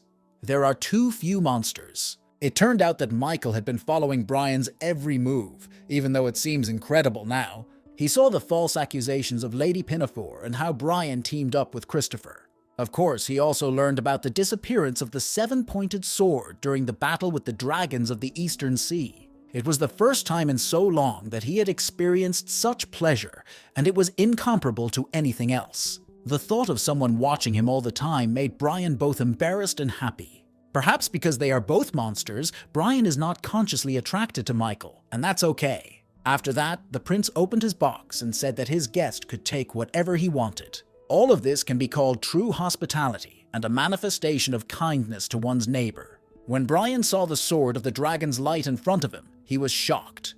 In his youth, this sword saved Michael's life many times. Despite the fact that this sword is very old, it is still in excellent condition. At this point, the demon sword began to talk to Brian and also appreciated the power of the dragon light sword. But this does not mean that Brian should also take this sword for himself, because the demon sword also has rank S, so one sword should be enough. Brian realizes that if he takes this sword with him, the turfing will be too vocal. Given that they are both monsters, they should have roughly the same abilities. Looking at Michael, it was obvious that he was very nice to his guest, as if they had already become good friends. Next to the sword, Brian noticed wormwood and garlic and guessed that these two bags must be of equal value. That is why he decided to choose these vegetables, because in the future, he will be able to grow them in his garden. The demon sword was happy that its owner had made the right choice, because otherwise they would have had a conflict. Brian wanted to pay for this kindness, but Michael explained that monsters should help each other. He always continues to follow his principles and hopes that in the future Brian will get what he wants. After that, they said goodbye and Brian went to the city center, which is a sacred place for this clan, so you have to be careful here. The Dragon King realizes that he got here only through incredible circumstances. He wonders if he will ever be able to get to this place again. He still can't believe that he met a celestial with the same abilities as him. He feels as if they are real relatives only because they are both monsters, and in the future he must return here. As he continued his walk through this amazing city, he met a man who recognized the Dragon King, Pektu. He greeted me and said his name was John, and he was here to help Brian get comfortable. But first, he wants to check the guest's badge to make sure everything is official. This token has a value of 10, which means that Brian can stay here for 250 days multiplied by the value of this token, which is almost 7 years. It turned out that the Dragon King even has the right to choose the level of accommodation. John explained that it was allowed, but only if Brian paid for it. Soon Brian saw his room, and it was much smaller than he had expected. It was as if he had been given a studio apartment, and it immediately reminded him of the apartment he used to live in. John said that this room is of the lowest class. It looks like John would be perfect for the role of a realtor.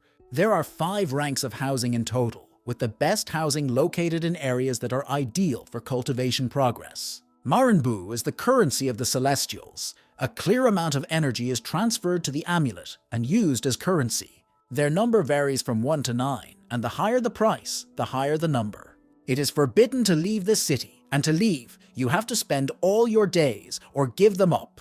Now Brian is unhappy. He no longer considers it a sacred place because he only needs a pass to rent a house. It seems that this clan is a gang of realtors, but I heard that he would need money in this place. Given his current balance, John was able to find him the right room for the next 6 months. No one can enter without the owner's permission, so Brian can go about his business here and not worry about privacy. After John left him, the Dragon King realized that he had almost completely spent his balance. Although he has no money left, he has found a normal room to live in, and now he needs to pay back the money by selling plants. First, he will plant wormwood and garlic, which he received from the sun god, and then he will be able to sell them for a good price. He bought fertilizer during his studies and took it with him, so now he can use it to create something useful. Soon the guy finally felt alive again, and this pleasant feeling made him smile. He was tired of constantly using Kai water. Now he can finally practice the star wind breathing technique. Now it is at the clean level, which means it is the 6th level out of 9 possible. It was just like 3 months ago, when he was still not the Dragon King of the Heavenly Lake. Even after he absorbed the energy around the celestial lake and drank half of the elixir, he still didn't see enough progress. Brian began to worry that something was wrong with him, as if his talent had disappeared. Perhaps he has no talent for this business at all, or he has reached his limit and the elixir cannot improve his abilities. He decided not to think about it and practice the star wind breathing technique and hope for the best. He shouldn't be upset that his skills haven't improved, because there are many other advantages to consider. Although his strength is not very high now, he is confident that with training he will be able to improve it. In this territory, time passes very quickly, even though he was assisted in all his affairs by the Ents. Soon, Brian began to feel as if he had been practicing the breathing technique for a very long time. 5 years have already passed in this world, although only 6 months have passed outside this territory. Everything he planted earlier has already grown, so you can taste it. Everything tasted delicious, but the guy didn't notice any changes in his body or increased abilities. Perhaps the problem is precisely in the star wind breathing technique. Despite the fact that he is still learning, the first star wind technique has reached the final stage and he has received the 10th star. Even if he trains more, he won't be able to improve this technique, even though it's much easier than the others. It seems that this technique was originally created for a pure immortal level, or it was not fully developed. Perhaps some parts of the technique were lost many centuries ago, in which case Brian can create a new technique. In celestial art, there is a skill that must contain all kinds of attributes. But there is one energy attribute that is not talked about at all, the wooden attribute. If you apply this attribute to the star wind breathing technique, you might get something interesting, and it's definitely worth a try. First, we need to combine all the attributes into 6 stars of celestial art. Of course, progress is good, but now Brian has to pay for his accommodation, because 6 months have already passed. Then something interesting happened, and this situation will affect the future plot. Brian tried to push his wooden friend away from him a little, but he managed to make it fly back a few meters with a light touch of his hand. It seems as if after he tasted this vegetable, his strength indicators increased several times. He quickly realized that he was holding special garlic, even though it looked ordinary. It is not yet clear whether this plant can strengthen any body type or give it a human physique. The human physique is an add-on that allows immortals to use the body of humans. If the heavenly body and the earthly body are used as fuel, the human body uses these as a force that can strengthen the body. That's why even if a person's physique is on par with others, his strength is still stronger compared to them. Soon, Brian used an incredible number of wooden people to test the effectiveness of garlic. If he takes a bite of this garlic, he will have a human physique for 3 hours. Now that he had learned about the effect of garlic, it was time to try wormwood. But first, he has to solve the problems with renting housing, and for this he needs to get money. The central city market is always busy. Sellers are trying to sell their goods at favorable prices, and buyers are always doing their best to lower the price. Now there is a man named James here. He knows how to lower the price, so again I got a great product at a cheap price. People who have no money because they are training in the city of God are 2 easy targets for him. After he was put in the water, he turned around and saw Brian, and they had never met before. He realized that this masked guy needed money because people come here only to make money. After that, he walked over to Brian and took a close look at the goods the boy had brought. He and his assistants quickly realized that these were hospital ingredients. These are important things for people who are undergoing training, and you can't usually buy something like this here. Looking more closely, James could not believe that the guy in the mask really wanted to sell it. It seems that this root is at least 500 years old, although this plant is common, but usually it is not that old. Looking more closely, people saw that Brian was also ready to sell ginseng, as well as some Chinese herbs. Very quickly, a lot of people gathered around who heard that someone was selling medicinal plants. Rumors spread very quickly in this place. These plants can improve your abilities several times over, but James and his friends are confident that they can buy it for a cheap price. Brian asked those interested to write their name and the price they were willing to pay for his goods. And he will sell this product to the highest bidder, and James certainly can't like this offer. He doesn't like it when someone organizes an auction, because it prevents him from paying the lowest price for the goods. Brian hasn't seen anyone else doing it, so he decided to try it and doesn't see anything wrong with it. He wants everyone to get their chance, so everyone can bet the amount they want. James began to panic and said that this unknown seller was completely arrogant. But at that moment, his friend stopped him and said that this seller was the Heavenly Lord of the Lake. Word spread very quickly among people, and soon everyone knew who was selling these goods. Also, people knew that this guy had been training in their city for 6 months, and if it was true, all these products were from the Heavenly Lake Palace. People immediately started shouting and trying to make the best offer. Everyone realizes how valuable these goods are. Brian quickly realized that the situation was getting out of his control, and that was not good. He turned his head and saw an interesting person who was very calm and didn't pay attention to all this. He wanted to approach this man, but he saw that John was approaching him. It was the perfect time to ask John to help out for a while until Brian could do all his own stuff. The Pektu Dragon King decided to catch up with the man he had seen a few minutes ago. He understands that the person who should be in the Pinafore Pavilion should not be in the Central Market. From the man's reaction, it was immediately obvious that Brian knew everything about him. That's why this man started shouting and saying that he was tired of all this and couldn't live like this anymore. He said that he would not give anything to the Dragon King because this item belonged to his family. He is also not going to give it to evil women. After these words, he continued to make noise. Brian was watching and couldn't understand what was happening. It was chaos. Soon after, this person lost consciousness and fell to the floor, all very strange. Now, after taking a closer look, Brian had no doubt that he was looking at a warrior named Lee, and they had become friends earlier. He is one of the warriors who lived in the Pinafore Pavilion, but why is he here, and why is he reacting so strongly? First, he has to find a place to put him on the bed, but Brian cannot enter any room without permission. It was then that he decided to take Lee to his room, because no one would disturb them there. He knows how to prepare the right medicine for all occasions, so there were no problems with that. Brian also prepared some medicines in advance to give to Lee when he woke up. He thought that his comrade had been poisoned, but then he quickly realized that this soldier had completely different symptoms. His mouth was bleeding and his blood vessels were dark blue. It is unlikely that Brian made a mistake and used some poisonous plants. That is, Lee was poisoned from the very beginning. Now we need to decide who poisoned this guy and why try to kill such a good man? Brian tried not to panic because he knew that there were a lot of plants in his house that could help with the poisoning. But you have to be very careful with commas, because if you use them incorrectly, you can only make things worse. Brian gave him new medication, but it seems like this guy is getting worse by the second. He tried his best to stop the poison from spreading through his body, but it didn't work. Brian was sure that the detox was working well, so the problem was not with his herbs. If we give Lee stronger drugs, we can push the poison out of his body, but the problem is that we don't know what kind of poison it is. In this case, you need to act differently and use other methods of treatment. Brian decided to use the guang and shin, which is the most important place for blood circulation.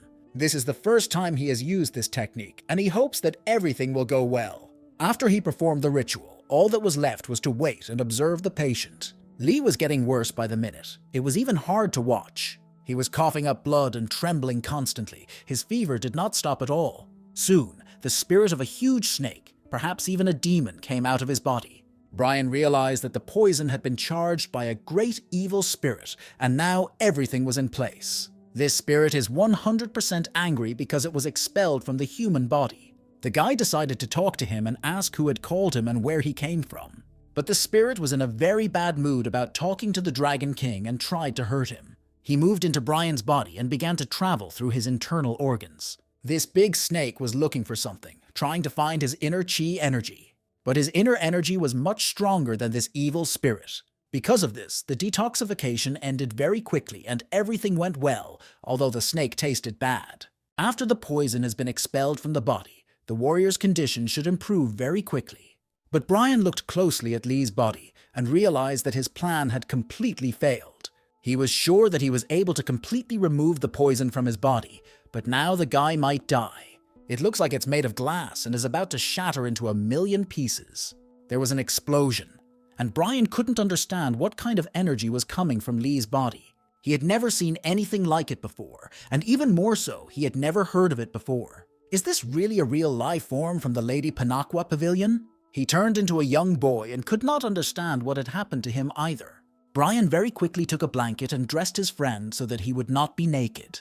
He said that while they were talking, Lee had a seizure because of the poison, so he had to examine his body. Brian very quickly noticed that his friend was not surprised at all that he had been poisoned. That is, he knew about it. Lee replied that it was his uncle who gave him the deadly poison and imprisoned him for many years. The Dragon King of the Pektu could not understand why his own uncle had treated the boy so cruelly. Lee told him that his uncle was called a Seijo, or Flynn, and then Brian understood. King Seiyo, also known as Flynn, was a great prince of the Joseon dynasty. Even now, Brian could not believe that Lee had called this horrible king his uncle. The young warrior also said that he got his name from his father, the sixth king, who had to leave his kingdom on the orders of the Flynn. Brian needed time to calm down and understand what was happening. If you think about all this, you can guess that something is going on in the Pinafore Pavilion. It also becomes very interesting whether the MANHUA lady knows who the lie really is. Brian hopes that his friend will soon tell him his true story and reveal some secrets. If he had nothing to hide, Brian would have been happy to listen to his entire story. Lee recognizes that Brian really saved his life, so he is ready to tell him about his true identity. He knows that Brian will be interested in this because the story will be about a butler. He began his story with what everyone knows, that he has long been deprived of the right to power. The reason his uncle did not stage a coup earlier was because of the Song King.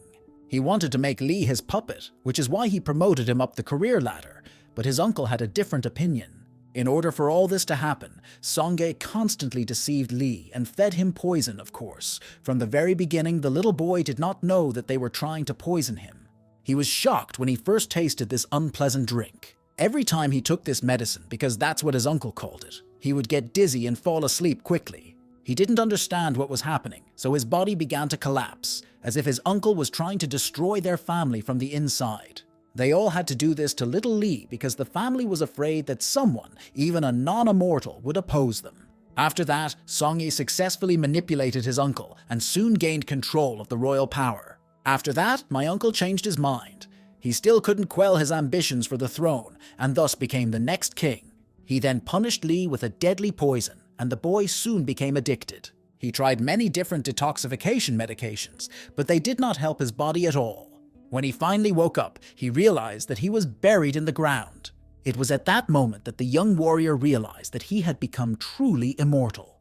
He was upset because he was unable to fulfill his duty, save his family, and take care of his immediate family. Because of this, he thought about suicide several times until his teacher found him and saved him. His teacher's name was Patron, one of the most famous personalities in history. After being rejected by the king, he decided to forget about his official career and devoted himself to his personal path of Tao. In order to restore Lee's existence, which had become impossible in this world, he taught him cultivation, and their relationship became very close. As a teacher, the patron ordered his student to hide his identity, as it could be dangerous if the enemies found out that Lee was alive. The boy is sure that it was not easy for the teacher to take care of him because he was poisoned and no different from a real thief.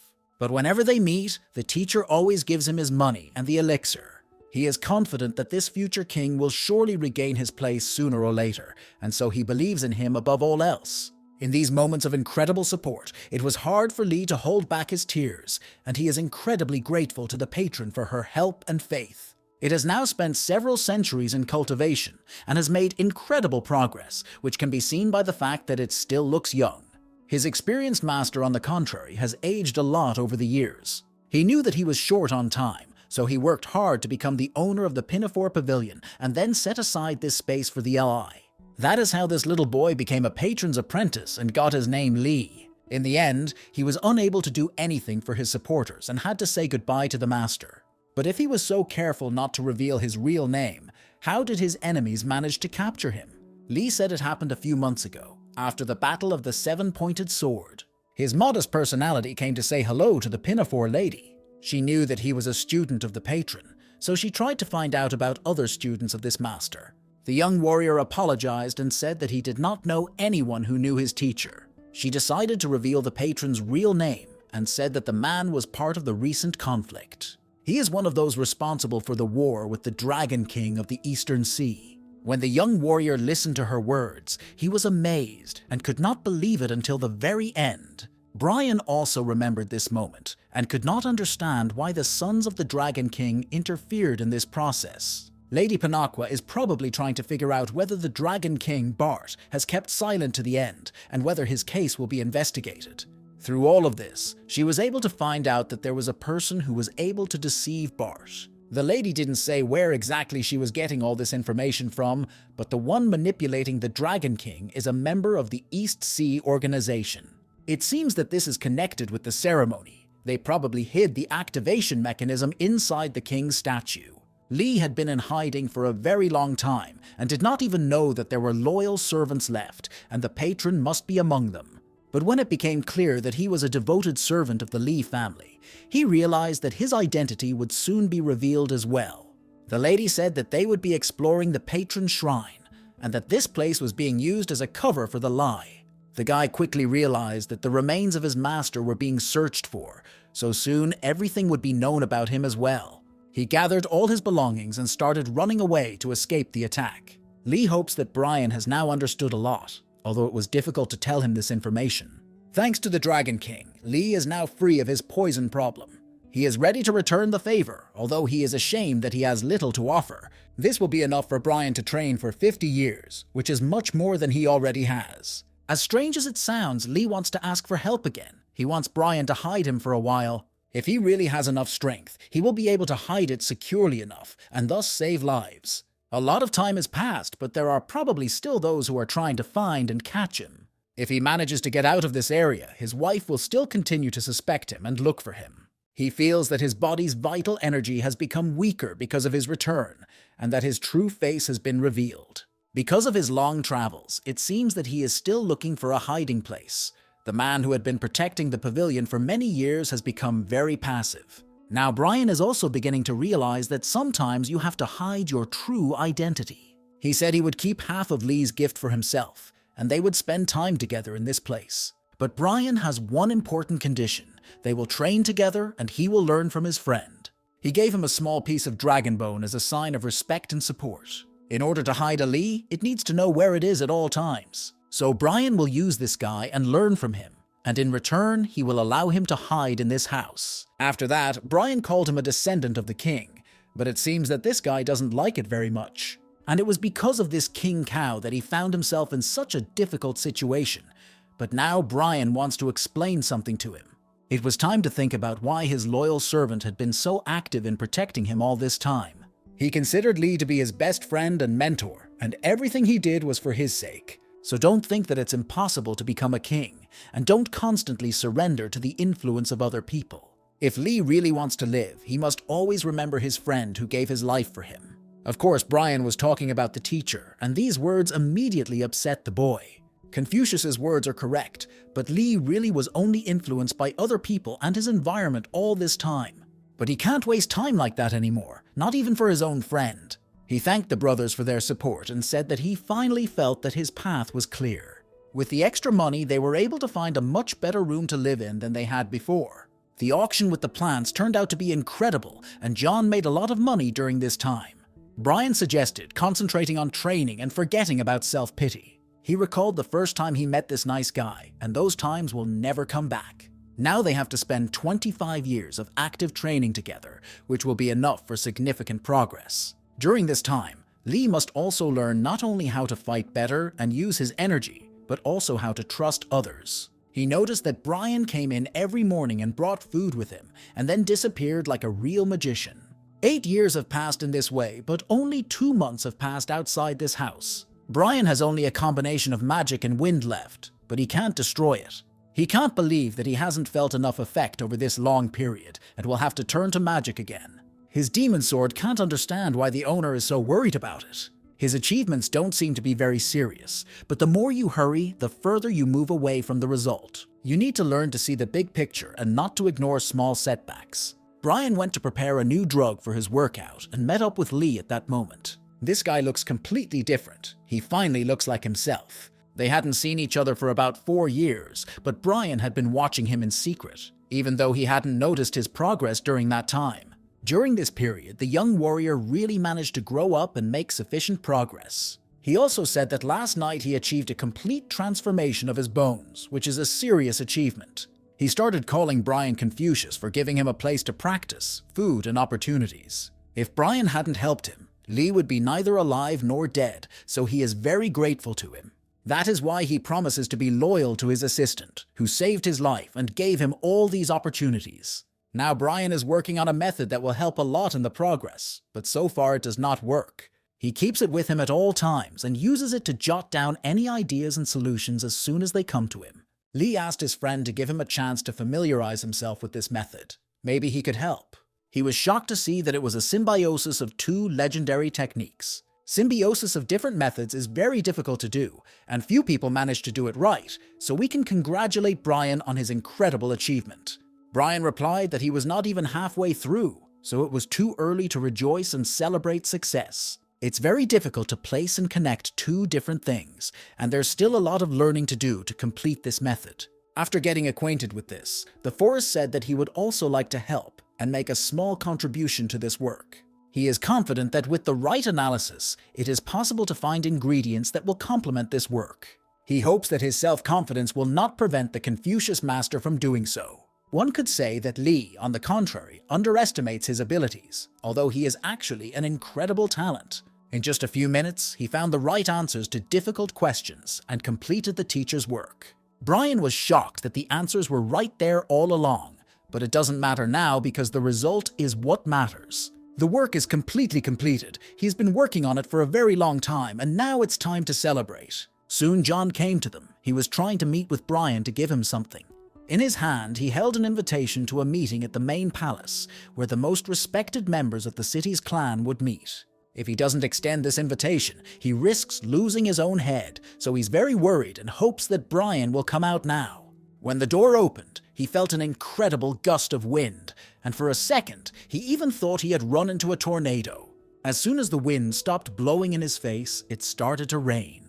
To begin with, I need to say a few words about rain, which almost never happens in this place. People around here know that if it rains near Mount Tobacco, then someone has come so strong that they have been able to break through the protection of the gods. There is no magic around, it seems to be just ordinary rain, but not everyone believes in accidents. It could be a dragon, as it deals with the weather, and many have heard that the confluence of heaven and earth is located here. It turned out that there was also a rut in this place, and one might think that Shintoists had also reached a state of Zen. But without the support of her teacher, this girl would never have done this. Her modesty always deserves applause. Although the fact that she was chosen by a special teacher is proof of her incredible talent and natural qualities. It was made possible by the king's defeat of the new god Tao, and the most outstanding students of the masters of the 8 palaces were named the 7 stars. Remembering the Dragon King, Ruth thought that he was never her achievement, and she was nothing compared to him.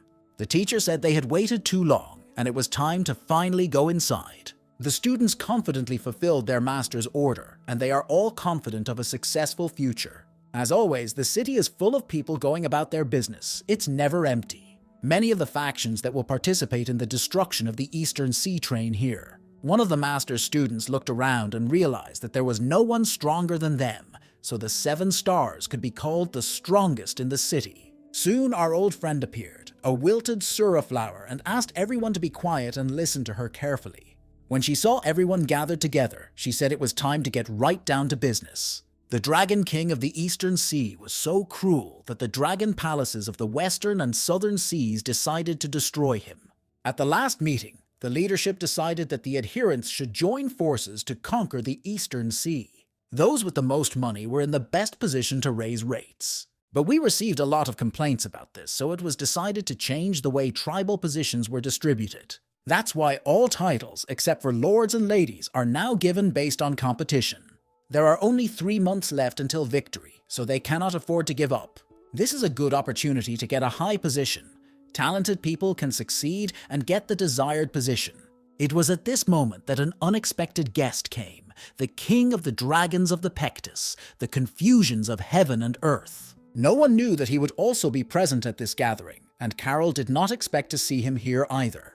He knows that this is a competition to choose a place, so he had no right to miss this event. Since there were many members of large factions in the top positions, it seemed that this choice would be made in favor of small groups of soldiers. But even among the younger members of the large factions, there were many representatives. Ruth and the other 6 stars of the Great Teacher are also among them and are waiting for the opportunity to get the coveted spot. Members of this circle, even if their spiritual development is weak, receive more support and spells than others. But in the end, it was a structure in which those who had more support held higher positions. Brian can't watch this in peace because it's still too disgusting for him. Since the number of participants was quite large, not everyone could get the desired places at once, so ranks were distributed based on spiritual level. Soon, the wilted Sura flower showed a rating based on the level of achievement of the warriors. If someone has a complaint about a rank, they can fight with someone with whom they would like to swap places on the list.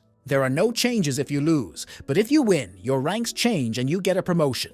Brian said he wanted to change his rank, so Carol asked him who he wanted to challenge to a fight. But even if this is a challenge or a joke, his rank is not here, and it was a real shock for Carol. She couldn't believe that he was on a completely different level. Maybe he hadn't looked at the list carefully? After the opening of the Heavenly Gate, it became easy to see and measure the level of cultivation, so most adepts used it. I could have made a mistake, but I didn't check it carefully enough, so now I have to give you the opportunity to confuse. She wants to know what current rank he considers worthy of his level. Brian is happy that this opportunity allows him to show his strengths, and that's why he said he wants to win first place. He wants to get the first place on the list of participants, and even Carol did not expect such audacity from him. She, like all the other students, thought he was joking at first, and only then realized that he was serious. At that moment, a girl stood behind Brian, and she realized that he wanted to take her place. The people around her immediately recognized her. She is the third child of a powerful master and is at a higher level of divine state than the others. She concentrated all her strength and energy in the direction of the Eren, that is, when the sage level is divided into 9 steps. This girl's name is Margaret, and she is in first place, so if Brian wants to take this step, he must defeat her. He looks calm and confident, as if he's not worried about a potential fight at all. The fight was officially scheduled, and soon it started, with Margaret immediately summoning her evil demon. In front of the crowd, she wants to show everyone her true strength and make them respect her. From the very beginning of the fight, Brian was forced to actively defend himself. His sword had already seen similar opponents in a novel where the main character is a monk, and he said that this battle would be difficult. You can guess this even without his clues, because this evil spirit is too big and strong. But Brian has practiced his strengths for many years, and he is not going to give up so easily without a fight. If he came here and said he wanted to take first place, he was 100% confident in his abilities. Using the natural power of water, he decided to calm down this big troll. It was obvious that Margaret was not ready for such pressure from her opponent. She expected a much easier battle. Brian came up to her and said she seemed too tense. It turned out that it was better not to anger this evil woman, because she could get angry and show her full potential. Margaret has summoned the evil spirit again, but now it looks even bigger and more threatening. Brian realized that he had started celebrating his victory too early. He shouldn't underestimate his opponents. The speed of the evil demon surprised him. Usually large creatures are too predictable and slow. But this big troll has completely different qualities and has great speed in addition to its strength. Now Brian is fully focused on his opponent and is not going to let him demonstrate all his talents. Don't forget that the king of the Pektu dragons fights with a demonic sword, and this changes the whole thing. His attacks were too harsh and sharp even for this talented woman. She showed all her power but still lost the initiative in the battle. Brian didn't even use a single move. She looks at him and realizes that he is using the skill of Syracusa, which is written about in the Sacred Chronicle. Brian looked at Margaret and said that a high level can be achieved even without the help of an incredible artifact. She felt that these words were a mockery, so she got even angrier and said that she would not lose this battle. It looks like she's now ready to use her secret weapon, a wilted red flower. Carol immediately saw this and started to panic. It was obvious that she recognized the plant. If you look closely, you will realize that this is a wilted Sura flower. Among the many flowers that contain tens of thousands of different forces, only the Sura flower is focused on combat. It can give its owner incredible potential to destroy any enemy. And right now, Margaret has decided to use this wilted Sura flower, so this battle is getting more and more interesting. She knows that she has no right to lose today, and she wants to be as cruel as Carol when her lover left her. Brian quickly realized that he was about to get into real trouble. The evil spirit was behind him, and all this time it was waiting for the perfect moment to attack. Although the Confucius of heaven and earth had looked confident all this time, now he was getting nervous for the first time. Even his incredible reflexes were not enough to defend himself from the monster's first attack. He missed a powerful blow, but did not lose consciousness and continued to look for opportunities to counterattack. All the wounds of this giant demon have healed, and now he is 100% ready to fight again. His speed has also increased significantly, and it was hard for Brian to keep up with him before, but now it's almost impossible. It seems as if this demon is capable of the same capabilities as a true incarnation of God. Perhaps now, Brian should also grow some Sura flowers in his garden to use in critical situations. It's very difficult to defend, and it doesn't even have the ability to launch full attacks, which is becoming a serious problem. It was clear that Carol was rooting for this guy, and hoped that he would be able to find a solution to this problem. She started shouting at him that this flower gives incredible power and he should be careful. According to legend, if you pick one leaf of this flower, it will be enough to destroy an army. If you pick 2 leaves, it will be enough to destroy the whole state. But if you have lost your mind altogether, and you pick 3 leaves of a wilted Sura flower, then this is enough to make the whole world bleed. That is why the Sura is sometimes called the flower of the destruction of the world, and why it is so feared.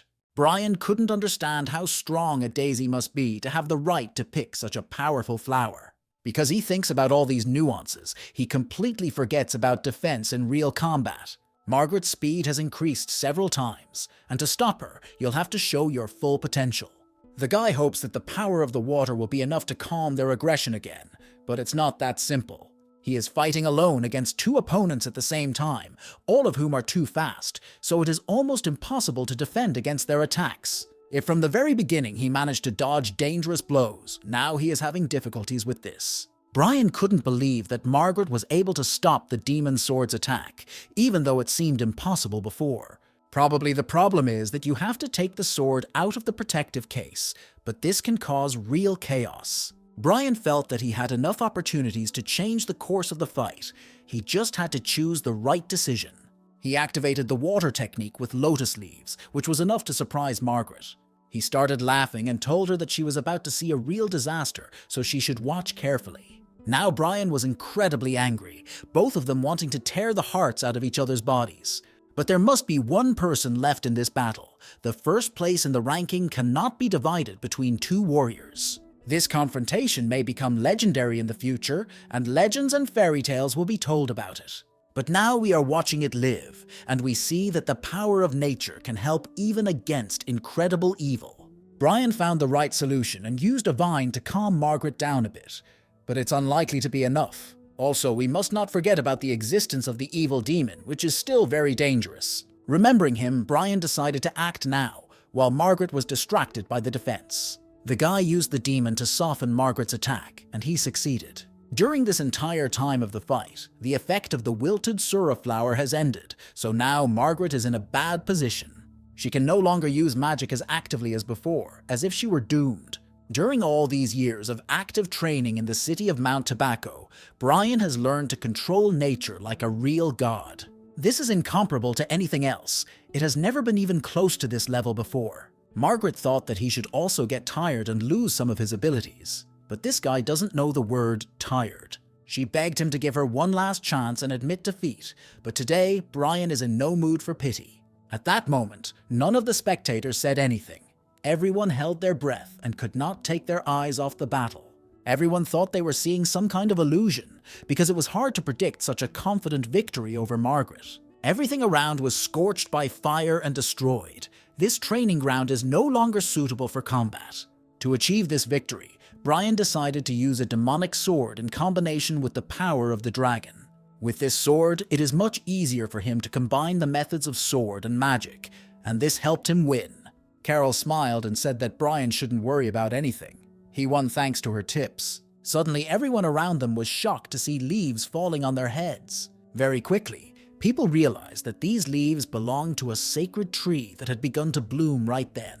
This is probably due to the Brian spell, which affected the Garden of Power. He found an interesting object, and the boy began to realize that it was held by the Moon King. At that moment, a man approached him and said that Brian had been invited to the Palace of Mirrors. The Confucius of Heaven and Earth turned around and realized that Max was talking to him. His role in the administration was very important. Brian decided not to take any extra rest and go straight to the Palace of Mirrors. He did not understand why he was invited there. Perhaps it was due to the flowering of flowers on the sacred tree. He noticed that this palace had a very high ceiling and wonderful paintings. But if you look closely, you can realize that it is a moving picture. Brian came over and started looking at the paintings, trying to understand what they meant. He had already read about something very similar to this in books that were found 1,000 years ago. It said that huge monsters came from outer space in ancient times to take over the world. But experienced sages who have reached the Zen path closed the heavenly gates to prevent these monsters. If it were not for the selfless sacrifice of these experienced sages, the world would have perished long ago. I would like to draw a parallel with today's wise men who are responsible for the stability of the world. They are too busy with personal interests and power and do not think about ordinary people. Max said that this painting tells the story of the great masters of the past. They are called external deities. The great masters were incredibly strong, but since the time when the heavenly gates were opened, almost nothing has been heard about them. Brian looked at the painting more closely and saw a large flower, and he wondered what kind of plant it was. Then it seemed to him that he was looking at a 2-star solar rod that he had used before. Max said that this painting depicts one of the 3 great rulers and 5 emperors who ruled ancient China. It was the emperor who studied the countryside and used this interesting technique. It was this technique that Brian mastered in the first days of his awakening, the first skill he had. It is called the solar wind, and at the time it seemed to him something incredible. He wondered who had created the star wind method and the solar wind method. Max said that there is no saint who has such knowledge, although it certainly used to be different. Probably no one knows this information now except the ancient sages, and it would be nice if at least some relics remained. Nevertheless, Brian is glad to have learned the clue about the stellar wind here. Soon, Max took his guest to his destination, where many people had already gathered. In the center of this room was a huge white root, perhaps the root of a sacred tree. Max explained that these roots are highly respected by the people of this clan and are responsible for the continuation of the city's prosperity. After that, the guy looked at Brian carefully and said that now he had to answer all the questions honestly and not even think about lying. Max asked what exactly Brian had done to the sacred tree and whether these actions were intentional. The situation around us immediately changed, and it was obvious that it was unusual for all the people in this city to see the sacred tree blooming. Although Brian helped him to flourish, he did not do it on purpose. Max was surprised by this answer. Even he had never seen his father in such a state in thousands of years. Brian didn't understand at first. He thought that Max was confusing something and calling the tree his father. But only after a short pause did he realize that the heavenly King Robert had been incarnated in this sacred tree. He used the power from this spine to become a powerful being, and he used these roots. Only Michael, the eldest son of the king, has the right to hear the whisper of this tree. Everyone else is allowed only what Michael and this root provide. It seems that Max is now telling us about the secret of his clan. But why is he doing this? Max believes that Brian is qualified and shows him the holy blood that came from his father and bound their clan. If Brian accepts this blood, he will become connected to his power and will be able to communicate with energy and make this clan stronger. Brian should be happy and drink this blood right now. It will make him cleaner and allow him to take his place next to the other brothers. Of course, the Confucius of heaven and earth was happy to be given this opportunity, but he immediately refused the offer. Max said that he shouldn't refuse such offers. He should accept them and behave calmly. Brian realized that it would be difficult for him to escape if he decided to do so. He doesn't want to drink blood and be able to feel this energy, because only Michael can hear his father's voice anyway. He would have felt this power in battle if this blood was really so incredible, so it sounds like just ordinary propaganda. Of course, this energy can help his strength, but he worries about programming. Brian guessed that he was being given a poison that was being injected into him in order to program him. Even if he accepts this holy blood, he will still not become what others want him to be. Soon he decided to give in to these provocations and taste white blood, but it made him suffer. His head and stomach immediately began to hurt, as if the roots of a tree were piercing his body. His head began to explode. Even though it was a language he had never heard, he understood it. These feelings are incomparable to anything else, as if even death is better than this effect. Soon Brian realized that he was right. His liver had calmly cleansed this sacred blood. The wise men around him were surprised that Brian did not change his hair color, as they thought he should become like them. The connection would be connected, although the conversion did not occur. It looked strange. Max started to panic and grabbed Brian by the neck, trying to understand what the guy had done. But Brian only smiled in response, reminding them that he had warned them that things would not be as they wished. Max realizes that if Brian had done something bad, there would be no connection to the clan at all. There have never been dragons in their family, so maybe this guy just needs to be given some peace and time. In any case, the amount of holy blood he drank was enough to make him stand on a par with the clan boss. From now on, Max will consider him his little brother. Brian smiled and said he looked forward to further cooperation and a great relationship. After this ritual, Brian returned to the training ground and saw his friend Lee actively fighting with other warriors. He continues to try to get the title of Celestial and is currently ranked second on the list. During this battle, he lost a lot of strength and suffered several serious injuries, so he needed to return home. Even though Brian did not tell him to take second place, Lee achieved his goal. This guy is incredibly motivated and ready to go to the ends of the earth for his goal. They returned home to heal their injuries and rest, and several days passed. Brian watched his body closely, but it seems that the sacred blood is not going to harm him. During this time, his friend also experienced a complete restoration of his vital energy. The list of participants in the Eastern campaign has been determined, and all the details will be discussed at the next meeting. With just a little time left, Brian has already completed his studies and can now complete his preparations for the trip. After Brian finished his workout, he asked Lee to go with him. Now they have to go together to the north of the peninsula to meet with the general. When they set out, they met a girl who had been possessed by a demonic sword called Turfing. Brian immediately recognized the disciple of General Azog, the Lord of Divine Fire. When he found out that the general was going about his business, he asked her if she knew about the item he had ordered. The girl said that there were some problems with this item and asked me to follow her. A little while later, they all entered General Azog's room together. But what were they going to do here? The maid showed them the hiding place and told them that the item Brian had ordered was there. She doesn't quite understand what happened, but unknown people from another province came and took her teacher with them. The Lord of Divine Fire has managed to hide this important object in a hiding place, but she cannot open it. The master ordered them to wait, and so they have been waiting all this time and cannot give this object to the brothers. After a little research, the young warriors realized that the seal was applied in such a way that only one owner could open the cache. It turned out that this master was not the Lord of the Divine Fire, but a Brian. Lee explained to his friend that most of the local students and servants have fiery ki energy. If you pour the energy of water into this seal, which is the opposite of the element of fire, you can open the cache. The servant of the Lord of Divine Fire was named Susan, and she was completely in love with her savior, the Dragon King. She is understandable, because he saved her life when the demon sword entered her mind, and she always wondered what Brian looked like without the mask. Back to the cache, Lee said that it can only be opened using the right technique, and he told us how to do it. Together with the Dragon King, they tried to open this hiding place and very quickly succeeded. Finally, Brian can pick up the item he ordered from General Azog a long time ago. It is not surprising that the general hid this object so carefully, as if he knew something bad could happen.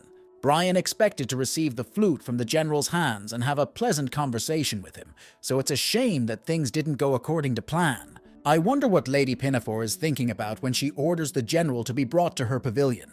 It turned out that the general had left a note with the flute, so he knew that he would soon be captured. This note told about the Tevan Rock, as if the general wanted Brian to go there. Lee said that this name is not used anymore. The rock is called differently, the Tomb of the Moon King.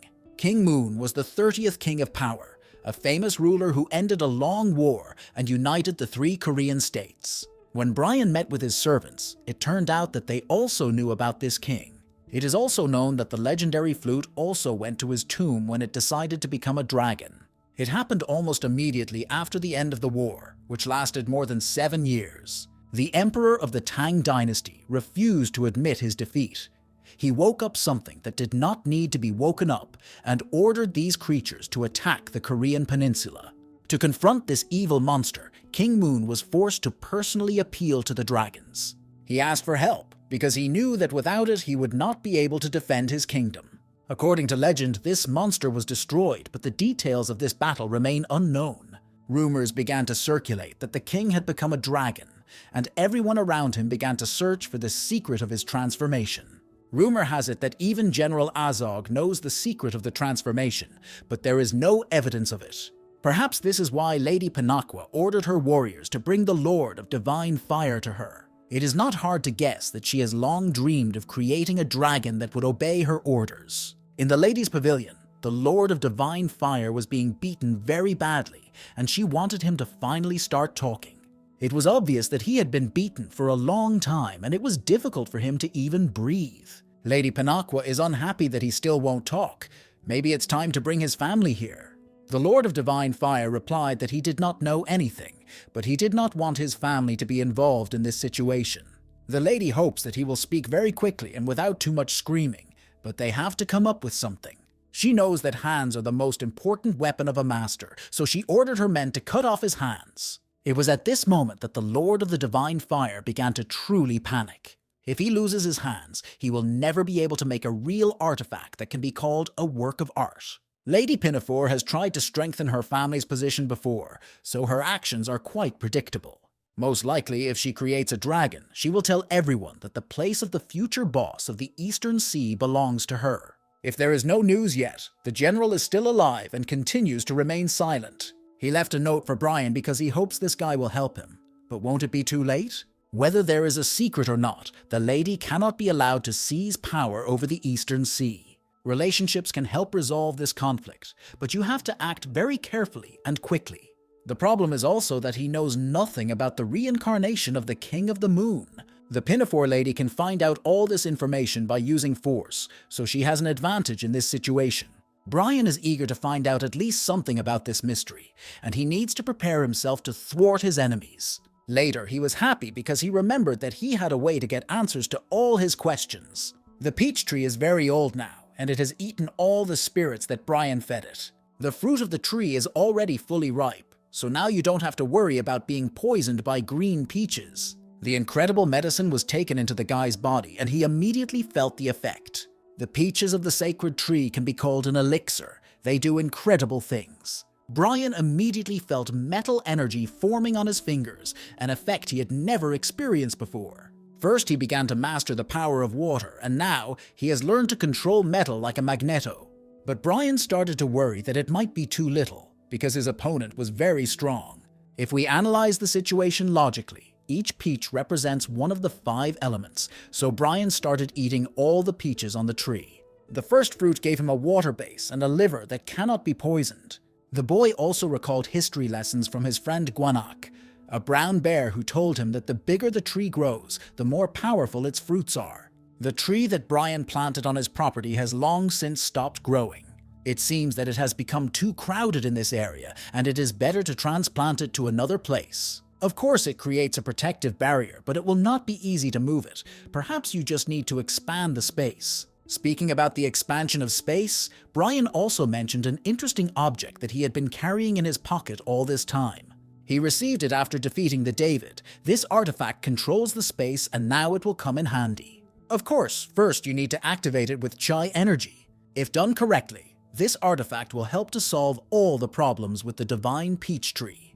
When the problem was solved, Brian started looking for the right soil for the peach tree. A few days passed after that, and nothing particularly interesting happened. He went to a place with the best soil on the Korean peninsula. This land has fed many generations of Korean people. This land should be enjoyed in a peach tree. Brian noticed that his artifact bag was vibrating strangely. He had experienced this before, so he realized that it was connected to the 7-pointed sword. It was as if this sword felt a call and broke free, which can hardly be called something good. At that moment, the turfing started screaming louder than usual. Brian didn't tell us that he had other swords. Turfing sees the 7-pointed sword for the first time, so it can be called jealousy. Brian assured us that the 7-pointed sword was not designed to be used actively, but these words were not enough. The 7-pointed sword can also talk, and he said he was very happy to be back home. Only now Brian realized that this sword was made in this area.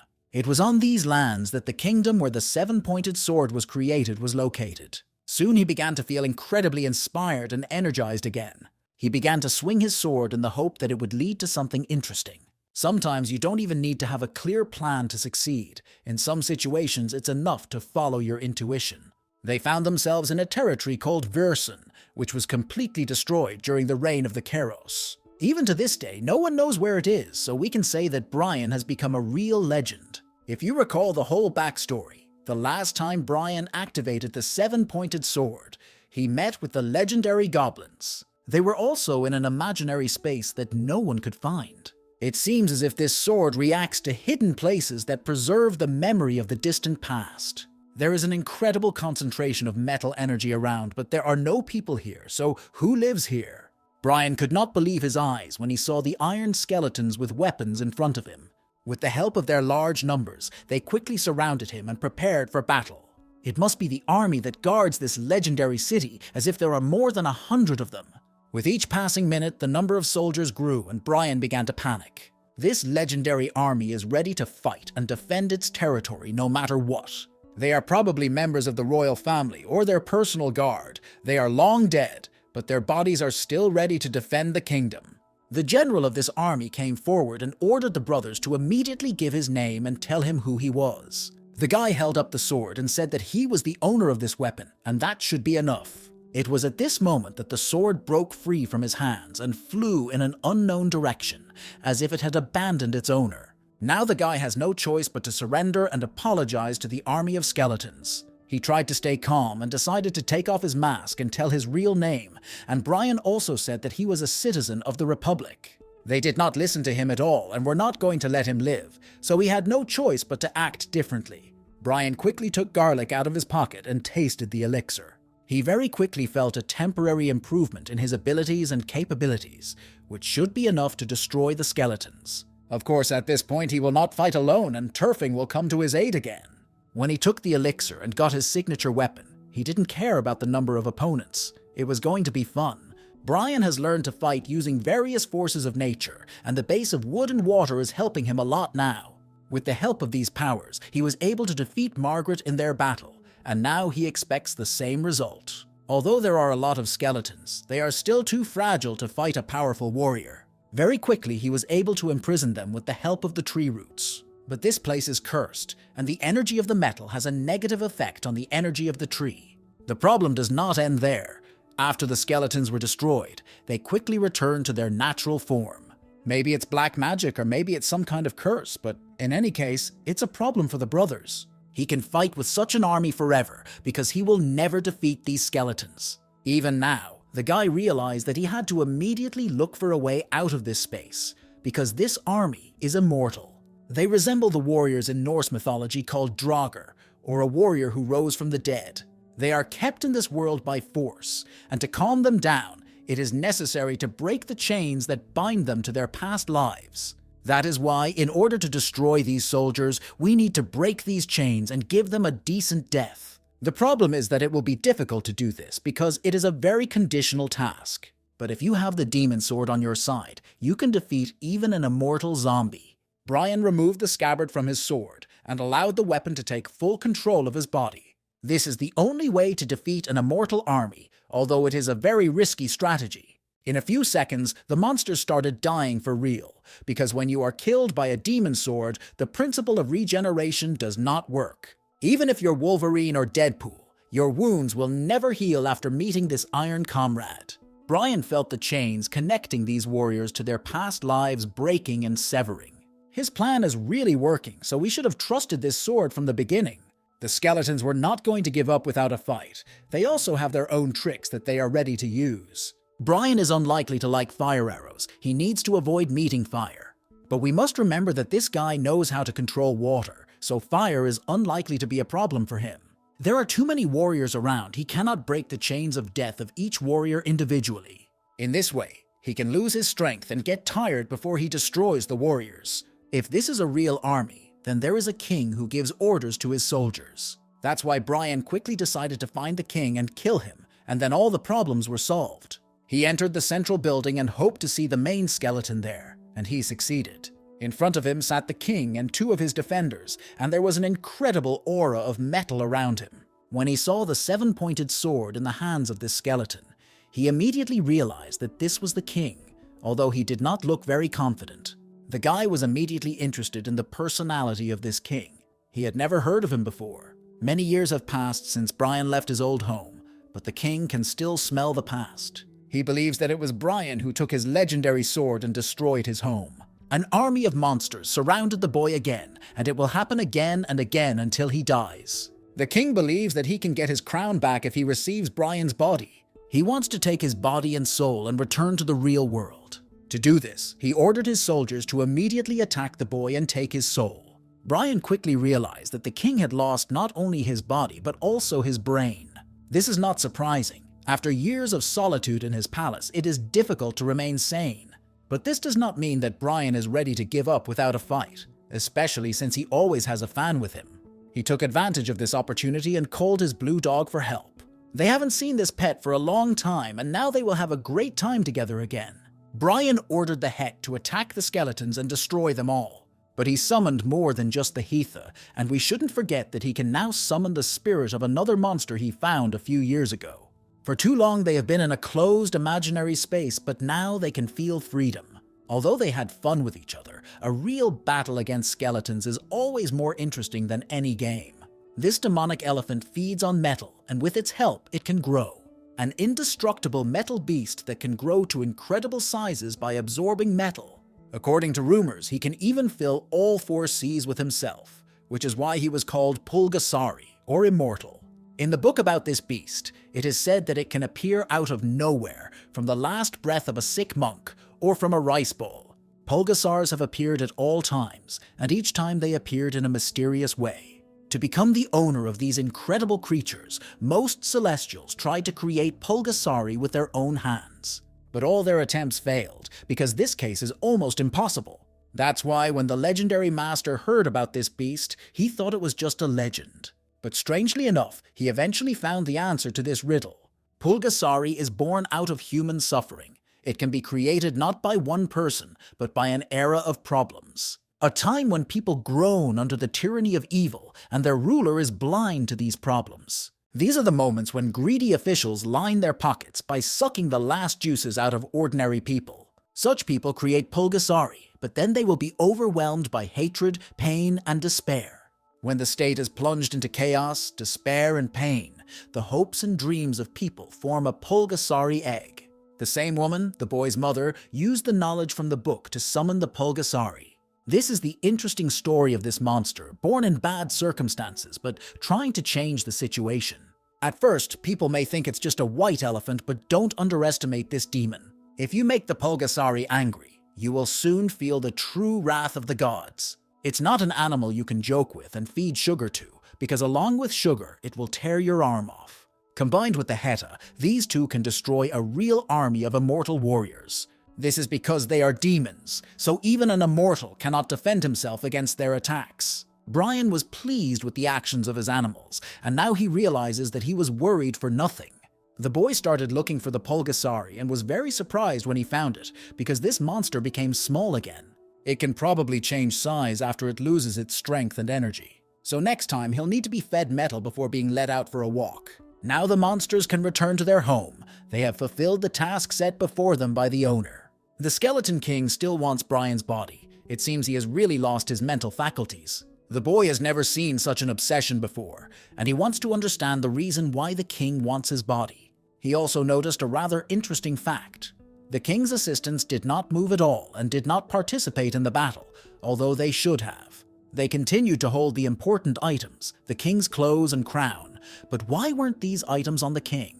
Now Brian finally understood why this skeleton wanted his body so badly. He is probably cursed for his defeat and cannot wear the crown while he is in this body. Now everything is very simple. The crown will belong to the Dragon King of the Pact. He believes that this is a just retribution for the fact that this skeleton tried to take his body. Although the real king was against such actions, Brian did not want to listen to him. This can be called a historic moment, because now Brian is not only the king of dragons, but also the king of skeletons. As soon as he put on this crown, he immediately found himself in an unknown place. It's like one of the ancient small Korean states that existed during the Three Kingdoms era. The building around it is so beautiful, as if it was built recently. Brian thinks he has been transported here, but he feels the same aura as before. Ahead of him, he saw a man standing with his back to him and greeting the new guest of the palace. He asked Brian not to worry and explained that he was in the world of his dreams. This man realizes that he is talking to a hot warrior,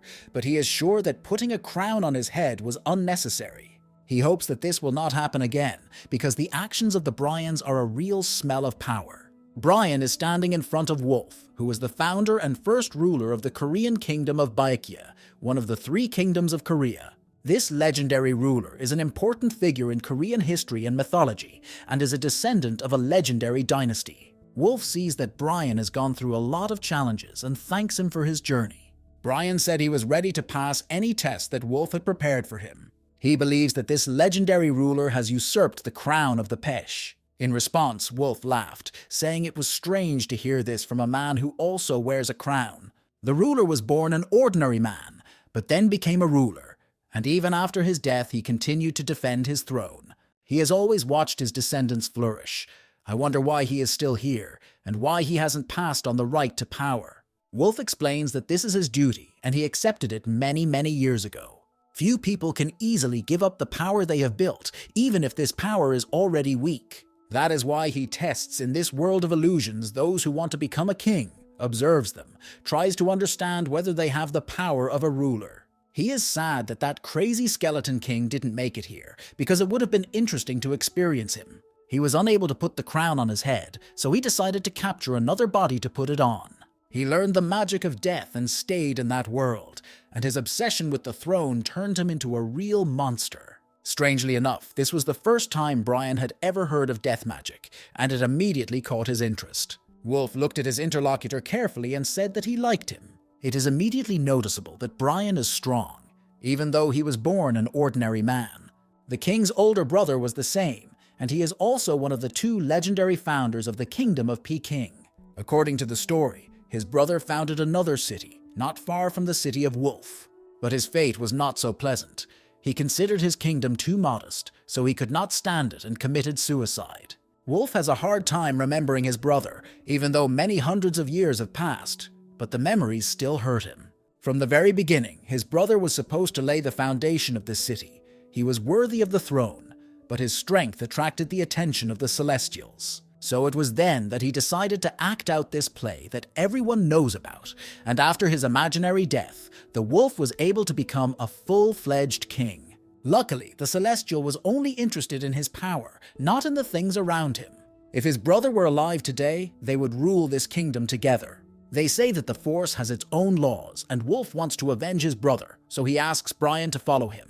Also, the next time Bryan wants to take someone else's throne, he should use the Imperial Seal if he has it. Until that moment, the guy did not even realize that it had been in his artifact bag all this time. Wolf explained that instead of personally wearing the crown, it is much more effective to use the Imperial Seal. It belonged to legendary personalities in the past, so only true legends used it. Bryan may need this thing when he takes revenge on his enemies. Soon they approached the throne, and it was then that the wolf ordered the boy to get up. Bryan could not understand anything, but then the king said that he was officially transferring the right to power, and Bryan could be considered his heir. He said that this was all he could do for him, and now he could finally be free. From the very beginning, Bryan did not understand anything, but he decided to obey and sit on the throne. As soon as he closed his eyes, he immediately returned to his world, to the very place where he first put on the crown. He saw the king of skeletons in front of him. This guy still wants to get someone's body. Now that Bryan has become the king of the bakers, he must visit all the cities where the 7-pointed sword will show a reaction. Now this sword trembles like a little scared girl, but Bryan knows how to fix it. He said that if the sword continued to show him the right path, it would not melt him. But he is also aware of one problem. If the sword starts shining in the eyes of others, it will be difficult for them to hide. We need to figure out a way around this problem, but for now, we don't have to worry about it. Bryan raised his sword in front of him and ordered everyone else to listen carefully. He said that from that day on, he would be the king of this territory, and anyone who disagreed with him would die immediately. Of course, the skeletons had no choice but to obey the new king and recognize his right to rule. The news has already shown that Lady Pinafore wants to create a dragon. She loves being on TV. According to rumors, the dragon will be Chuman, an important figure in Korean history and mythology. This whole process should start today, so the most interesting things are waiting for us. Let's move on to the tomb of King Moon, who is considered a key figure in the unification of the Korean peninsula. A lot of people have already gathered there and want to see it with their own eyes. Another interesting point is that the Celestials sit closer to the stage than important political figures. Journalists already know that they will write about people who divide everyone else into first and second class and consider ordinary people to be ants. Also, rumors spread very quickly that 7 stars had been assembled into an Asadal. Asadal is the legendary capital of the ancient Korean peninsula. By the way, this girl is very similar to the sister of the brown bear Gwanak. Soon, everyone looked up and saw a grey dragon appear in the sky. They very quickly realized that it was the heavenly lord and king of the dragons of the pact. He came to congratulate everyone on this incredible event and said that he had become the king of skeletons. It was hard to believe that the heavenly lord had also become the ruler of hell. Now he was too powerful. Many people were unhappy with this news because there are people who hate Pecha and believe that he should go away. A girl came up to him to say hello and meet the new master of the skeleton army. She remembers that in the world of mortals, she cut off the head of the baking manager with her own hands. At that moment, Christopher appeared. He said that the guest came to greet people, so there was no need to meet him with weapons in his hands. She approached Brian and told him that she was very upset because she would not be able to cut off his head today. Brian realizes that this girl has already reached a fairly high level of skill, so he needs to be more careful with her. Christopher apologized for the rudeness of the man from his plan, and then said hello to his friend. Christopher said that his mistress wanted to meet the descendant of the Pesh, so Brian should follow him. Lady MANHUA has been waiting for this guy for a long time, and Christopher said that the Heavenly Lord is ready to talk to her. Of course, she does not recognize her Lord of the Sixth Garden because he is wearing a mask. There were many people around, and one of them was the Lord of Divine Fire, General Azog. If you look more closely, you will notice that the general lost his right hand. Brian could not believe that they had really cut off his arm to tell them the secret of turning into a dragon. He wanted to take revenge for the general right away, but realized there were too many people around. We have to wait for the perfect moment to take him away from here. The lady was curious about the descendant of the baker who had come to this holiday, so she ordered them to introduce each other. The MANHUA lady does not believe that in 1,000 years they will forget how the Pecha people destroyed their future. Brian answered that it is impossible to forget it, but you can let go of the past and look to the future. He came here to put the conflicts of his ancestors behind him and congratulate the lady on the great event, but she is still not happy. She said that such events cannot be left behind, and her ears cannot hear all this nonsense. She ordered her assistant Christopher to throw this fraudster out of here immediately. Christopher began to defend the boy and said that he also favored reconciliation and finding a middle ground. If it had been 1,000 years ago, you could understand the lady, but now is a different time. There's no point in clinging to a past that doesn't exist, because even more people could suffer from the lady's obsession. Christopher is dissatisfied that the Celestials have fenced themselves off from the mortal world after the heavenly gates closed. We cannot consider ourselves to be more than ordinary people, because these people are the descendants of Celestials. So you need to leave the past in the past and live in the present moment. The lady was unhappy that her assistant was going against her will. She continued to scream and ordered her assistants to immediately throw the king of the Burning Man out of the room. But Christopher intervened again and said that whoever touched the king with his little finger would have to deal with him personally. He believes that the king is his personal guest, and if someone offends him, he will regret it very much. Now Lady MANHUA lost her head in her anger and ordered them both to be captured. It was at this moment that the general approached her and began to say something in a quiet voice. After this conversation, she calmed down and said that she was cancelling her order because she didn't want to spoil the holiday. She asked the king to leave the room, but allowed him to stay at the party. The lady is sure that everyone around her will soon realize that she was the only one who was right about this. When all the people gathered, the holiday could officially begin. But they did not thank all those who gathered today to witness the birth of a new dragon. It was in this place that King Moon turned into a dragon to protect these lands from an ancient monster that came from China. Today, they will revive the ancient magic and finally be able to create a new dragon. And the lady is happy to say that this dragon will be her son Chumon. Looking at her son is already scary, although he has not yet turned into a dragon. People couldn't believe it when they heard her son crying like a real baby. She approached him and tried to calm him down, even though he looked like a man who was 150 years old. The lady assured her son that he would soon have the opportunity to be reborn and become a full-fledged dragon, and that his death would not be in vain. Brian quickly realized that this woman was forcibly restraining his soul in this world. She used the magic of death, which is what madness can lead to. She then turned to the general and ordered him to begin the transformation process. He began to say various incomprehensible words and incantations in ancient Chinese. The water around me began to behave strangely, as if these words were affecting it. Strange and really fantastic things began to happen, as if it were all special effects. Huge fruits were created on the algae, and people had never seen anything like it before. The lady was satisfied with the process, which is exactly what the general was talking about, so far everything is going according to plan. She showed these fruits to the people and said that they were the key to transforming a man into a dragon. All plants really show incredible energy, but they get sick in their presence. The pinafore lady approached her son, opened his mouth and told him that his time had come.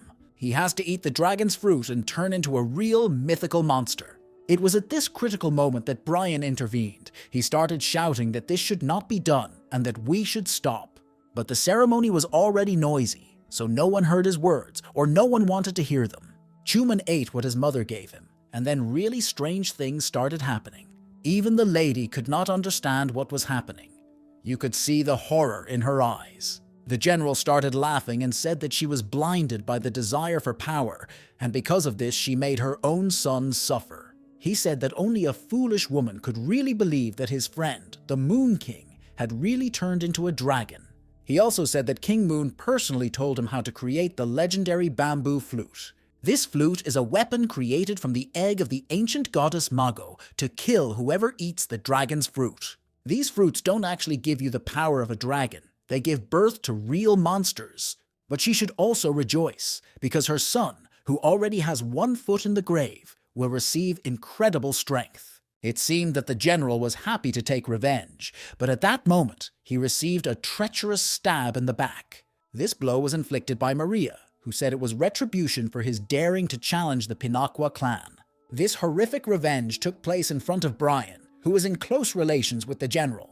He immediately ran to him and tried to save his life, but it was probably too late. The general is unhappy to have fallen into the clutches of this horrible creature and allowed it to leave him without pride, but that was all he could do. He is pleased that he managed to give Brian an artifact created from the remains of a powerful divine dragon. He apologized to the boy for not being able to do more and asked to avenge him. He asked to destroy this monster, and after that he closed his eyes forever. It was noticeable how serious Brian had become. He told Lee that now it was time for revenge. The transformation of this old child into a monster is almost complete.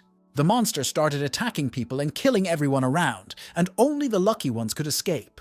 The Pinakwa lady tried to stop her son, but her assistants ordered her to flee immediately. Christopher was incredibly angry to see what happened. He realizes that it happened because of Lady Pinakwa's greed for power. This greed has awakened an ancient evil, and now it will take a lot of effort to stop it all. It's almost impossible to see fear or doubt in this guy's eyes. He's always ready to take a step towards danger to save humanity. As soon as the battle with the monster began, it became immediately clear that this demon could heal its wounds very quickly. So it is almost impossible to defeat it in the classical way, so we need to come up with something else. Not all people managed to escape. Some were still in danger, but they were lucky to have Celestials nearby. Ruth also took part in this ceremony. She managed to save several people and gave them the opportunity to find a safe place. Even the best of Celestials cannot defeat this monster, which shows its true power. Christopher tried to analyze his weaknesses, but he saw nothing. This monster has just been born, and this is probably the main power of the gods. I need to say a few words about the goddess Mago. According to Korean mythology, she is the goddess of creation, usually called the grandmother of Mago. Brian began to realize that this monster was the embodiment of this Mago grandmother. The demon is getting stronger by the minute, so you need to come up with a plan to win very quickly. Brian immediately remembered the general's last words, and the key to victory was probably the use of the flute artifact. This guy has to avenge his friend, and he has to do it at any cost. The general talked about revenge, but he blamed himself for giving birth to this monster. In any case, Brian must avenge his friend and also punish the lady, because it was she who made all this possible. She made the general suffer and cut off his arm, and then ordered him to create this monster. The Dragon King asked his friend Lee to cover his back so that he could use the flute in peace. The music of this artifact should do something incredible and help in the battle against the monster. From the first seconds, it was clear that this music was not at all pleasant to this creature, so it had to be used. Christopher was the first to take advantage of this. He felt the monster's weakness and cut off several of its limbs. He noticed that the monster's regeneration slows down because of this music, and this is an opportunity for Celestials. He ordered all the soldiers to speed up and attack the monster without stopping. They must demonstrate their entire arsenal of capabilities to stop the ancient evil. Of course, this will not be easy because the monster has its own strengths, which it is ready to use. All the while, Brian continued to play the flute, and his life was saved by the Lee on several occasions. Judging by the look of this monster, it has a lot of jokers, so you need to find a safe place to stay alive. Because he was talking to his friend, Lee completely forgot about defense and did not see the fatal shot coming. This is exactly what you can expect from the legendary plague. Each of its arrows hits the target. But Lee also has his own arrows, and he's willing to bet that he can shoot as well as the legendary Legolas. He uses a legendary weapon called the Legend of Death. He received this weapon a long time ago from the best craftsman in the province. This is a mythical weapon from Korean folklore and mythology. It has magical properties and is a symbol of strength and protection. We can call it a treasure of their people, who never dreamed of ever seeing this weapon with their own eyes. His master gave him this weapon and said that one day they would be able to regain their former greatness. So the master patron was right, and this day finally came many years after his death. An arrow from a legendary weapon was launched in the direction of ancient evil.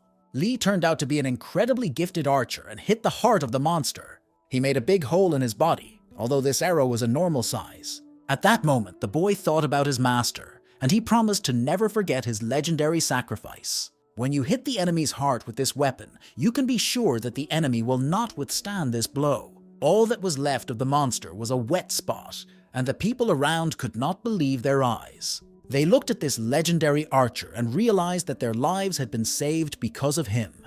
Christopher immediately recognized Lee because they used to train together in the same pavilion.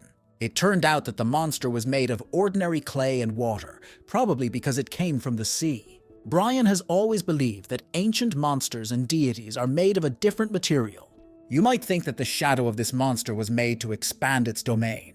It cannot penetrate here, which is why it uses organic matter to capture as much territory as possible and increase its influence. The MANHUA lady could not believe that her son was really dead. She started screaming like crazy. A good example of what happens when your lust for power takes over your mind. She could not accept this loss, and that is why her heart was consumed by hatred. She started pointing her finger at Brian and said that he was responsible for her son's death. She is sure that he conspired with the Lord of the Divine Fire, and together they ruined this holiday. She does not want to hear anything and is convinced that only her words are true.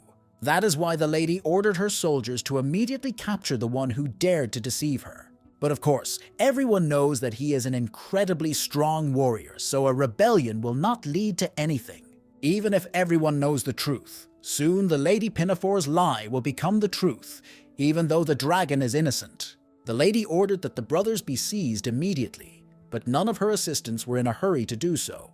At first they drew their swords and apologized to the Heavenly Lord. It was clear that they did not want a conflict, but they had to obey the lady. Lee overreacted to their behavior, saying that no one could offend his friend. At this point, Christopher intervened, saying that he would not allow the lady to make a wrong decision again. He can no longer calmly watch the Pinafore create evil. He knows that he has the same blood in his body as the others, but he is ready to take responsibility for the lady's sins. That is why he made a cut on his face and said that he would soon become the new boss of the Pinafore Pavilion. He addressed all the warriors of this clan and said that they should remember everything that happened here and tell others about it. Everyone around them should know the real truth, who was right and who was wrong. The lady could not believe that her closest assistant was really saying this. She did not believe that he could become a better ruler than she was. Although the lady was sure that no Celestials would recognize his authority, Brian stepped forward and said that he would recognize him as the new boss. Brian is not only a Celestial Lord, but also the King of Dragons and the King of Peku, so his word means a lot in the world of Celestials. He said he was the future husband of Lady Ruth, one of the 7 stars. Everyone knows that she is a student of the legendary Master Charles, the Sage of Mount Tobacco from Ballandur. This should be enough for Christopher to be fully supported in his new position. Lady MANHUA did not want to believe that her closest aide really had such strong support. She also didn't understand how this masked guy had become so powerful in such a short period of time. Brian explained that he was very grateful for Christopher's support today and that he wanted to reciprocate. He congratulated his friend on the new era and said he hoped he would be a great ruler. Sometimes the transfer of the throne does not take place in the classical way, and this is a good example of such events. Soon, the news showed the world the truth, even if it was a harsh truth. Everyone learned the details of the evil deeds of the MANHUA owner, which caused a very wide public outcry. The ladies were deprived of their titles and rights, and Christopher was appointed the new ruler of the clan, and he promised to rectify the situation and restore justice. The trial of the MANHUA lady will begin soon, and people hope that she will receive a fair punishment. During this time, Brian became a real superstar, and now only the lazy don't want to get his autograph. People from all over the peninsula want to meet the Heavenly Lord, and his assistants try to keep these fans at bay, but it's hard. Rumors spread very quickly, and now all these people want to meet the Heavenly Lord. It turns out that he is not only a strong warrior, but also knows how to charm others. Opinions have already spread on the internet that he has managed to reach the level of an earthly celestial, that is, the 7th level out of 9 possible. Actually, this is not true. If Brian reaches this level now, his body will not be able to withstand it, and nothing will remain of him. He hopes that one day he will be able to reach the level of his friend Christopher. During the battle with the ancient monster, he fought as if he had already attained divinity. It is not surprising that he became the new ruler of the clan. A better candidate could not be found. It will probably not be long before Brian will be able to call him his older brother and not feel ashamed of it. Brian went for a walk and saw owls in his garden. This scroll belongs to a legendary warrior, but this warrior should have been dead long ago. Although no one knew about Michael for a long time, so the rumors about the others may also be true. The strong man must have made everyone turn away and left this object in the center of the garden. Brian is very confident and cannot ignore such a challenge. He came to the meeting place and realized that it was an ordinary club of ordinary people. He was immediately approached by a beautiful girl with pink hair who said her name, sir, and thanked him for coming. She asked me to follow her so that she could introduce Brian to her boss. She also said that there are many young people around who came from the world of Celestials to show respect to the local boss. The boss of this territory understands human pleasures, which is why he constantly throws parties here. Soon, the Heavenly Lord finally met the man who runs it all, a guy named Steven. Steven did not expect Brian to be so reckless, and he does not like the mask on the boy's face. Brian immediately got angry because he doesn't like it when someone talks to him without respect. He wants to know how Steven knows about his true power. Brian had no trouble opening the scroll with the name of the strongest man on it, so it makes sense that he is very strong himself. Before Steven tells his secret, he wants Brian to fall to his knees and recognize his power. It seems as if he wants to blackmail him, but why quarrel with the Heavenly Lord right away? Brian immediately made it clear that he was not the kind of person who would tolerate such treatment. He pulled out a sword and showed that he was ready to cut off anyone's head for disrespect. He is not afraid of the illusions that Steven can create and is ready to demonstrate the power of the demonic sword. Now this impudent guy finally realizes that he has said too much. Next time, he shouldn't waste Brian's time with pathetic tricks, but rather show respect right away. Although Steven is considered a very strong man, he now looks like a small, frightened kitten. At this point, the illusion was finally stopped, and Brian saw what things really looked like. It was hard for him to believe that he was looking at a real Steely, not an imaginary copy of it. It must be difficult to understand how this guy could have come to such a miserable life. But if Brian behaves too brazenly, he will suffer the same fate. Brian doesn't understand why he called him here, why he made this whole show. This probably has something to do with the reason for the decisive actions of the 3 princes of the Eastern Sea who opposed Lady Pinafore. Brian believes that the reason is that someone has tricked the Dragon King into entering, and it seems as if Steven knows who did it and is ready to talk about it. It's hardly revenge. To turn things around, you have to be able to fish in muddy water. Wherever you look, everyone is trying to profit from someone else's grief. No one likes it when a dragon appears out of nowhere and tries to take someone else's place, so Brian's butler may soon be destroyed. So someone tricked the Dragon King into coming, took offense at the brothers, and now wants revenge. The Heavenly Lord wants to know the whole truth, and he is even ready to use his demonic sword to do so. Realizing that he smelled something fried, Stephen began to speak, and he said the man's name, James of Valbadan. James is one of the most famous heroes of Chinese literature and folklore, and the Kvalbadan is a legendary group of robbers. They both have power, but apart from their bones, they have nothing special. They don't know how to control the energy of the world. But James is a completely different matter. He can make the Celestials act with a single word. He can change the world. Most likely, it is because of James that Celestials are so afraid of people with incredible abilities. That's why, when he learned that James wanted to take revenge on Brian, Stephen decided to propose a reunion. Brian feels that this guy is not telling him something. It's hard to believe him from the very beginning. It is clear that Stephen knows how to search for information and spends almost all of his day doing so. He explains that it is very easy to get information with the help of illusions. So, among all the treasures that Lady MANHUA wanted so badly, there is something so valuable that the Dragon King believed a lie for it. This treasure is called a liver, and it's a well-known story among marine creatures. In Korean mythology, the liver is a valuable organ that is necessary to reach the dragon of the East Sea. The legend of the liver is also associated with various stories, and Stephen is ready to talk a little about it now. In ancient times, there was a great celestial named Vulcan, and many legends were composed about him. One Dragon King decided to believe in his dream, and therefore eat this master and become a perfect monster. But the wise Celestial foresaw his intentions and somehow managed to outwit the Dragon King. The dragon was deceived, and only watched helplessly as this master approached heaven. Since then, a legend has been passed down among sea monsters that the one who finds and eats the liver will become the new Lord of the Seas. Of course, everyone knows that these are just fairy tales, but it seems that the King of the East Sea believes in this fairy tale. Otherwise, he would not have sought a liver to prolong his life, and this is really interesting. Stephen realizes who is behind all this and knows what bait was used to lure the Dragon King. He is not only a useful person in this business, but a real treasure given his knowledge. Brian approached the man and asked him to tell him everything he knew.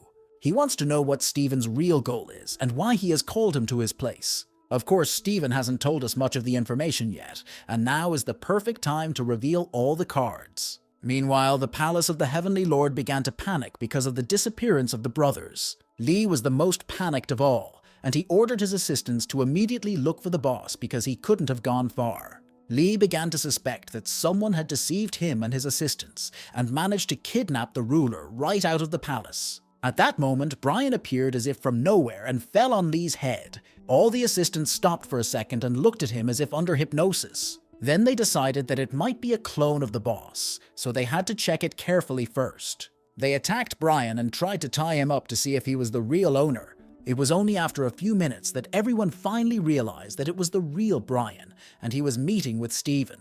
Lee didn't think it would be easy to finish him off, but he also didn't expect him to actually survive. Stephen is a master liar, so we shouldn't take anything he says seriously, and we should even destroy this scroll. Brian immediately reassured his friend and told him not to jump to conclusions. Lee calmed down and said that Brian had to pack his things because he had received an invitation to a meeting of clan bosses. Brian didn't expect this at all. His plans were completely different, but it doesn't matter now. After the gates to heaven opened and the demons fell to earth, the ruins of what was once an Olympic stadium were taken over by clan bosses. That's how this Star Court was created. It is truly incredible inside and out.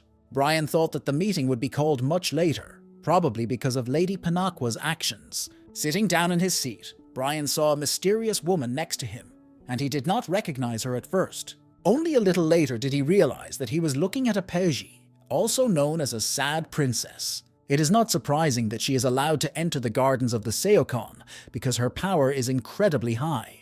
Brian also noticed that many of his friends, such as Carol and Christopher, were there. Many people recognized him and began to follow his actions because he is a real superstar. Although Brian has gained a lot of fans, not everyone supports him. This is especially true of the eldest Quan, who is the eldest in the family of our familiar brown bear. The boss's meeting is about to start in a few minutes, and Brian has already seen a lot of famous faces. Of course, he also noticed Master Mark, and at their first meeting he thought Mark was Lady MANHUA's assistant.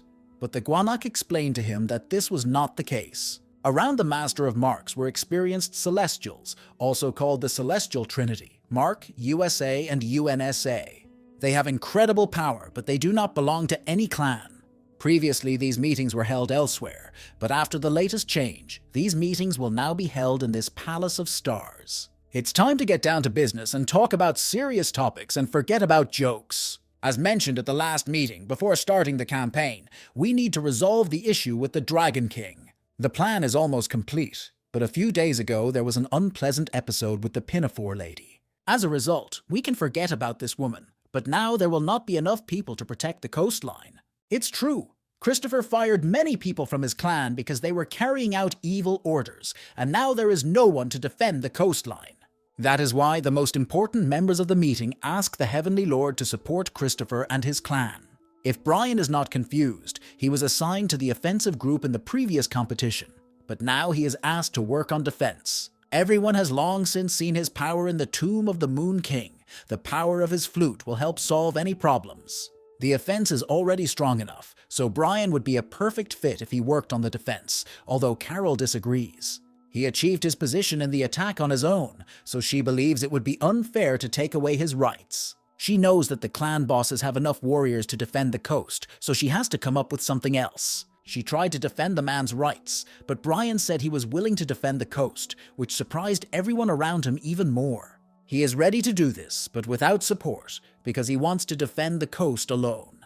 It was hard to expect such a plot twist. His behavior is becoming too self-confident. Unsa said that Brian had lost his mind. Although he had received the power of the pact, he was only the owner of the lake, so he should not be too overconfident. Brian realizes that the people gathered around him know nothing about the way of dragons. For many years, dragons have been actively training to achieve harmony with the sky, which required a lot of sacrifice. Even though celestials are called gods in the legends of mortals, deep down they are no different from them. Peggy started to speak, saying that if Brian could not fulfill his promise, he would have to pay for it with his own head. In response, the Heavenly Lord smiled and said that his head would be too hard to get. Soon the meeting was over, and everyone returned to their normal tasks. Carol couldn't believe that Brian had really decided to defend the peninsula on his own. It seems as if he is ready to die, and he doesn't care about his life at all. Mech looked at this fiery woman and fell in love with her at first sight. He already wants her to take him with her and kill the brothers. The Heavenly Lord has a plan, so he thinks that there is no need to worry. He is bluffing because he has a reason. He knows that the bandits are planning to attack him during the hike. Stephen told him about it. Carol could not think that there was anything left of James, and his soldiers could still threaten others. It turned out that these bandits were only trying to pretend that they had disappeared, and Brian had evidence to prove it. He pulled out a praise coin from his pocket, which should be enough to convince Carol. When James and his warriors wreaked havoc in the world of the Celestials, it was necessary to destroy them all. The Security Council gave a reward for each such coin, so there should be no doubt now. Brian wants Carol to go with him. According to rumors, they can find 2 artifacts that can help them. Then the artifacts can be divided. The girl does not believe that Stephen is telling the truth. She thinks that it is better not to trust his information. She began to doubt this and thought that Stephen was blackmailing Brian. But the Lord of Heaven assured her that everything was fine and he was in control, so she shouldn't worry so much. Stephen has a strong body, and strong beings help each other, probably because they are not very popular in the world of Celestials. Brian is also a very strong man. The reason for this is his phalanges. It's not a crime to have a strong body, so Carol has no problem with that. She just doesn't like the fact that Brian wants to team up with Stephen, and she doesn't understand what kind of treasure they're looking for. Brian said that the last prince of the Scylla went to the world of the dead to get these treasures. It seems that Carol is not ready to hear about the world of the dead. Such stories scare her. She knows that it will be very difficult to get to this place, even if you are the master of the sky. She told me that in order for a lord to enter the world of the dead, he must first die. The world of the dead is also called the Yellow Springs, the world where people's souls go after death. It is divided into levels depending on the distance from the world of the living. The higher the level, the further it is from the world of the living, and the harder it is to get there. The first level is the closest to the world of the living, where the worlds created by celestials are created. The second level is not much different from the world of the living, but it is smaller, and there is much less energy there. Starting from the third and fourth levels, the landscapes are very different from the human world. Monsters live there, and ordinary people cannot survive there. The 5th and 6th levels are dangerous even for Celestials, and even experienced masters cannot get there unless they fulfill all the conditions. That's why they try to avoid this place, and if we talk about the highest level, other gods rule there. Even Celestials do not know what lies beyond them, so no one can even compose legends about these worlds. Even Celestials cannot return from there after they die, which is why Carol is so worried. Brian said that he sees opportunities in his friendship with Lady Taeyeon. She can help them get back from there. Carol guessed that he was talking about the Flower of Rebirth, but this flower doesn't work quite the way he thinks it does. The Flower of Rebirth actually only absorbs negative energy and does not grant rebirth in the classical form. If you take a flower with you to the world of the dead, it will be able to protect you from death for a while, but it will wither sooner or later. If you don't have time to return to the world of the living by then you're dead. Carol doesn't want Brian to bloom there like a rebirth flower, which is why she opposes the idea. Brian agreed with her facts and said he would try to find another way. Carol said goodbye and went about her business and didn't even notice the important nuance. It turned out that Brian had taken lessons from professional artifact thieves, and his hands were incredibly fast. During the conversation, he used the celestial sword technique to do everything quickly and unnoticed. He apologizes to Carol for his behavior, but the rebirth flower is his only chance for success. It was time to return to a place where he had not been for many years. He was interested in this from the moment the gates of heaven opened, and always wanted to know where the demons came from. When he learned about the world of mortals, he realized that the further you are from the world of the living, the more monsters there are.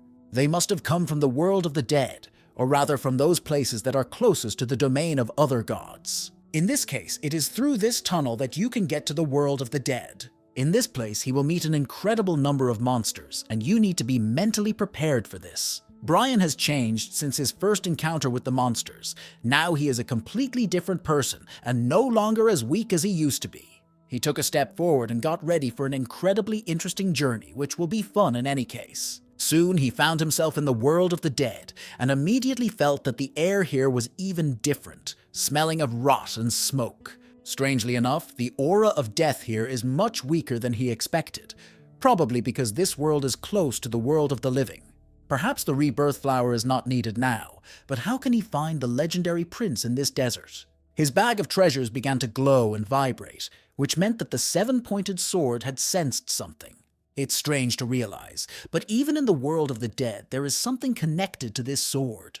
Brian began exploring this desert and immediately noticed some unknown creature of small stature. It seems as if Dr. Strange has opened a portal to an unknown world, which can also be called a multiverse. This unknown creature began to scream and attack Brian, and he was not prepared for such horror in the world of the dead. After that, this monster started crying and said that he had waited too long for the king of the baking.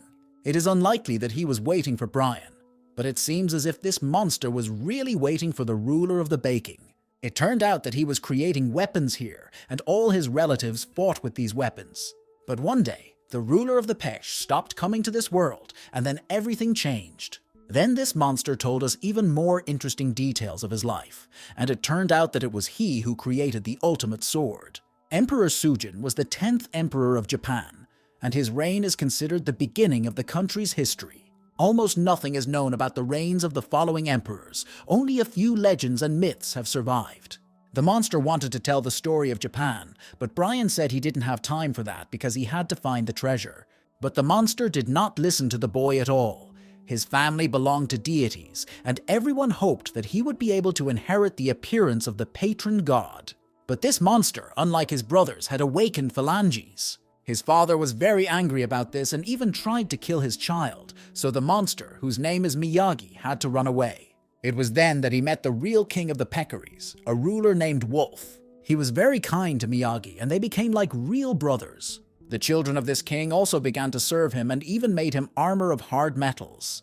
But after a while, Wolf disappeared and Miyagi began to feel very sad about it. He thought his close friend would never return, and their friendship was over. He doesn't understand why the Baking King has returned only now, although of course now the king is Brian, not Wolf. The monster saw that the king's clothes were poorly made and decided to sew on new fabric. After that, he found another suit in his treasury that would fit the king much better. This fabric can be used to make a lining for clothes, and the monster will be very happy if he helps the king. Soon after, Brian tried on his new suit and was also pleased with this upgrade. He was pleased that the treasures could also be used to make beautiful jewelry and decorations. After that, Brian offered Miyagi to go with him to the world of humans, but the monster refused. He likes it here, no one sees him and does not interfere with what he likes. The more he practiced his skills, the stronger his aura became, which is why he hid here. In this place, his predecessors will not be able to find him, and therefore he feels safe. What's wrong with being seen by your god, but it turned out to be too complicated? 2,000 years ago, Wolf traveled to Japan for the sake of his fellow guide and to learn the celestial arts. Since ancient times, this country was isolated from the rest of the world and was an unknown land. There is a lot of energy in Japan, which is not inferior to the energy of the Tobacco Mountains on the Korean peninsula. King Wolf could not believe that the people who live here are incredibly strong and powerful from birth. For the sake of learning more about the guild's predecessors and for the prosperity of the Pesh, he signed a peace treaty. It was easy to do because they were good friends and found common ground on this issue very quickly. King Wolf quickly became close to the Tino family and began to study their history until he found out where and what was incredible. The gods from whom the Tino family was formed were inhabitants of the heavenly realm, the world of the gods in Japan. But these gods were part of a completely different world, and even the king found it hard to believe. He could not understand why the people of this country accepted these gods without any resistance. It seemed that they were supposed to fight off the gods and close the gates of heaven, but in fact, they began to worship these gods. Gods from other worlds have special powers, and if we consider that their energy was no weaker than that of the Tobacco Mountains, then everything becomes clear. But the king's whole theory was destroyed when he saw one sword. The Kusunaga sword is one of the 3 sacred treasures, and it was used to defeat the most terrible demon in Japan. So this sword, which was created from the energy of a demon, radiates incredibly pure power. The king decided that a demon who had not been purified could not have such pure power, and he began to study ancient records. Because of this, he learned the terrible truth.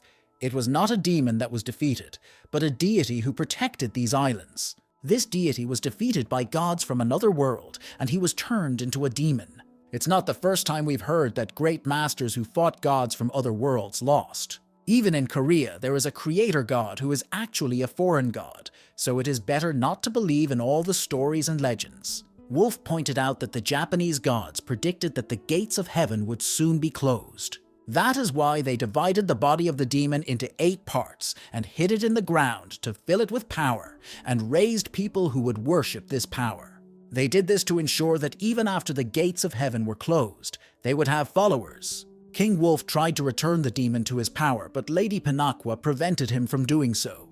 He probably didn't want Brian to revive Peccadillos, so he recognized him as his follower. Now that the gates to heaven have reopened, he wants Brian to use the power he has gathered to defend the world from the invasion of gods from another world. Brian cannot let the Wolf King's suffering be in vain. Miyagi has already heard rumors that a prince has entered the world of the dead and is hiding in the lands that were given to the founding mother.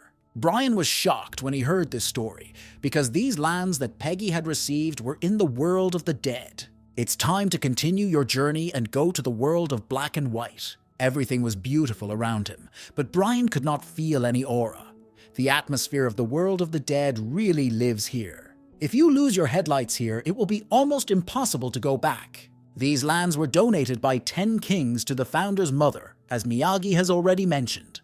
According to rumors, she was on good terms with the Lord of Hell, and perhaps it was he who gave her these lands. In the morning, Peggy has a coffee idea, but he doesn't have much time anyway, so he has to hurry. Soon he finally found a waterfall, probably the one the guide had mentioned in the ancient books. As Brian approached this place, he finally saw the prince. His name was Maul. He sensed the approach of the Dragon Lord and the new king of Pekchu, and Brian explained that King Wolf had given him the right to the throne. He also said that he had come here to pick up 2 artifacts belonging to the prince. It turned out that this old man did not mind giving away the artifacts, although he seemed ready to fight for them. This guy can hardly be called a prince anymore. His best years are behind him. Left in the black and white world, it became devoid of color. Soon after, he gave away the 2 artifacts that had been so much talked about, the Golden Ruler and the Fire Pearl. It all seemed very strange. Brian was expecting a battle for those items, and the insect got them in a few seconds. The prince realizes that many years have passed in the world of living people. A new era has come, so there is no point in holding on to the past. He had long ago decided to give these artifacts to the one who would come to the world of the dead to retrieve them. After that, Prince Ma said goodbye to Brian, saying that he had a long road ahead of him. As soon as these words were spoken, there was an explosion, and the Mao prince disappeared. It turned out that Brian would still face trials, as rumors spread very quickly that a living man had appeared in the world of the dead. Now Brian will have to test his own abilities against people who have long since lost their souls. This guy is called the Black King. He is the 5th son of the founding mother. He is very happy to see Brian, probably because he wants to avenge his brother's life. He wants to tell his mother the good news today and enjoy his sweet revenge. The Black King and his servants began to attack the Bryans, which was expected, so the Heavenly Lord was able to dodge their attacks. He decided to use the power of water, as it can somehow color this gray world. But the world of the dead has completely different rules. It's not enough to be strong, you have to be incredibly strong.